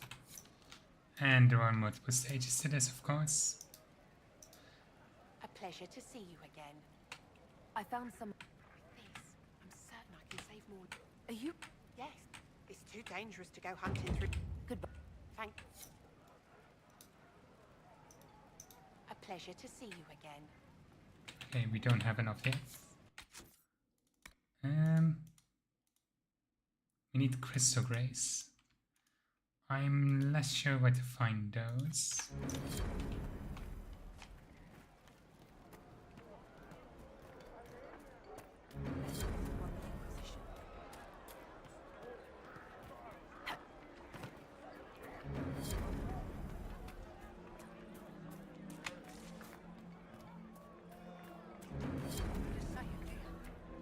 Would you hate me that much if I were a mage? Right. Mother, I That's think we why. should go. Go? In the middle of the war? I am Sister Tanner. May I help you? Are you a Chantry sister? A lay sister only. I work here to help the poor and extend the Maker's kindness to those who need it. It is very busy work, especially in these times, but let me know if I can ever help you. I found the letter you sent a Templar named Corin. What? Shit. You can't prove anything. A letter from a rogue Templar. Nobody is going to care. So, what do you intend to do? Let's see. Impersonating a sister, smuggling, dishonoring Chantry robes. I can think of more if you like. Or you could put your skills to use for the Inquisition. And you keep quiet? Nobody else has to know? That will depend on how honest your efforts are on our behalf. All right. I'm in. Seems like the Inquisition is the safer bet these days. And now we have a lyrium smuggler.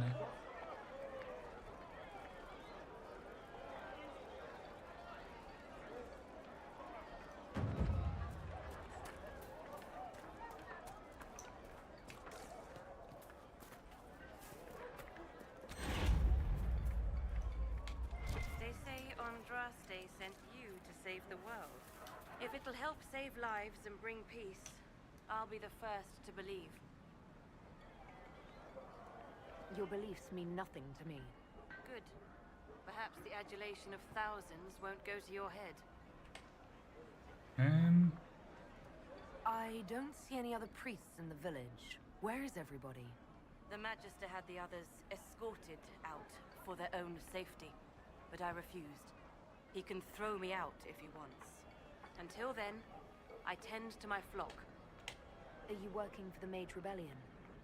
Mages are children of the Maker, no less than the rest of us. They struggle no less with questions of faith. Does that mean you support their freedom? Given a choice between the Circle and death, most mages willingly gave up some small freedoms for safety. But the pendulum swings, and now it seems any restraint is too much. I think they should have a chance to prove they deserve freedom. What are your feelings on the mages working with Tevinter? The Imperium burned Andraste. Since then, we have led 4 exalted marches against them. Yet in all those marches, they still acknowledged the Maker. Now I speak of him and the Magisters laugh. Something has happened, and I dread to learn what. I will leave you to your duties. Make us speed you, my child. All right.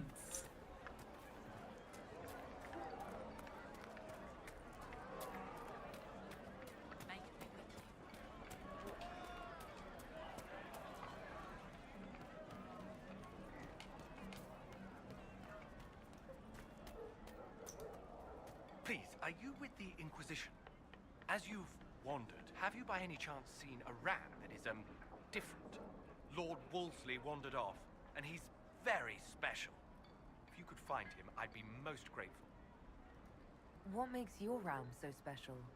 Well, he's always brought the family luck, and his advice helped us make our fortune. Your ram offered advice? He's a very special ram. Your ram has gone missing? Yes. I'm certain that if he heard his Jimmy missed him, he'd come right back. He's likely at our family's old summer cabin. It's by the lake in the southern hills. If you do find him and send him back, I'd be happy to pay you. Well, I guess we know what to do then. I'll speak with you later. If you find my ram, please send him home. Wonderful.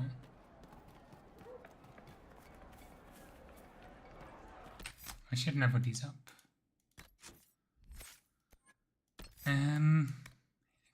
I guess it makes the most sense to pick up a dexterity bonus.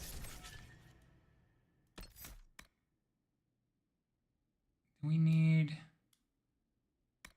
Yeah, why not?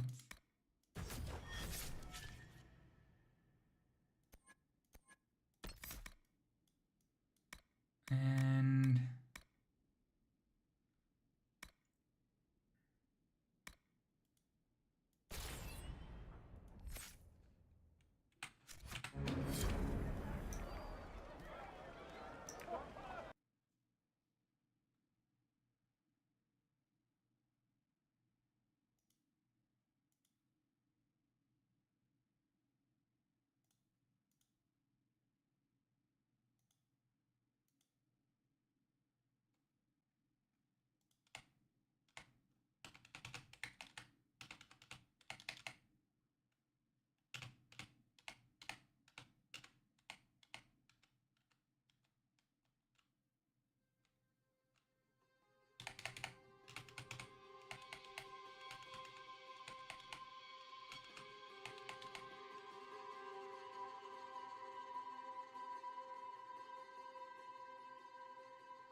Welcome, agents of the Inquisition.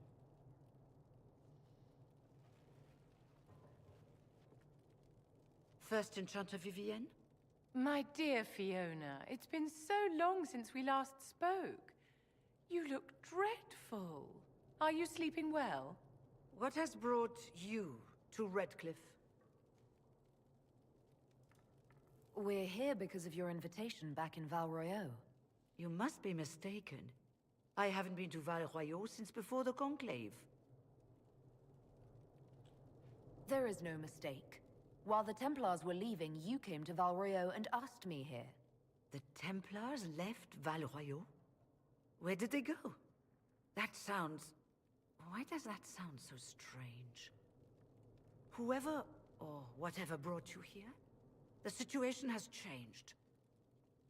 The Free Mages have already pledged themselves to the service of the Tevinter Imperium. Fiona, dear, your dementia is showing. An alliance with Tevinter? Do you not fear all of Thedas turning against you?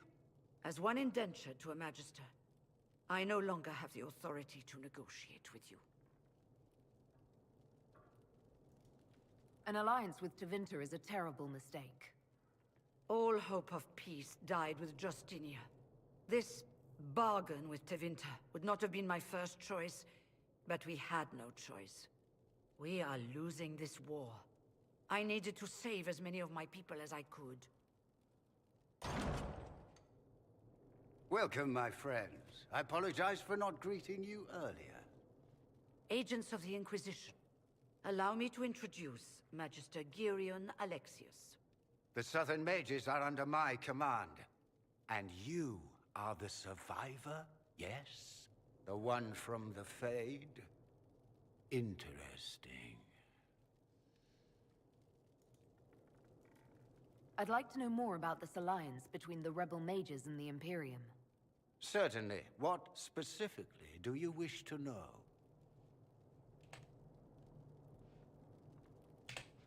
The Grand Enchanter told me she was indentured to a Magister. Our Southern brethren have no legal status in the Imperium. As they were not born citizens of Tevinter, they must work for a period of 10 years before gaining full rights. As their protector, I shall oversee their work for the Imperium. I'm not clear on when exactly you negotiated this arrangement with Fiona. When the Conclave was destroyed, these poor souls faced the brutality of the Templars, who rushed to attack them. It could only be through divine providence that I arrived when I did. It was certainly very timely. What does the Imperium gain from taking rebel mages under its wing? For the moment, the Southern mages are a considerable expense. After they are properly trained, they will join our legion. You said not all my people would be military. There are children, those not suited. And one day I'm sure they will all be productive citizens of the Imperium when their debts are paid. I haven't seen any sign of Redcliffe's Arl or his men.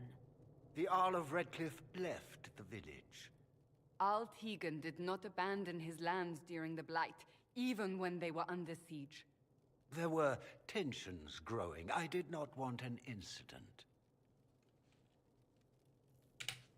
You're quite a long way from Tevinter, Alexius. Indeed I am, though I have heard you are no Ferelden either. It seems we are both strangers here.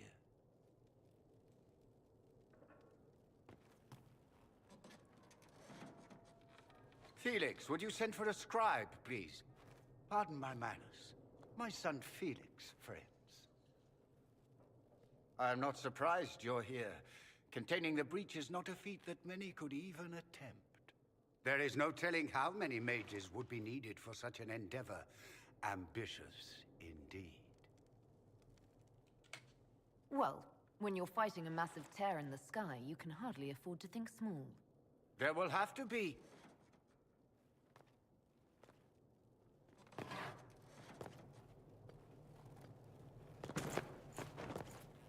Felix.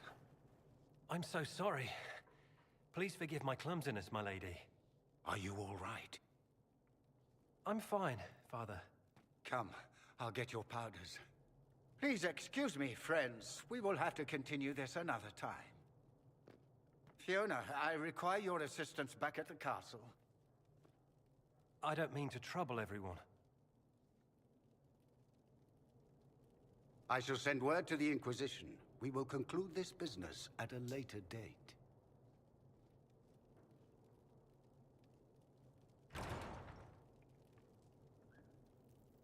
Come to the Chantry. You are in danger. Wow, aren't we secretive? There's no telling who or what will be waiting for us in that Chantry. Come on, let's do something. We don't need your kind here. Your Inquisition's just Templars by another name. Who are you? Linear. Just linear. Don't ask what Circle Tower I'm from, because we're done with that. We're all free mages now. You'd rather bow to Tevinter than join the Inquisition.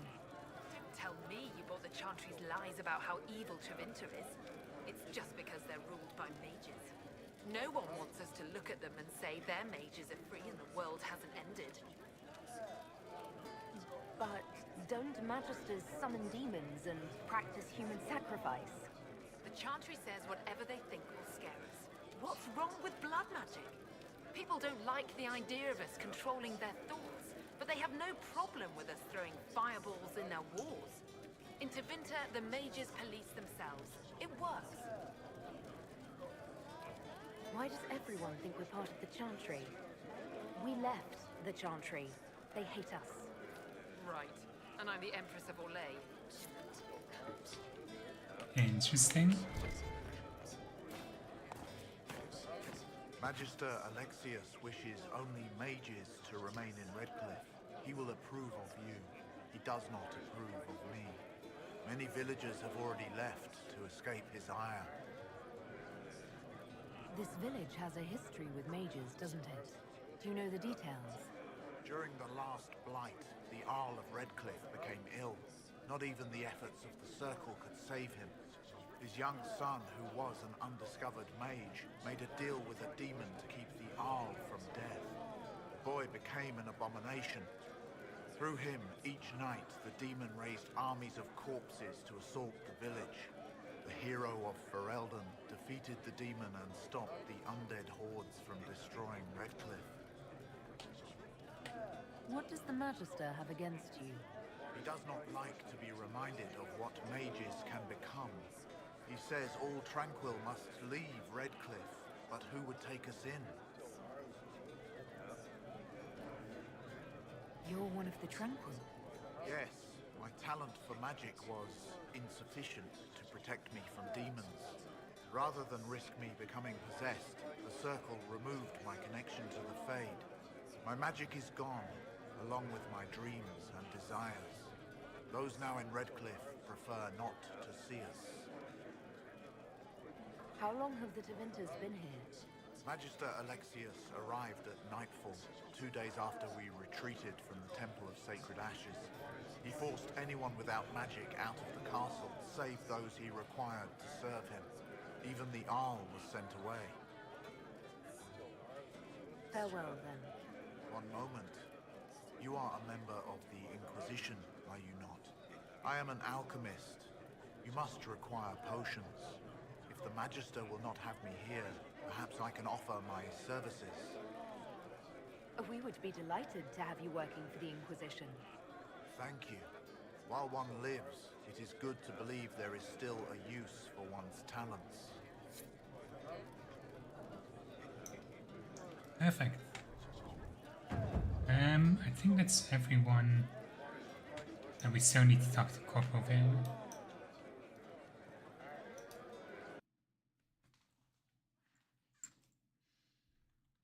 I am beginning to regret saying I would side with the Templars. I mean, I wouldn't quite side with them, I would conscript them. But I really want to go for the mages.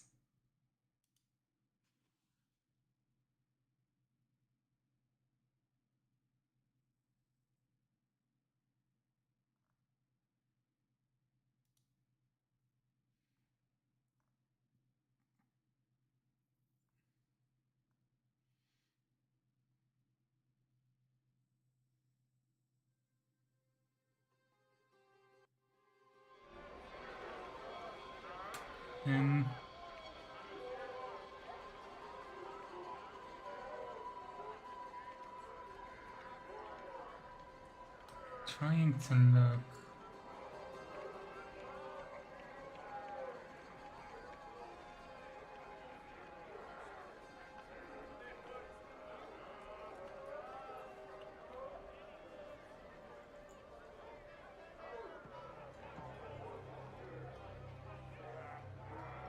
Let's see.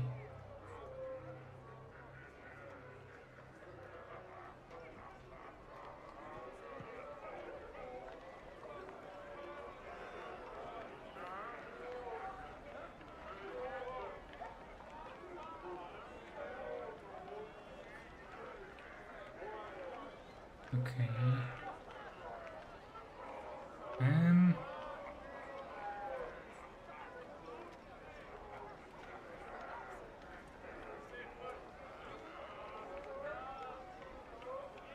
Doesn't quite mention.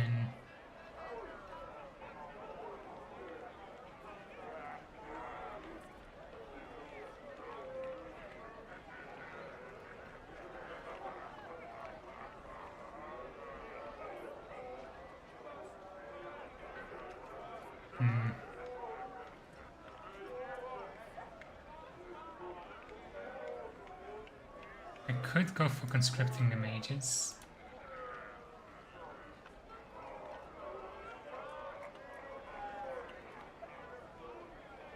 That also works.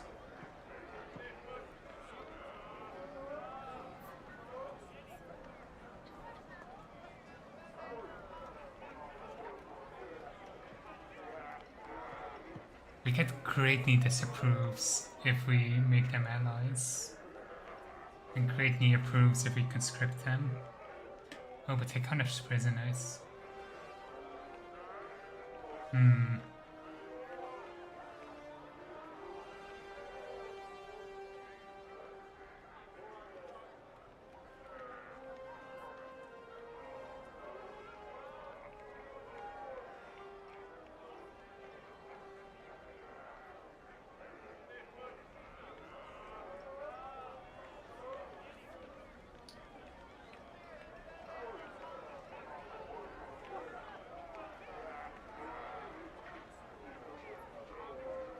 I'm unsure.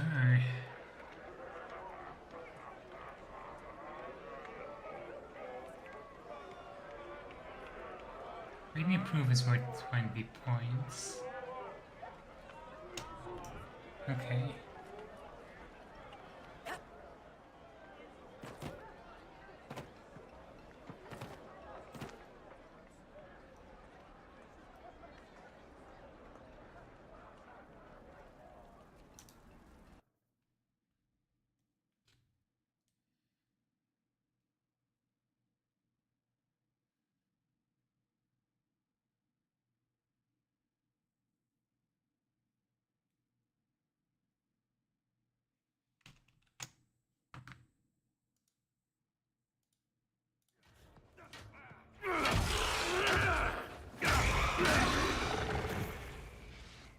Good.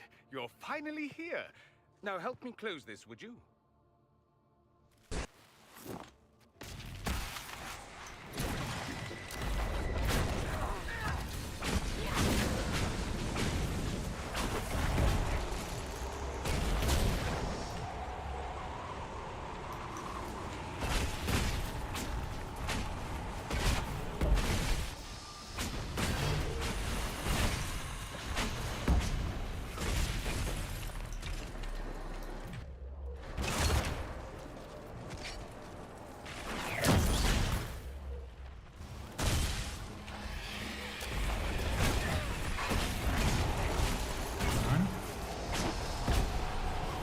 A lot of demons.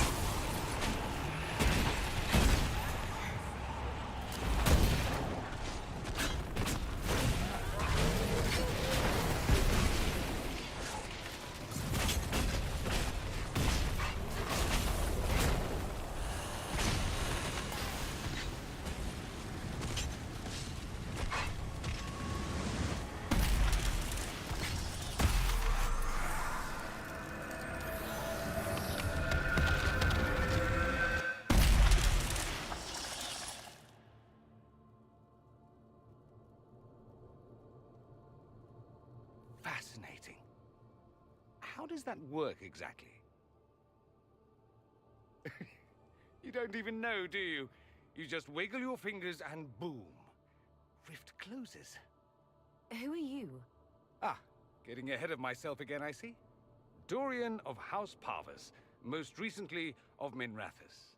How do you do? Another Tevinter. Be cautious with this one. Suspicious friends you have here. Magister Alexius was once my mentor, so my assistance should be valuable, as I'm sure you can imagine. I was expecting Felix to be here. I'm sure he's on his way. He was to give you the note, then meet us here after ditching his father. Alexius couldn't jump to Felix's side fast enough when he pretended to be faint. Is something wrong with him? He's had some lingering illness for months. Felix is an only child, and Alexius is being a mother hen, most likely. Are you a Magister? All right, let's say this once. I'm a mage from Tevinter, but not a member of the Magisterium. I know Southerners use the terms interchangeably, but that only makes you sound like barbarians. Stop talking like you're waiting for applause. Just tell me what's going on. What? There's no applause? Fine. Look, you must know there's danger. That should be obvious even without the note. Let's start with Alexius claiming the allegiance of the mage rebels out from under you. As if by magic, yes? Which is exactly right. To reach Redcliffe, before the Inquisition, Alexius distorted time itself. If there was a way to turn back time, the Dalish would have used it long ago. Manipulating time itself? Many have attempted over the ages, but never once succeeded. The rift you closed here. You saw how it twisted time around itself, sped some things up and slowed others down. Soon, there will be more like it, and they'll appear further and further away from Redcliffe.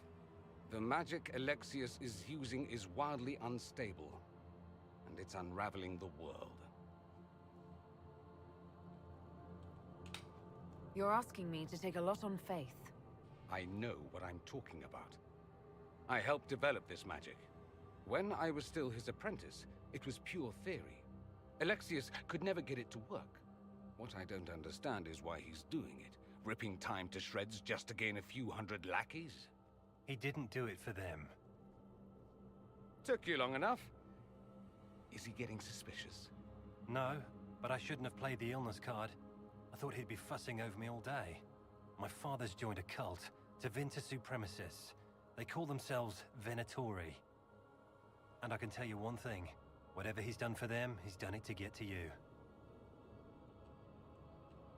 Alexius is your father. Why are you working against him? For the same reason Dorian works against him. I love my father, and I love my country. But this? Cults? Time magic? What he's doing now is madness. For his own sake, you have to stop him. It would also be nice if he didn't rip a hole in time. There's already a hole in the sky. Why would he rearrange time and indenture the Mage Rebellion just to get to me? They're obsessed with you, but I don't know why. Perhaps because you survived the Temple of Sacred Ashes. You can close the rifts. Maybe there's a connection. Or they see you as a threat. If the Venatori are behind those rifts or the breach in the sky, they're even worse than I thought. All this for me?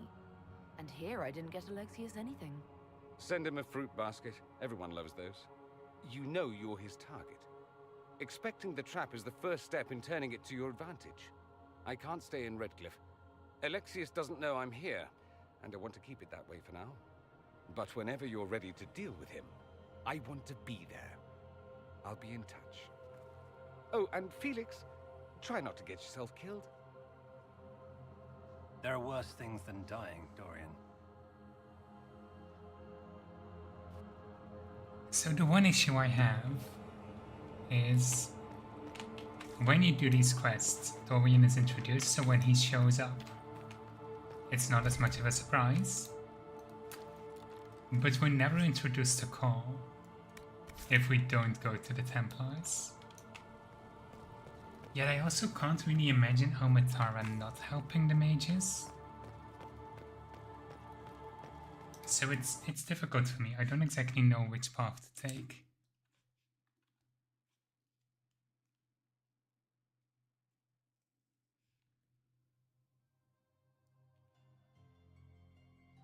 Either way, we still need to recruit Ironblood as well. Oh.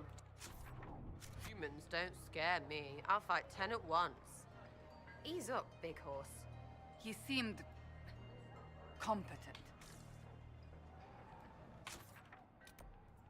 Okay. What's this?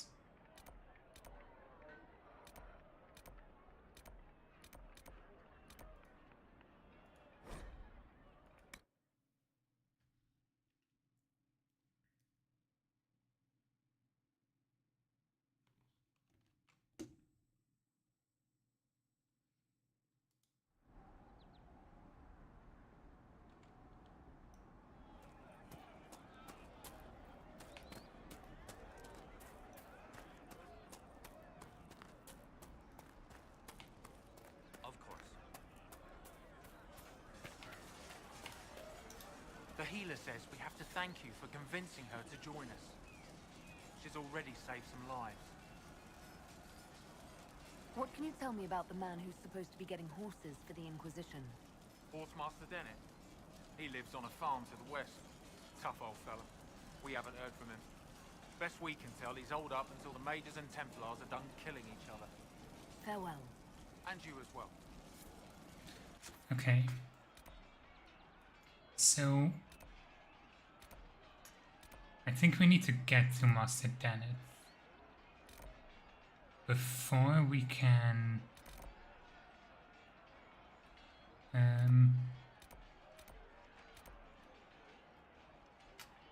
recruit Corporville. I guess we can start heading in that direction.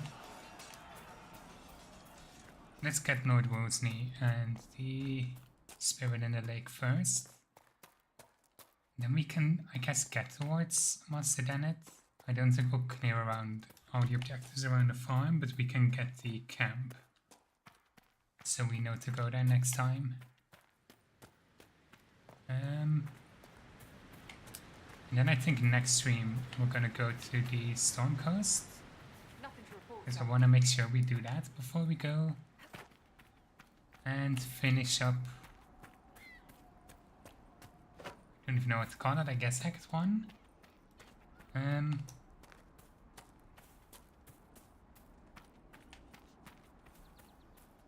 yeah, I feel I should side with the mages. The one downside is it's gonna make getting Sarah approval harder.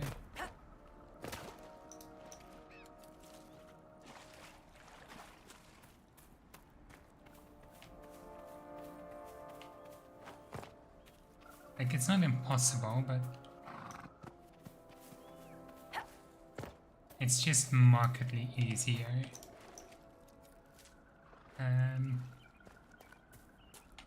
If you disband the Templars instead.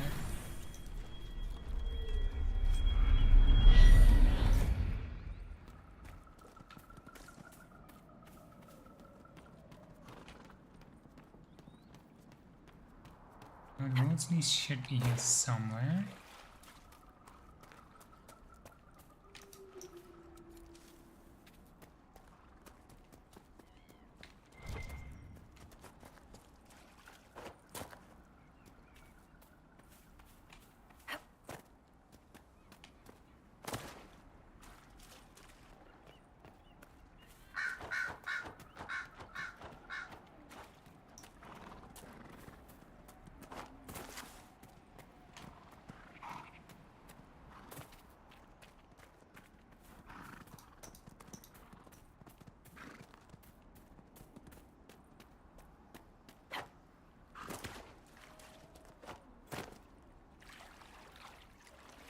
Don't really see any. Oh, there he is.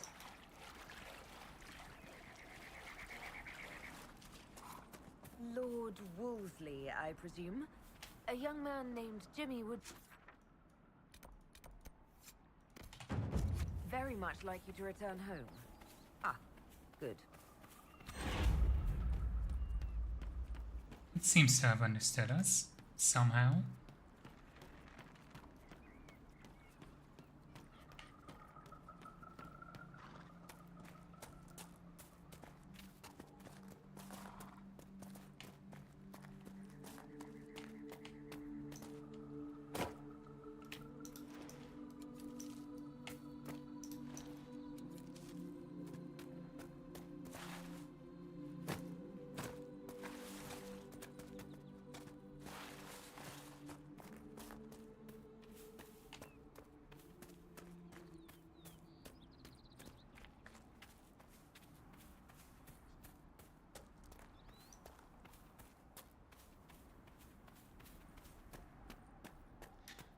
I might also want to do a bunch of crafting. Or isn't I should do a bunch of crafting, I don't really want to do it, but... Oh, I kind of want to do it. I like the stat boost we get from it.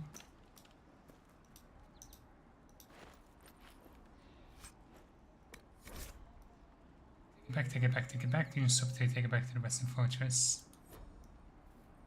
Interesting.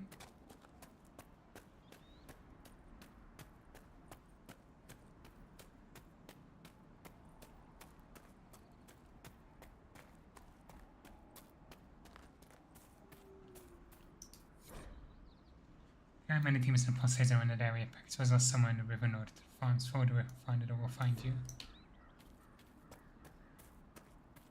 Troublesome. There are wolves here, so I'm gonna try and avoid those.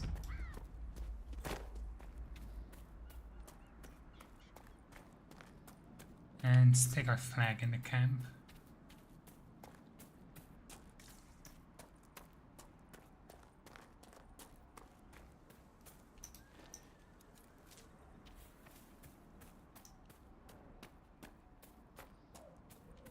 What have we got here?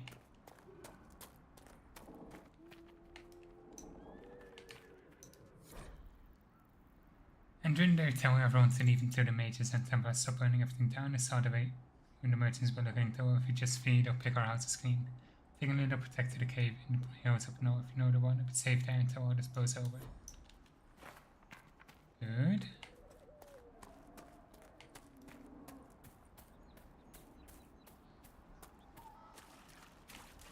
This would be a good place to set up camp.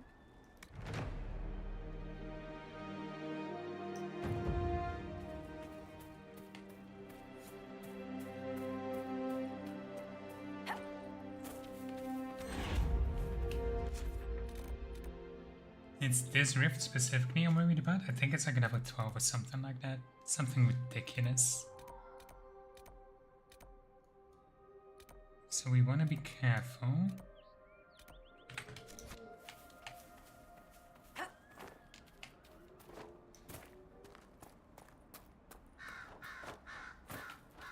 Wait, this is a quest.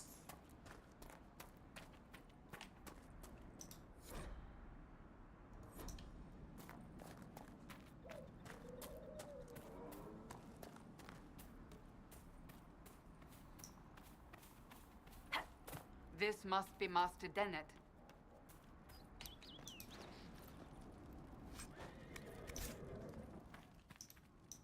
Speak to the Master if you have business here. Rude.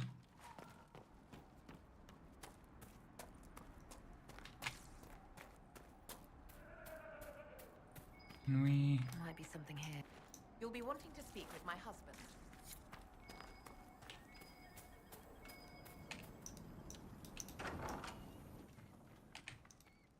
So you're the Inquisition, eh? Here you're trying to bring order back. It's high time someone did. Never thought it'd be a Hallow-Rider from the Wildlands, though. Name's Dennett. I served Arleman for 30 years as Horsemaster. I hear your Inquisition is looking for mounts. Is there a particular reason you're making me come here to ask you in person instead of just sending them? As a matter of fact, yes. I can't just send 100 of the finest horses in Ferelden down the road like you send a letter. Every bandit between here and Haven would be on them like flies on crap. You'll have mounts once I know they won't end up as a cold winter's breakfast. If you have a problem with me personally, I'd like to know about it. What? This because I called you a Hallow-Rider? Those Hallow are damn majestic beasts. I'll give my right arm to ride one. My wife Elena manages the farms and Bron's in charge of my guards. They'll tell you what they need. Until then, you deserve something better than whatever knock-kneed plow-neck they gave you. The chestnut over there is a purebred Ferelden Forder. Take care of him, and he'll take care of you, Inquisition. Okay.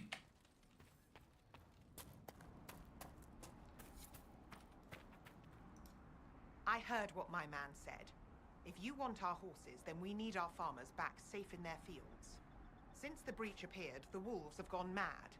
They come after our men like beasts with the water sickness. You deal with the wolves, and our farmers will be safe again. How are these wolves acting differently from normal?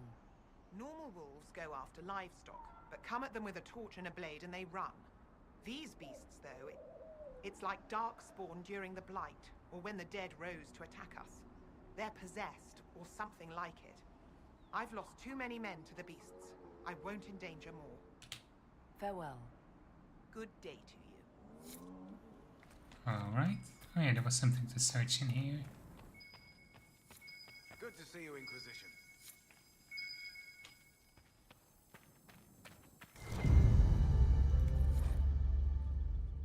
Meeting the curve for the daring, or those who wish to seem so. Set down sensation at the bottom and erotically carved peach pit. The design is plain, but the butler assures that the act of carving was scandalous. Alright.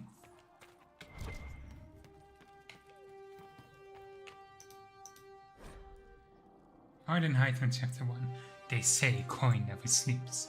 Anyone who hawks a patrol of Hightown Market at midnight might disagree. The pickpockets and confidence men head to the taverns at dusk. Dwarven businessmen and nobles go back to their tiny palaces to fret over the ways they got cheated, and the market falls silent. Donan Brenokovic knew every angle of the market with his eyes closed. 20 years of patrols had etched it into him, so that he walked that bit even in his dreams. The recruit javelin was another story. The ring of steel striking stone told Donan that the kid had stumbled into a column again. His new armor would be full of depths by sunrise. Torches would make this easier. The sound of Javelin hauling himself off the pavement was like a tinker's cart crashing. Torches make you night blind. You'll adjust. Donan crossed the square to help the kid to his feet. A breeze curried across the plaza, sending the banners and pennants shivering. Carrying an old familiar scent, Donan stopped in his tracks. Something's wrong. His voice was low, warning. He peered into the dark up at the mezzanine just above them. Follow me. Be ready for trouble. The two guards climbed the dark stairs, and there, in a puddle of shadow, found the body. Gold-trimmed satin kinetic through the blood. Get the captain done inside. We've got a dead magistrate. It's Donan named after Donic, and what's the recruit name? Javelin? Was it Janin? Javin? Something like that was the name for the captain before Eveline.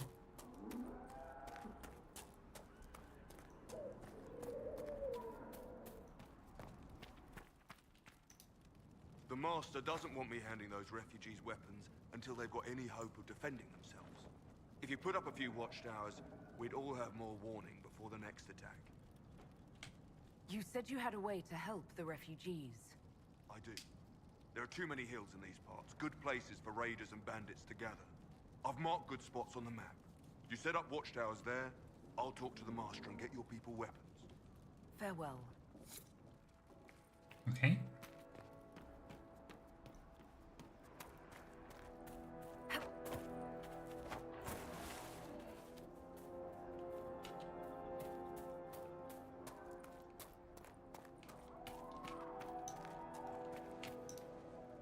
Fancy trying out one of my courses?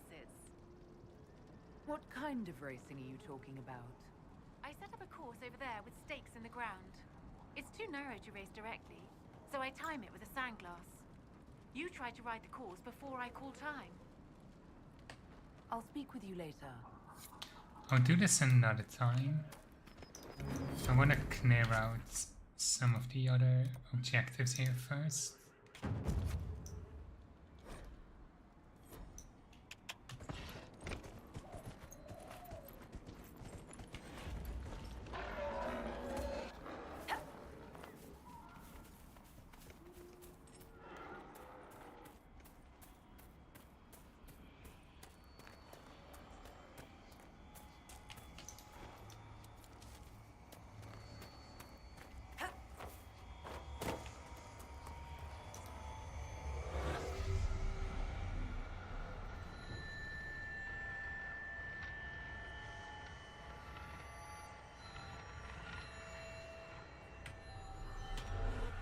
Perfect.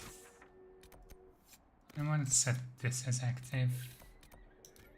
The landmark light here as well. See what we can for these.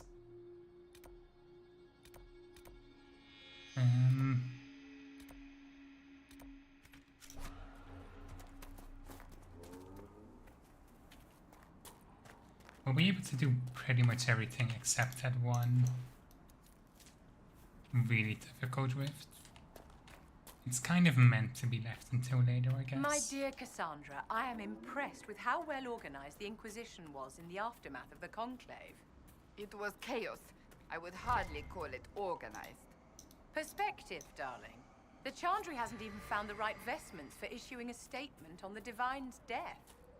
Being more flexible than the Chantry is not a difficult goal. Take your victories where you can, dear. I guess that's Vivian's attempt at a compliment.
Yes, lover. The net, I don't care if it's the best land on the farm. The farmers remember the old ways and the old blood, and will honor that.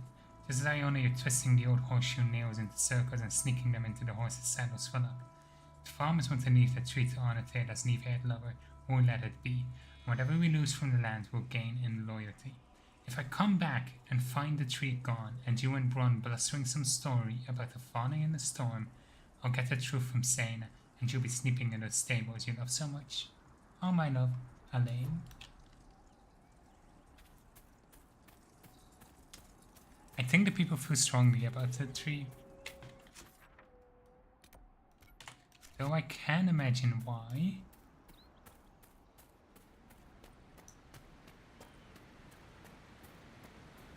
It is nice to see, like, some local Ferelden culture and mythology that isn't built around the Maker.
Why are you bringing the not fire with us?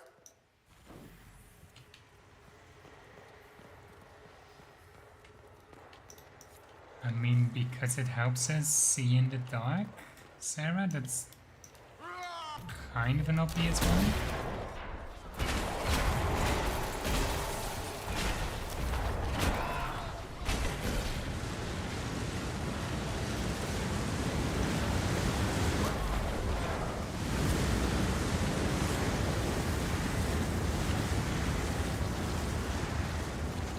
This is extremely fucking bright, holy fuck. Finally have some medium armor. Oh, need a higher level for it. That looks so ridiculous.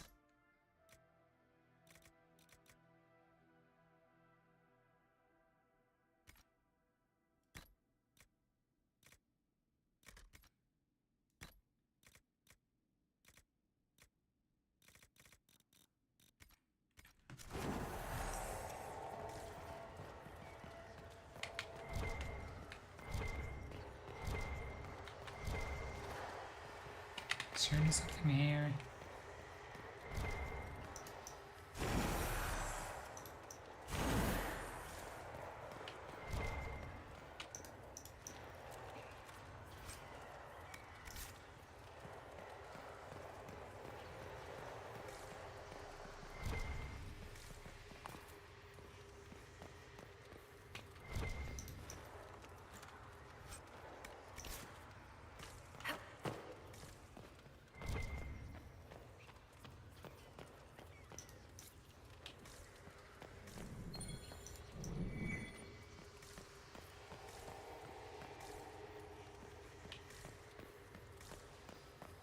I think that's all that's in here.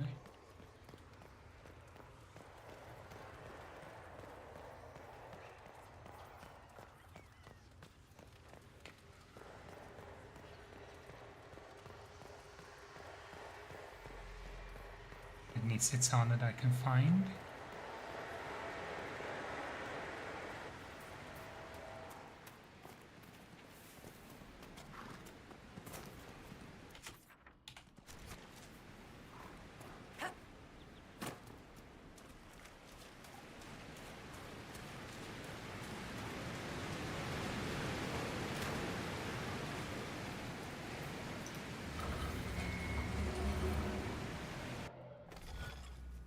And another puzzle.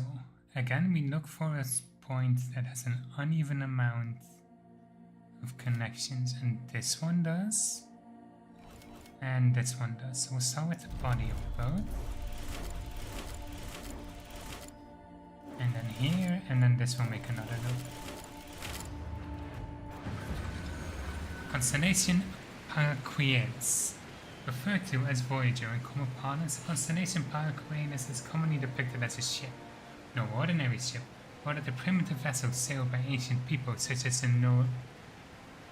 Nerominians. The translation from ancient Divine is usually across the sea, and lends credence to the idea that the Nerominians came into Thales from elsewhere, though most reputable scholars dispute this. Especially considered those ancient peoples would likely have named these stars long before they undertook such a voyage. From the study of the Ethiopian astronomy by Sister Oram Petrarchius.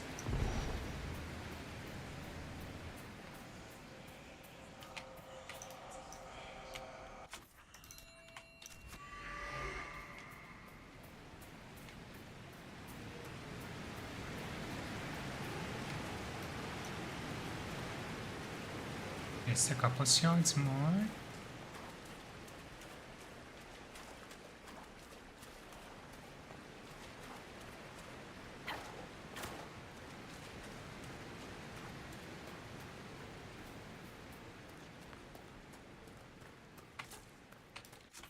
Is this the... No, this is a different cave.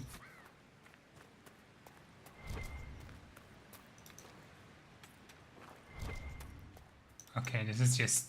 It's hardly a cave, it's just 2 iron.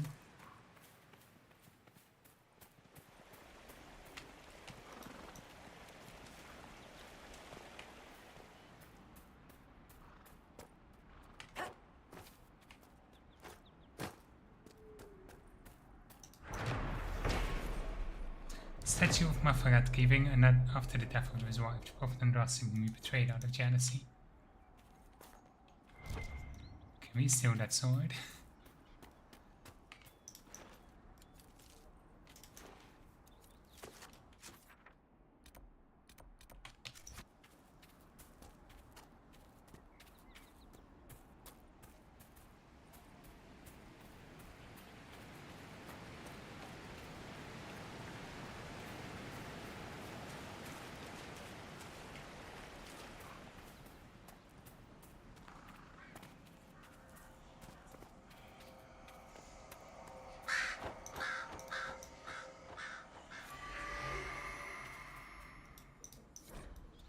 Birgit, it'll be worth it. You worry too much. I've seen you hunt you and that bow go together like the Maker and Andraste's sweet bosom. There's nothing in this world that'll keep reading after you take your axe to it. And believe me, once you've got enough of the bear claws, and remember they need to be big, really good sized ones. Then once you're coming back with some cub snatches and a sad dog grin on your face, make something to make both of us rich. Think of the girls in Redcliffe hanging on your arms, Birgit. It's a strong arm, my friend, strong enough to kill 3 big bears, and bring those claws back. Take care of that, and that arm will have a nice lady to wrap around at night. Good luck, don't come back without the claws, Jasker.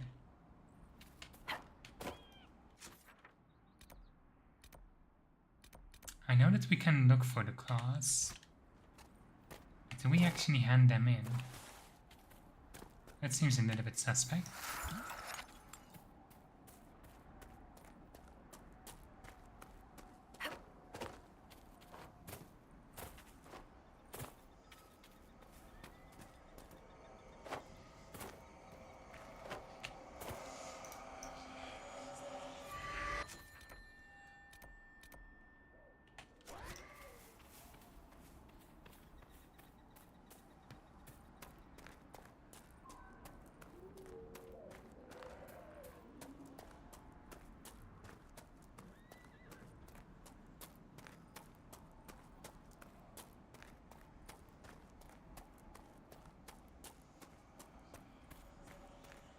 And this should be the last of the shards. Perfect.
and go for this. Without starting the Driftful quest, that would be nice. Because the Driftful quest is really annoying. Might be easier if we can approach from this side. What does this need?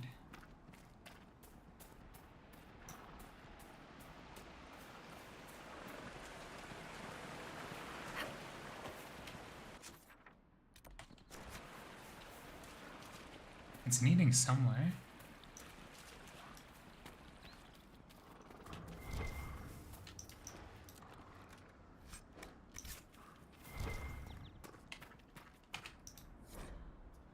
Come to me, my love, the dreams have guided you this far, and now write his words with your own hands for you to read when you wake. You are so close, come to the tree in the hill where the stone lady stands bearing Flanders, so that I know the earth.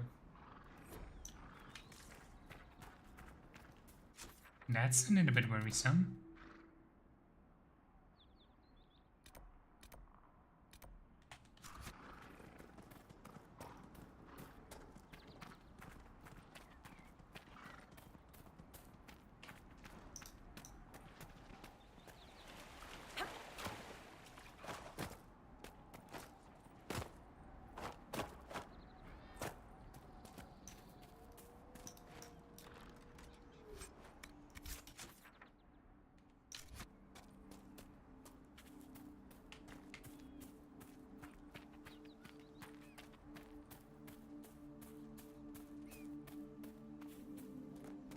I'm gonna try and avoid those wolves. I think I can follow this path.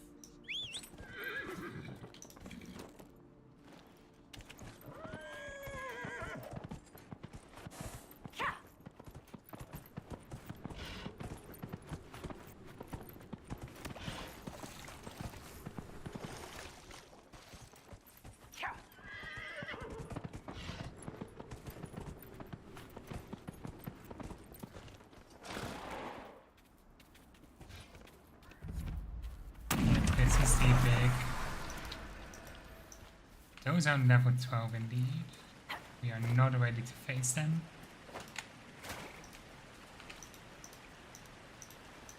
I'm fairly certain we'll just be insta-killed.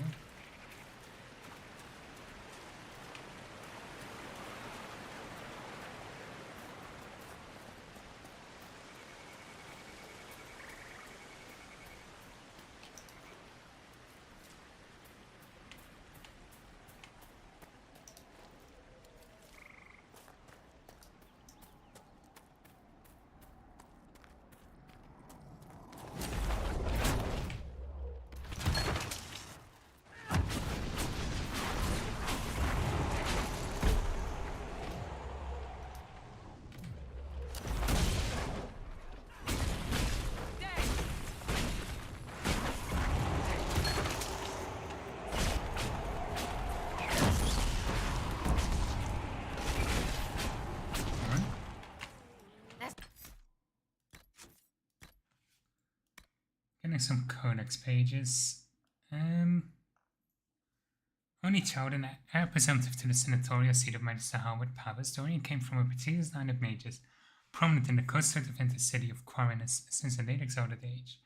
At that time, the Imperium was recovering from a failed exalted march in the Fall of Blight. Gideon Pavas arose as a voice of reason within the Magisterium. His block of allies convinced the Imperium not to descend upon the weakened scouts, to extend a hand on conciliation to those who had once sought their destruction. That house power remained standing even after Magister Gideon was tried for treason in a statement to the power he built, and, as Dorian himself would claim, an excellent example of how internecine politics in Tevinter can bring low even the brightest star. I don't think I want to read all of these. Wolves, not right now. Whatever.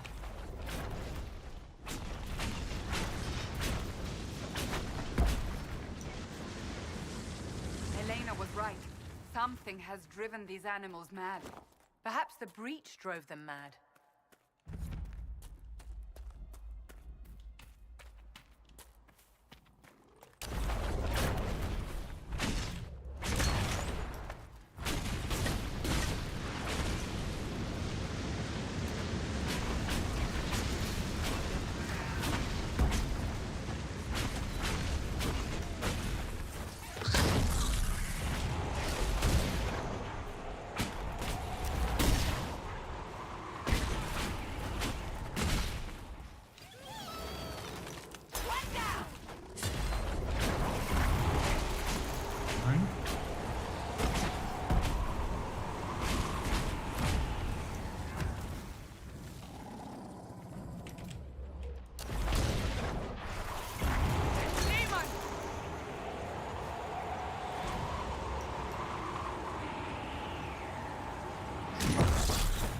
we switched it to the end for some reason.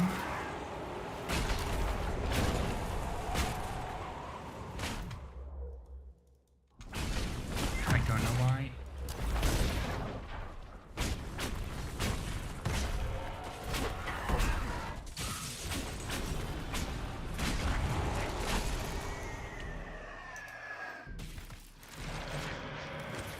With the demon dead, the farmers should be safe from the wolves. My joy at this news is unrivaled, dear.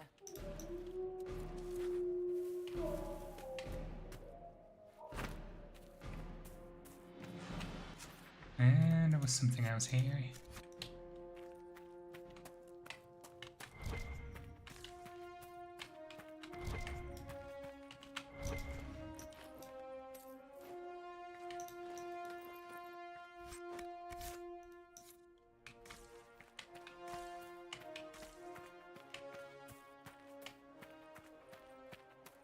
Oh wait, that's Crystal Grace.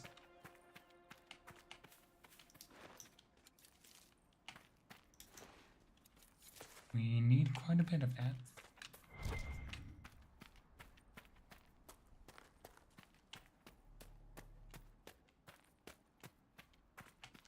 What is that horrendous smell? Nothing. Where is it coming from? Nowhere.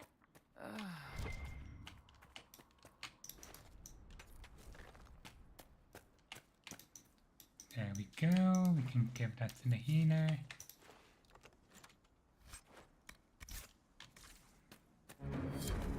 Okay. And we need these.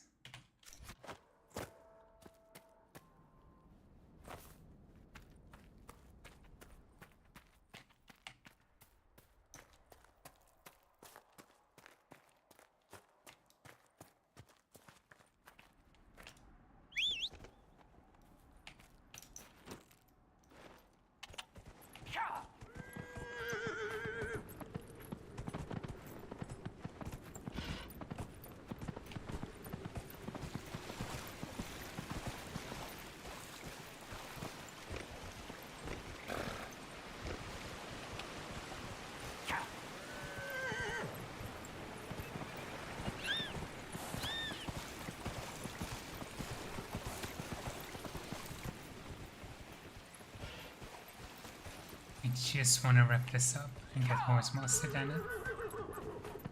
And Corporeal, because then we've done all the important stuff in the Hinterlands. And we can go to the Storm Coast next stream.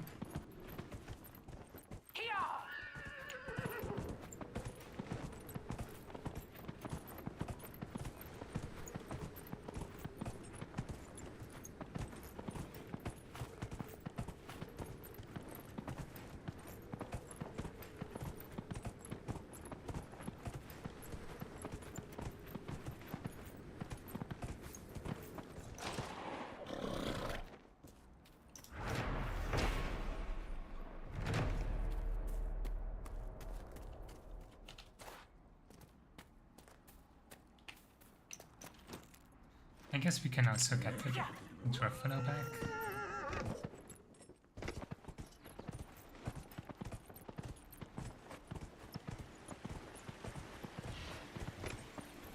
Actually, no. I'm not gonna do that.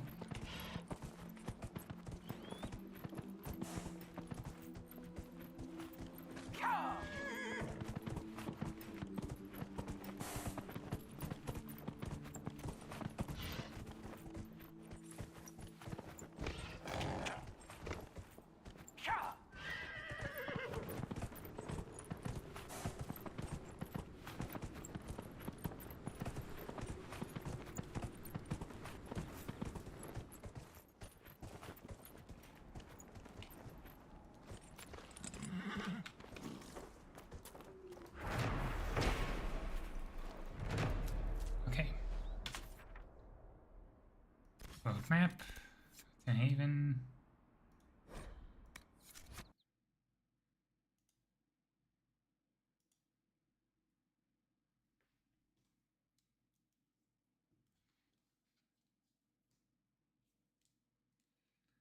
we won't do the rounds right now.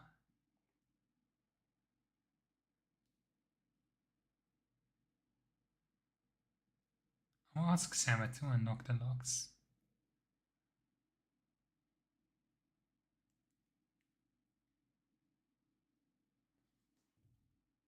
That's about it.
Though you had granted them power over the very Fade itself.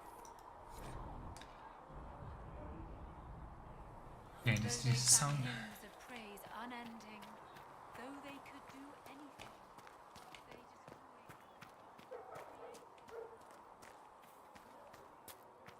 Come back alive. Maker, though the darkness comes upon me, I shall embrace More the healing light. drafts for you. Tell Zegret I've received permission to sell him a few things. No one can tear asunder.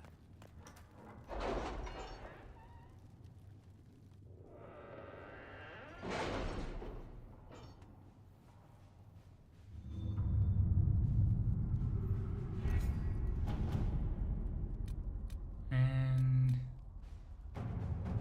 oh yeah, these are just horses.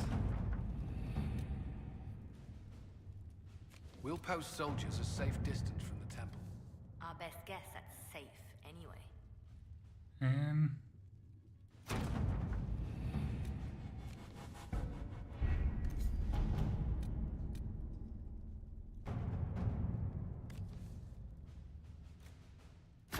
All right.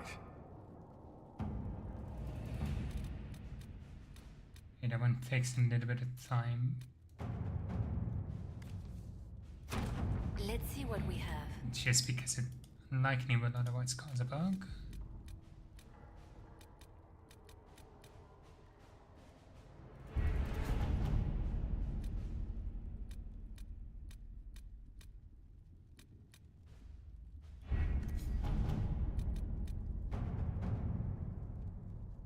Just need to wait for this to finish.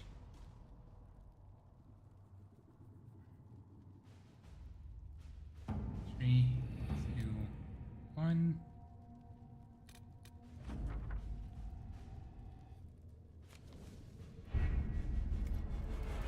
That should be all we need.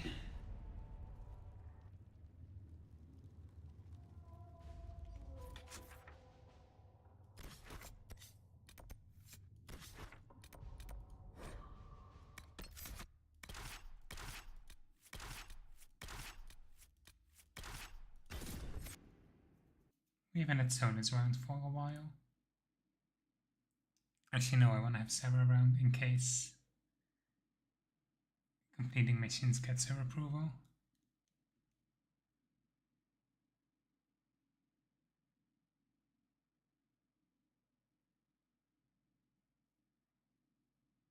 Ah, it doesn't matter.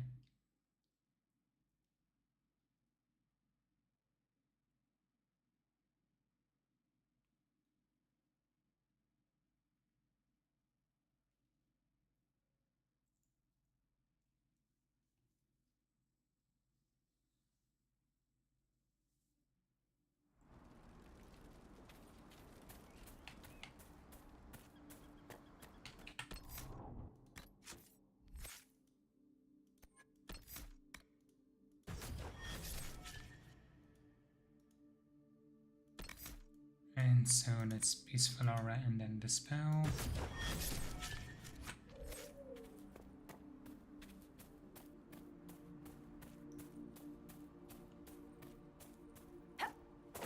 I might want to respec Soda's eventually to get rid of that one ice spell he has. If those refugees are going to defend themselves, they'll need real defenses. I've got a few ideas. I've built watchtowers in the areas you recommended. Nicely done. That'll give both your refugees and our farmers some warning next time trouble pays a visit. I'll speak to the Master and have weapons sent to your people at the crossroads. Good.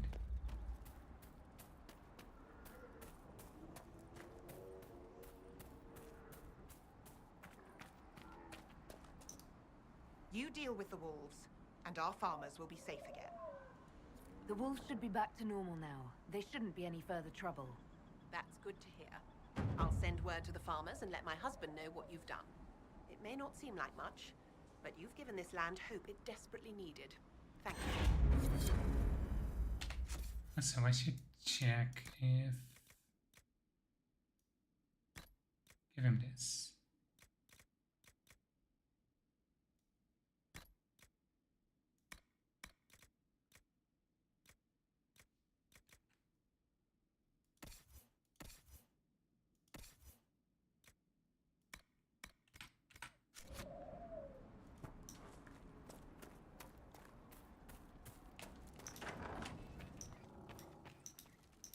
Elena says you got rid of those demon-cursed wolves.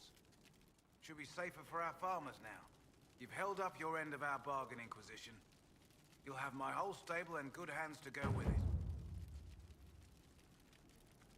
You said you were once Arl Eamon's stable master. Master of the mounts. Fereldans don't appreciate horses like they do in Orlais, but they knew my name in Val Royeaux. My horses took sick less and carried a man longer than any of those fancy prancers they've got. And now they're all yours, Inquisition. Take care of them. What can you tell me about the wilderness around here? Got some old ruins in the forest, from long before any king of Ferelden. The lakes are pretty, though when the weather's odd, you hear tell of spirits. Beyond that, my daughter Sienna set up a track just over there. Fool girl likes to race the horses. You sent your stable hands and your horses to the Inquisition. What about you? Well, you've cleaned up the area, and I can't say I'm not tempted. Still, it feels wrong to abandon my land to go play horsemaster again.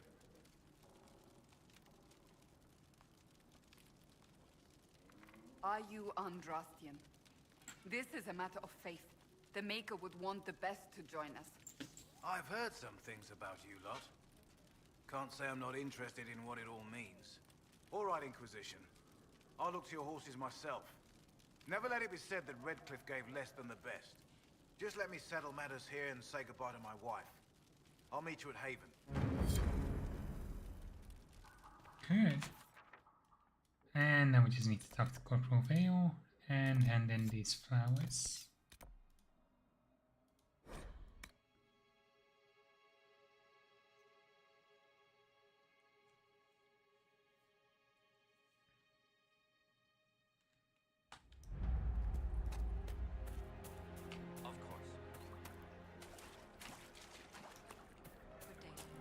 And then we're done for today. We'll likely come back to the Hinterlands at some point.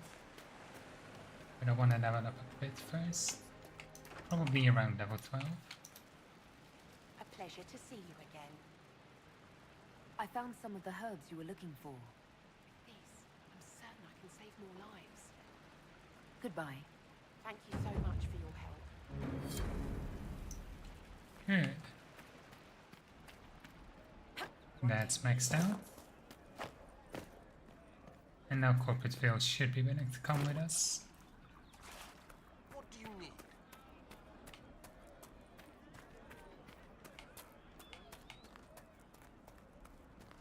Good day to you. Can I help you with anything? Farewell. No. Need to have refugees cross by completing East Road Bandits, Templars to the west. Hunger pangs in the elements.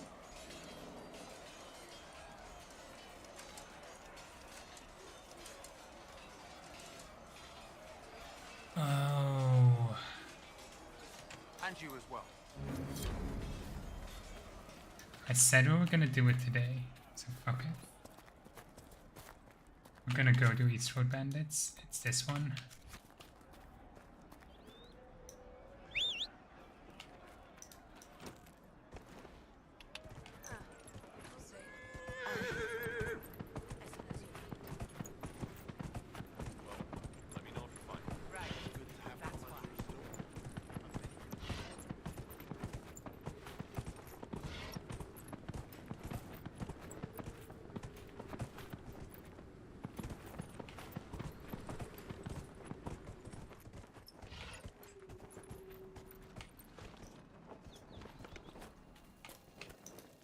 Watch yourself.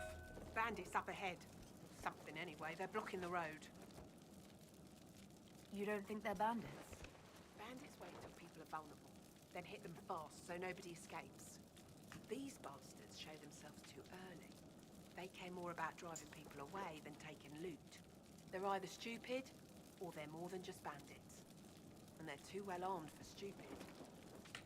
What can you tell me about the attackers on the road? Several groups. Some of them with bows. They've got better armor than most around here. It's too many for us. If you head out there, careful you don't get flanked. They don't take prisoners. Neither do we. Thanks for the warning.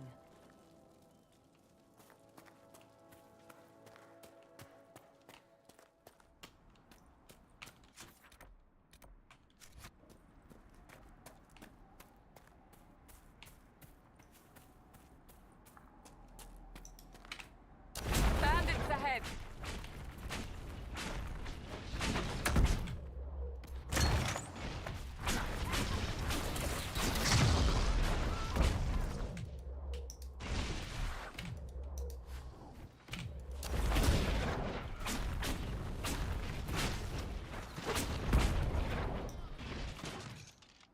I doubt that's the last of them.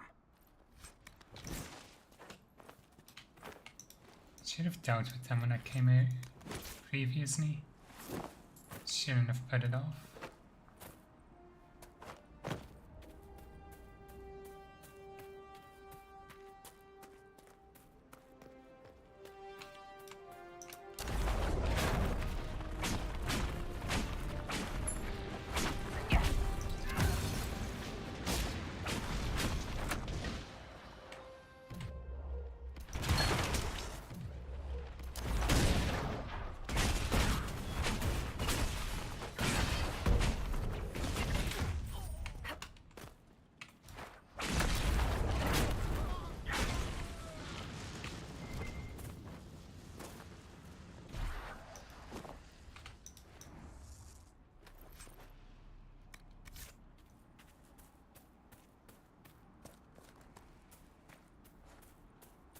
This should be the base.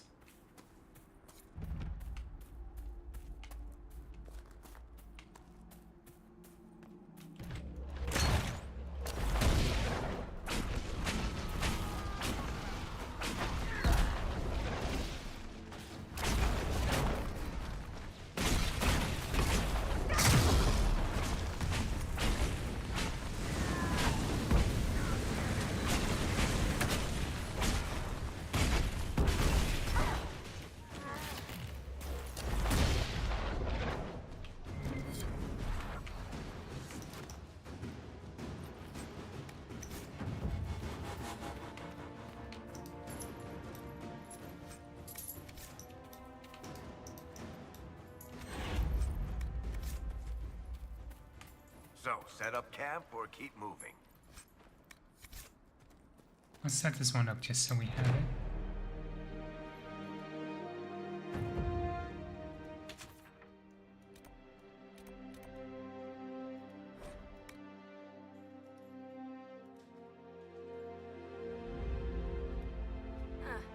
We'll see. I suppose you're right.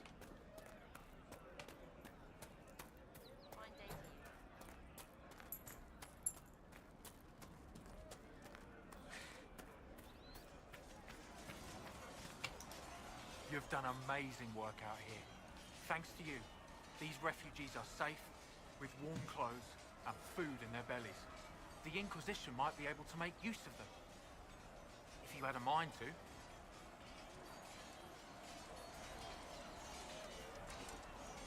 Some of these people have skills that can help the Inquisition. See if any of them want to volunteer. I'm sure we'll get some good recruits out of it. I'll go now and set things up with the refugees. But thank you again. These people are alive because of you. None of us will forget that.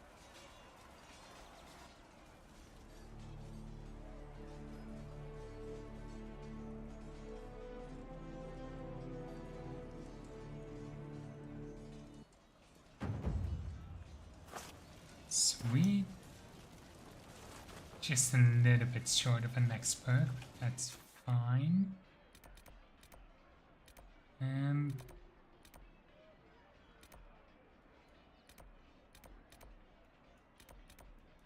Yeah. Let's go to Haven. Save there. And when we're back, we can do the rounds, do some crafting. And head to the Stormcoast.